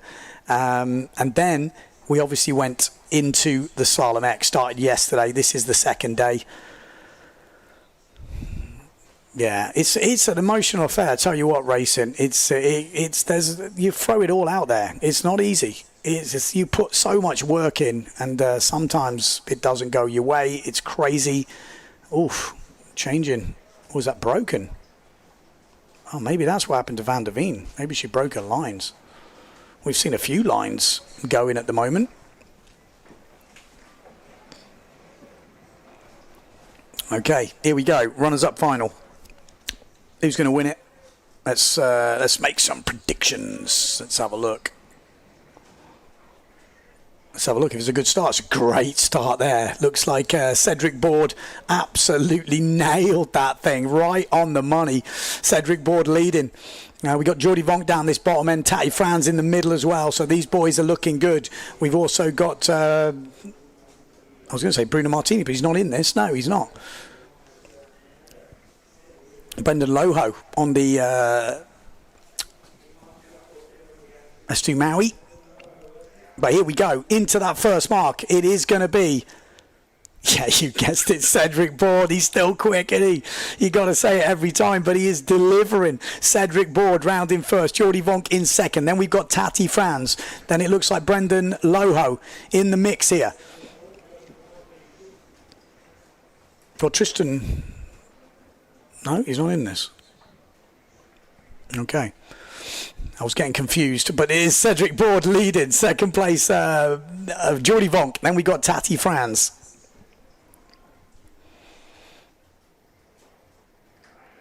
Man, he is hanging it with the big boys, Brendan Loho here. Look at this, he's going to the inside.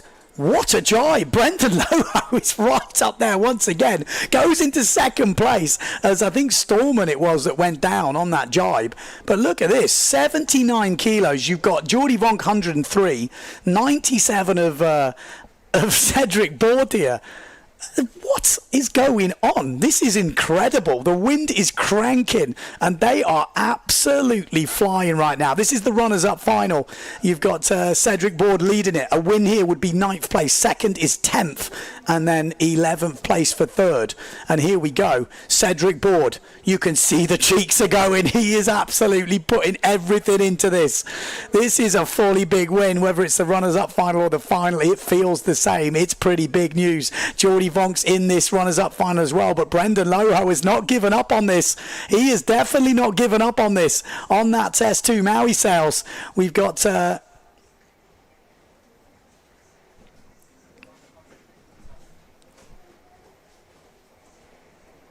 just looking at my list. I keep doubting myself. Here we go. This is Cedric Board. Bam! Beautiful jibing up that top end. Surely not. Going to the inside. He's going to the inside. What? This is ridiculous racing right now.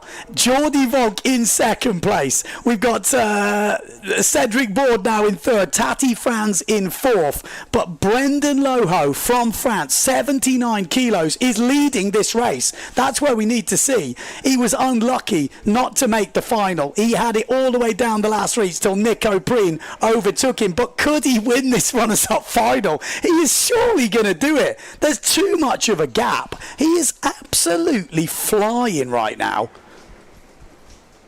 This is ridiculous scenes. I kept doubting. I'm like, is that Brendan? And he is. He has absolutely done it. What a result for the young Frenchman. If there's any light sailors out there, that is testament that you don't need to be 100 kilos. What a race. What a race. Jordi Vonk in second, Tati Franz in third, and Cedric Board in fourth place. Freaking hell, what a race. That was impressive stuff. I apologise, I was doubting. I kept looking back at the list thinking, is that Tristan Algate? It's not Tristan Algate. Is that Bruno Martini? That's not Bruno Martini. It's like you're like, what? The speed and composure on those jibes was insane. Get an interview with that fella. I want to know what he's on. Jesus, that was incredible. Yeah, let's have a replay of that heat, because that was incredible. Runners-up final, that's a 9th place. Surely that's his first single digit. Good start as well, look at that. Right on the money with Cedric Board. Cedric goes round in first, Jordi Vonk second, then we have Tati Franz, and then Brendan was in fourth at this point. It was like Julian Cantel of old, just racing his way back through the fleet. So Cedric still in the lead here. Vonk in second. Tati Franz goes wide. Brendan, look at that. Straight to the inside. Jibes on top of Vonk. You're thinking, okay, well, he's up to second, but surely he's not going to stay there. Surely he's not got the speed. Vonk comes back. Brendan goes to the inside on this jibe mark. Look at the acceleration. Straight on it. Up into, second place at the moment. And it comes down. Look at the jump. Epic jump, and then check the jibe. This is where the damage was done. Just cruises straight into this jibe, holds it on. Everyone else is gone wide, and he's off. He's gone. See you later, boys. Thank you very much for coming.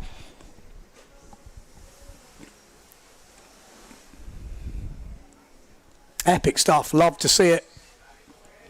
Love to see it. He's definitely making a bid for the Slalom-X under 80 kilo champ. He must have a hell of a lead right now. I mean, what a result. like I said, I'm sure we're going to get an interview with him at some point. I'm not sure when the final will be, but that was, like I said, runners-up final, but that's a 9th place, and that's a big one. Whenever you win any of these finals, we've seen Maciej Rakowski win it, Amado win it, the runners-up final. They're not won by luck. You've got to be racing super well, so he's going to be made up with that, I'm sure. What size is he on? Okay, I don't know how much time we've got. Let's have a look what size he's on. Is it? What size is that? Can't quite see it. I gotta say, I've raced with Brendan a few years ago in Portugal, and he was lightweight then, but he was super quick.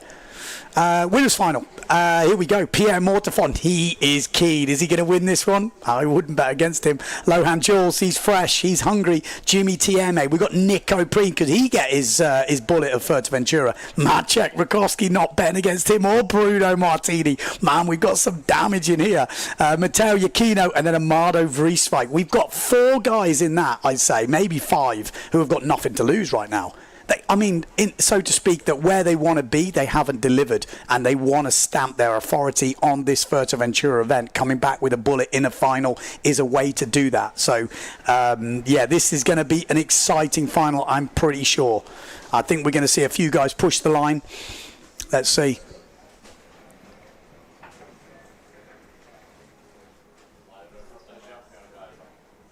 Well, it looks like you're going to have an Instagram video to watch. I'm sure we're going to get a live stream after this final as well. But, he's been doing really good in the speed. If you follow any of the speed stuff, he's right up there. He's beaten some big guys in speed, which is quite incredible. But in speed, you can have lead and weight, so it is a little bit different to slalom. Here we go. Let's see if we can pick him out. We've got Nico Preen on the right-hand side. Not used to seeing him down there. He's obviously trying to stay out of trouble. We've got Maciej Rakowski in the middle. Then we've got the Norths. We've got Pierre Mortefon, Amado Vrieswijk. We've got Lohan Jules on that top left, I think it is.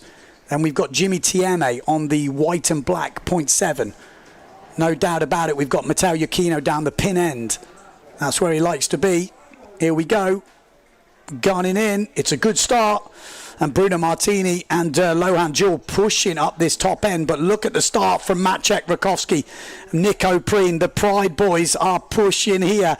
Matteo Iachino, though, he is coming good down this bottom end. He just looks so comfortable at the moment. But Maciej Rakowski is not backing off right now. Maciej Rakowski is definitely not backing off, nor is Nico Preen. 100 kilos of Nico Preen, German muscle. But he's slipped to the back here. Maciej Rakowski, what's he going to be?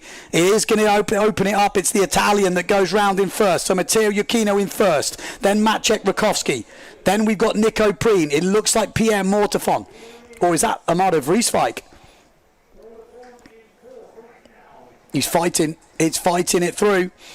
It is, though, Matteo Iachino. He's got 3 out of 3 so far. Can he make it 4 out of 4? He will be discarding a first place if that's the case. But Pierre Mortefon, once again, fighting his way back through. Fighting with Maciej Rakowski, and he goes in front of him. Almost a carbon copy of last year, where he took him out. And look at Pierre Mortefon go. Pierre Mortefon wants this win. What a jibe from Pierre. What a jibe to go into the lead. The Frenchman wants the bullet. I said he'd be hungry, and he is absolutely starving right now. He is eating everything at the buffet. He is going for this win. Matteo Iachino is probably thinking, you know what, second's okay. Or is he thinking that? We've got 2 jibe marks to go and the infamous sausage. Maciej Rakowski in third place, but Pierre Mortefon is powering down on top of Matteo Iachino, the current event leader. And Matteo has had to back off here. Pierre starts to try it up and get some... This jibe has caused some problems, and I think it's going to cause another problem because Iachino is coming through. No, he's not. Another back win from both riders. Something is going on that jibe, and Pierre in the end has come out smelling of roses here. Pierre Mortefon going for his first bullet of Fuerteventura 2026 to get that Slalom-X world title back on track. A bullet here would be massive. We've still got the sausage to go. 1 jibe mark to go. It's definitely not all over. Pierre Mortefon. Could he seal it? Easy for Pierre Mortefon, absolutely sails over it. Just one jibe mark to go. He's gone super wide. No, he hasn't. That's an epic jibe. That's an epic jibe and an epic jump from Maciek Rakowski. But Pierre Mortefon surely has this wrapped up now. Maciek Rakowski in third. Looks like Amado in fourth. But in the front, Pierre Mortefon from France. He's had a second, and let's not talk about it. And then now it looks like he's going to get a bullet. He's going to be within touching distance of Matteo Iachino. He is right up in the game here. You'd think he's had a disaster so far by looking at some of the races, but he hasn't. He's had 2 seconds, and had the 2 seconds, count that with a bullet, he is in the game. Elimination 4 will go to the Frenchman. What a race that was from Pierre. You know how much that means. He is in the game. Matteo Iachino is obviously still in the game. 3 first places and a second. He's looking like he's still in control, but Pierre Mortefon is back. Third place looked like it was going to be Maciek Rakowski. A good race from Maciek just to get that run, get that horrible run over with, and let's start to get down to business. Fourth place looked like it was going to be Amado Vrieswijk. We're not seeing, obviously, those guys go over the line, but there is definitely fights happening, and all the places, every place means something. Every point will matter when it comes to the overalls, but that was a huge race from Pierre Mortefon. Again, racing from the back to the front. He's done that in every race, so if he's on the start line, he's going to be so difficult to beat, and it would be a tough man to bet against him. Here we go, look at this. Pierre Mortefon is there, gets that inside line, but he took all of it on that next jibe. Look at this. Matteo is quite far ahead at this point. Pierre goes in front of Maciek. He nearly does what he did to him last year where the weight caused him, but look at that jibe from Pierre, just solid on the rail, gets the power down, and then soon as he was clean ahead, it was hard to see what else was happening. That was a great jump, though. That was a bit sketchy from Iachino, but does so well here, Pierre. We've got a race on our hands. We've got a competition on our hands. This is big. That's what we wanted to happen for the neutral out there. That's what you want to happen. And I have to say, if I was a betting man, which I am, Pierre Mortefon had my money. He just knew he wanted it so much. But if you'd have asked me at the first mark, I'm not sure I thought he would have overtaken Iachino like he did. That was pretty incredible. Pretty incredible. But that was that weird gust again on that third mark. Something happened. Pierre come through, and it looked like that might open the door for Iachino, but Iachino had the same kind of problem. There's like this back-winded kind of moment.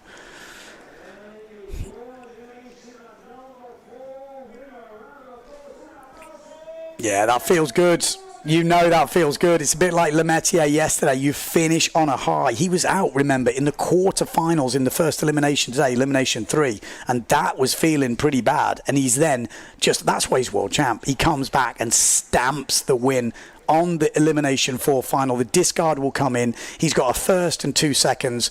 Matteo has got 3 first counting. So there's a couple of points in it, but that's it. That's nothing. Here in Fuerte, it can go wrong very quickly. Obviously, Matteo in a better position, but Pierre is still in the game here, right in the game for the win. Just seeing this, said Bruno slammed into Nico. I didn't see that on the replay. Sorry, I was missing it. We're going to have another women's final. You've got those crazy bare feet boots, which stops you getting blisters on top of your feet, but you still have the barefoot feeling.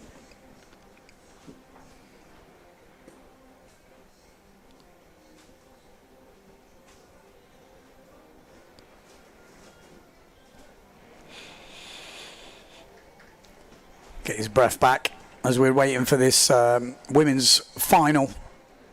Elimination 8, I guess it is. Wow, we are rocking through these eliminations for the women. I guess they're going to be 2 discards.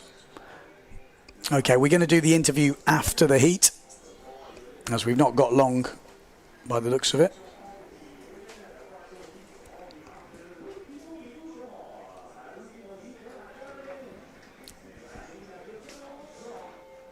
So Mortefon first, Iachino second, third, Rakowski, Tieme fourth, Vriesvik fifth, Preen sixth, Jules seventh, and Martini in eighth.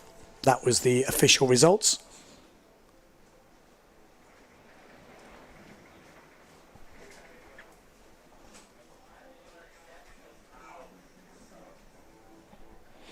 Here we go. Let's see if we can pick him out. Can Lemaitre get another bullet, put the pressure on Gibson?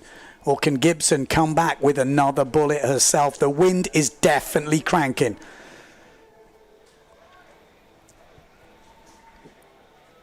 Here we go, women's final. Oh, a good start down that bottom end. Look at that on the loft. Absolutely nailed. Is that no, that looks like, I was going to say, is that Davico again? Because she has been nailing the starts. Bobby Lynn and the De Jongs, I should say, because there's two of them up this top end, absolutely flying on the Neil Prides. Look at this. Oh, one of the De Jongs got a little bit loose there, and it went wrong, but it is my Davico. Look at it. Could she get her first bullet on tour? It's happening. It's happening at some point. When it's going to happen, we don't know. But Jenna Gibson is silently putting the power on as she comes into this first mark. Absolutely flying as we come into the first mark. Davico holding her off at the moment. It is going to be my Davico that goes round in first place.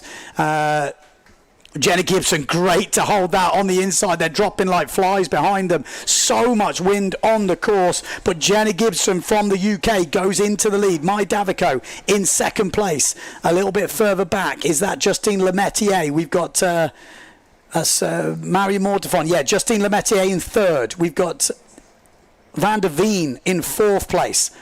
And Mortefon in fifth at the moment. Jenna Gibson leading.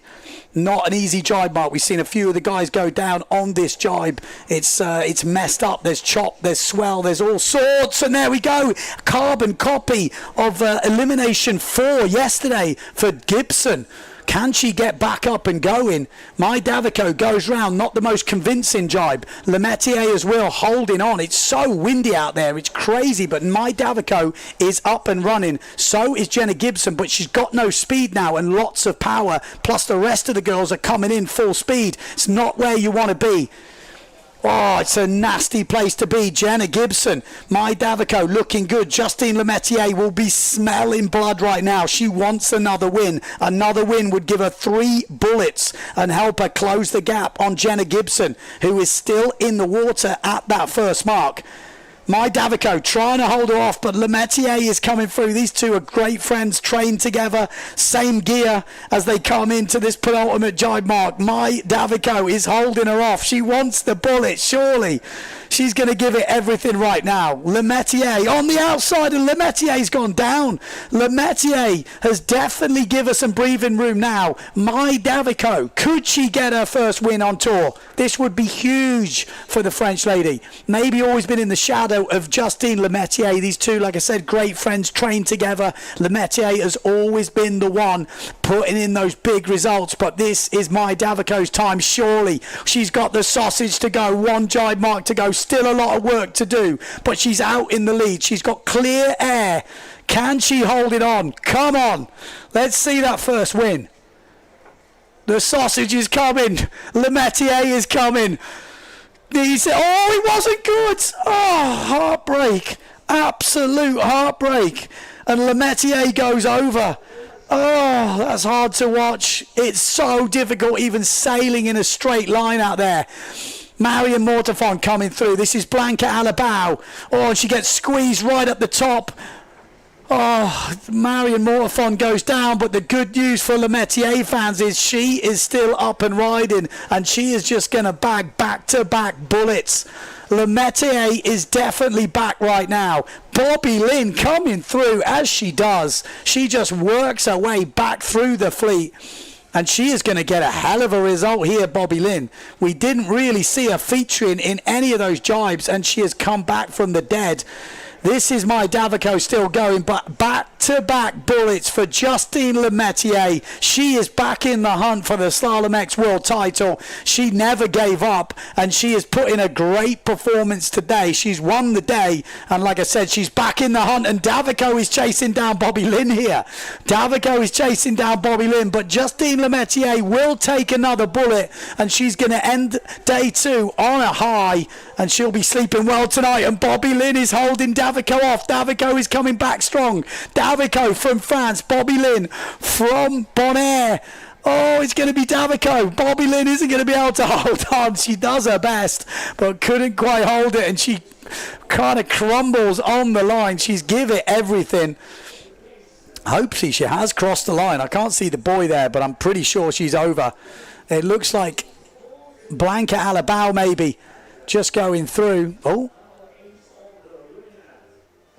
there's a few hand signals going on. Maybe that's to... Oh, you got to feel for Mai. It looked like she had that wrapped up, didn't it? Oh, feeling it, feeling it. I mean, it's savage out there. It's absolutely savage. I don't think you guys can kind of comprehend how difficult jumping at that speed in that chop, that overpowered at the end of a race when you're knackered. It's hardcore. Okay, we're going to go down to the beach for interviews with the men's finalists. The medium board had a nice day at the beach. Pierre finally getting an elimination win. Talk me through that one. Yeah, finally after the nightmare this morning, I had to push a little bit. We get I think the windiest of the day on the final, so it was good.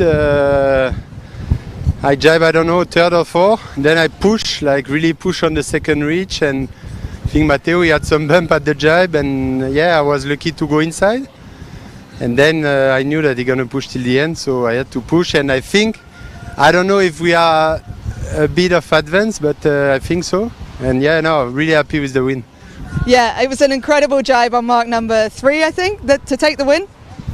Yeah, no, mark number 3 was pretty tricky. We get a weird gust. My boom touched the water, and I was like struggling a bit. The second jibe was really good on a wave, full speed. And then the last one is tricky because you arrive right after your jump, you need to put out the foot, go in, and then you never know when you have a guy like this behind you. And yeah, from Matteo's perspective, you were chasing him down all the way down that last reach. Talk me through that. Yeah, on the second jibe, he had an amazing jibe. I think he had an amazing second reach because I only saw Maciek. I actually didn't see Pierre. He's always there, so you need to take care, but didn't see in that moment. So I was like, okay, I am trying to survive the second jump. And then as I thought about it, I flipped the sail, I look up, and he was already there. So then I pushed, but the third mark was kind of upwind. Not upwind, but was tight, so he had an edge. And then, as he said, the third jibe was really, really tricky. It was bumpy. He had a funky jibe. I was like, I'm going to take advantage, but I had a worse one. I almost crashed. And then I tried to chase him and stuff, but yeah, we have a really similar speed. It was super, super windy, so even to stay up, as he said, you jump the sausage, as soon as you land, you have to jibe. So it's super tricky, you really have to focus. So I'm really happy about the day and super happy. And how is it after so many years to still be fighting with the same person? Yeah, it's good. As I said yesterday before the race, he's an amazing rider. He's complete, he goes good in every condition, so it's really good to fight with him. You cannot expect anything different. And for you, you're leading the event now, 3 wins and a second place. How could that feel? Yeah, I feel it's really good. I worked hard and the gear is working good, so I'm happy. It's just the second day, we have 3 more days ahead. Many guys are fast, and one day by a day. Nice one, Matteo. We've also got Brendan Loho here. He won the losers final. Best result for you on tour, man. Talk me through it. Just a good start, good jibes, and so I'm sort of happy with my speed. Not the quickest out there, but I'm really happy with the jibes I'm making. And how was it to have Jordi Vonk chasing you down on the final reach? It's scary knowing how quick he is. I didn't know specifically how far he was from me, and just kept looking back, not wanting to crash, not messing up the race on the last reach. So yeah, it was really fun. And you're leading the under 80 kilo category too. What's that like? Oh, it's nice knowing I'm on the lighter side of things compared to all the bigger boys, and just really happy too, and yeah, excited to continue the next few days of racing. Congratulations, Brendan. Thank you. I was wondering what size he was on, what size board, because that's kind of the interesting bit. You know, the big boys are on like 96 litres, 32 fins, 5.6s, you know, at 80 kilos. What is he compared to those guys? It'd be quite interesting. I'm going to find out that. But really impressive stuff from Brendan. Great racing from the girls as well, and interesting to hear what Kino was saying there. I mean, he's like, he saw Pierre get that job. We saw it. These are the wobble, and his eyes open up. He's like, yeah, this is the moment. And then this jibe. But as you look at the results, 3 firsts and a second for Yakino. You've got to be happy with that. Oh my, she's going to be pretty distraught with that. That was the first win. You can see it. I mean, it's pretty. That'll be hard to take. You know, you see it. Oh, she seems happy. Okay, let's have a look at the highlights. She's like, it's like a laughing, crying little place. Let's have a look at the highlights of that women's round. There you are. De Jongs were looking good. Again, I'm going to have to work out which helmet's on which, because they were both going well at this point. Maybe that was Kit De Jong, is it? Is that the other one? Oh, she did well to save that. My God, you did well to save that. That could have been, you could have been eating it. This is what you're thinking, Davico. I mean, you're thinking at this point, Jenna Gibson.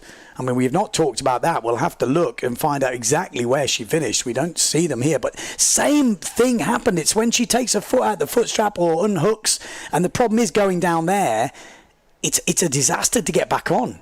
Because of where you're positioned, you've got to water start, then you've got to go to jibe, and you're jibing at low speeds, and all the other girls are coming in. I think it'd be safer to kind of go in tight, and then if you do crash, you're kind of in a better position to sail away. Easier said from the commentary booth, but it was carnage at that first mark. I think Pierre said it was the windiest race today, and it looked quite ballistic, didn't it? At this point, Davico was getting pushed by Lemaitre, and you're thinking, oh, can she hold on? And then Lemaitre goes down. Davico makes it. You're thinking, oh, come on, this is it. She was so close to just not doing that. Oh, it's so difficult. It's hard to watch sometimes, but that's the nature of this Slalom-X. Blanca getting pushed right up into the buoy from Marion Mortefon. Did well to survive that, to be fair. And Bobby Lynn coming through. That's what she does. That is what she does. Jenna Gibson's there. She's not far away, is she, Jenna? And Jenna made it over, oh no, she went down. So Jenna went down as well, okay. Because I'm going to say, if she'd have made it over that Jenna, then she would have also had not a bad result. Oh, Van der Veen, dropping like flies. I mean, it's so windy out there. And there we go, Justine Lemaitre takes another bullet. Well, like I said, we'll have a look at those overall competition. Davico came back to get that second place, and Bobby Lynn in third. We'll have a look to see what that does to the overalls. I'm pretty sure there's 2 discards in, so it will be a lot closer in the women. Okay, we're going down to the beach for an interview with the girls. Justine, what another really good race from both of you. Justine, talk me through it. Yeah, I had not the best start, and then I saw Mai in front, so in my mind I was willing, like, yes, she can finally get her first bullet, and every time she found somewhere to mess up, so I'm happy, but I'm pissed. Mai, how do you feel about that summary of your race? It's always that. So now I was, I can win this race, but after I saw the sausage and meant, I'm not sure I'm gonna pass. So I'm full, and after I felt, fucked. We heard you come in screaming. I was interviewing Brendan, and all I could hear behind me was so much screaming in French. What was going on? I was pissed because I felt at the jibe mark, so I thought, okay, Maya has it and it's cool. I will try to make second. And when I saw her sailing on the port tack, I was like, she's never going to make the sausage. You were super slow, not sailing anymore, and you didn't make the sausage. That was obvious. So I'm pissed because she stopped sailing. So next time she has to keep going further and not stop. Have you ever been so upset to win a race? Yeah, no, never. No, I was happy. I mean, 2 bullets in a row. When I see how my day started, I'm super happy. But yeah, I was really thinking she finally can get her bullet. We both really want her to win. It would be amazing. But yeah, it's in the head now. I will do some coaching tonight. Yeah, you two are really good friends if it wasn't obvious. How do you balance that kind of having to separate it being on the water but then coming back together on the land? Oh, we're dealing really good with it now. At the beginning, it was not the case. But we were jealous from each other or stuff like that. But we've learned how we work with each other, and now we're having good fun. And we know on the water, if I can go for the inside or she will, then we will just do it. But yeah, and yeah, we're happy to share this the trip together, and all this stuff is really cool. Do you agree, Mai? Yeah, now she coached me, so it's really good. But yeah, in the beginning it was not so good for us, but now we help to go in front, so it's really nice. Well done, girls. Thank you. That's a classic interview. That's like so funny. She was upset that she won because Mai didn't win. I mean, that's classic, isn't it? You're going for a world title and you're almost more upset that your friend didn't win. Brilliant, brilliant. Love to see it. Love to see it. Okay, well, that is it. Day number 2 is done. At this point, I'll have to tell you the results because Matteo Iuchino still leading in the men. He must be. I've not seen the overall results, but 3 firsts. Discard in a second, solid. Pierre Mort from disaster in the first one today, come back with a bullet, so he's counting 2 seconds in a first. Third place at the moment, I don't know. I actually don't know. With the discards, well, we'll have to see. When those overalls get updated, I will let you know. But there's a few people in the mix. Vonk was in the mix. Tati was in the mix. Nico Preen was in the mix. So we'll have to wait and see who's there. In the women, again, I'm guessing Jenna Gibson with 2 discards is still in the lead. But Justine Lemaitre has definitely reeled her in a little bit. She's used her 2 discards today, but she did have a win and a third, Jenna. So again, we'll have to have a look at those overall results going in. My guess would be Jenna still leading, Justine in second, but it's definitely closer. My Davico probably moved up into third. Again, I'll have to wait for those results to get updated, but stay tuned to the PWA website. We are coming back tomorrow. There is a rumour there's more waves and more wind coming as we get towards the weekend and on the weekend, so we could still see a lot of changes. Different riders like different conditions. It's not all over. Thank you for watching day number 2. Join us tomorrow for day number 3.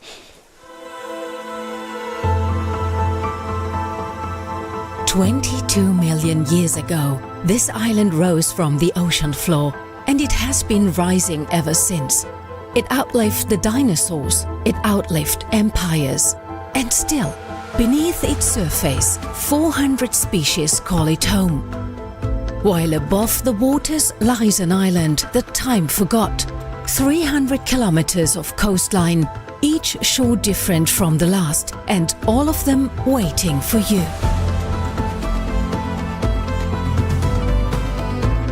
This is where the world comes to fly. 36 years of world championships have been written on these waves, because here the trade winds never stop, and neither do the athletes who chase them. The ocean is always open. But the island gives more than wind and water. From its volcanic soil rises a different kind of treasure, shaped by a culture older than the conquest, by hands that still remember. Here the island feeds you with its land, with its sea, and with its people. And when the sun goes down, the island doesn't shut off. It opens up. Beneath the clearest skies in Europe, you begin to understand.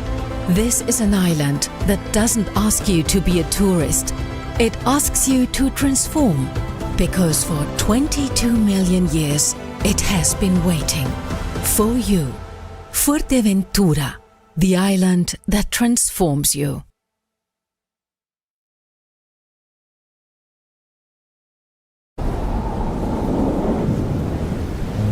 Aquí el tiempo se alarga. Las playas parecen no terminar nunca. Y el horizonte siempre invita a seguir.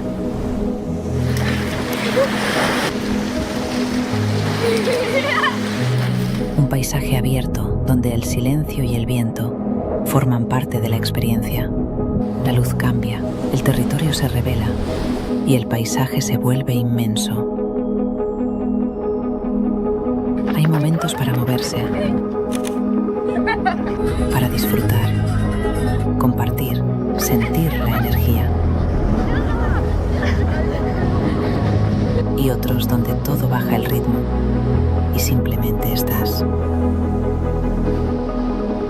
El arte y la tradición conviven. Espacios creativos, calles con historia.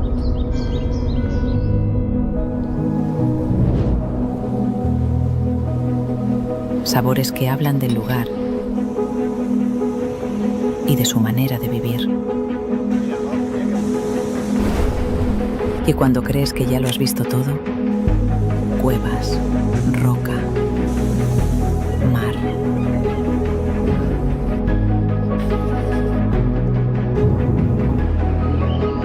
Pequeños instantes que lo cambian todo.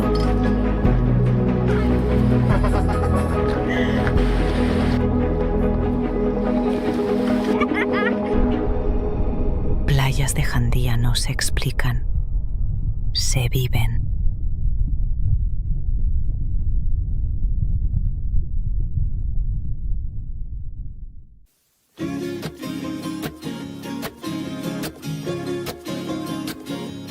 Welcome to the Rene, Egli Windsurf, Wingfoil, and Kiteboarding Center in Sotavento.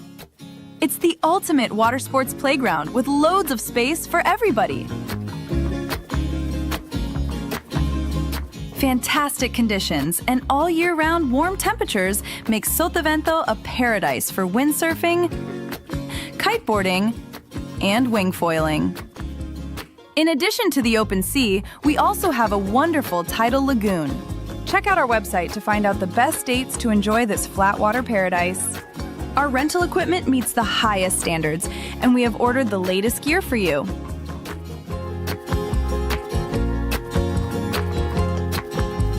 Our professional courses will help you improve your style and riding technique.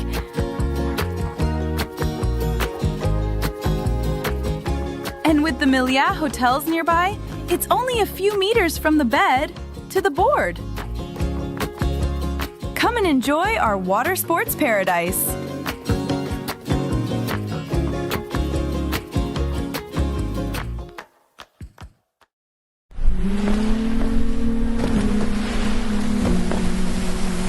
Have you ever realised that when going windsurfing, you're also going mind surfing? Is this family so relaxed because they're on vacation?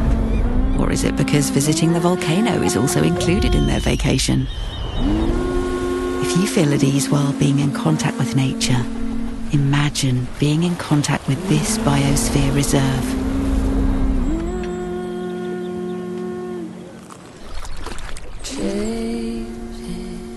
A fresh breeze of wellness is coming. Paradisus Fuerteventura, wellness designed by destination.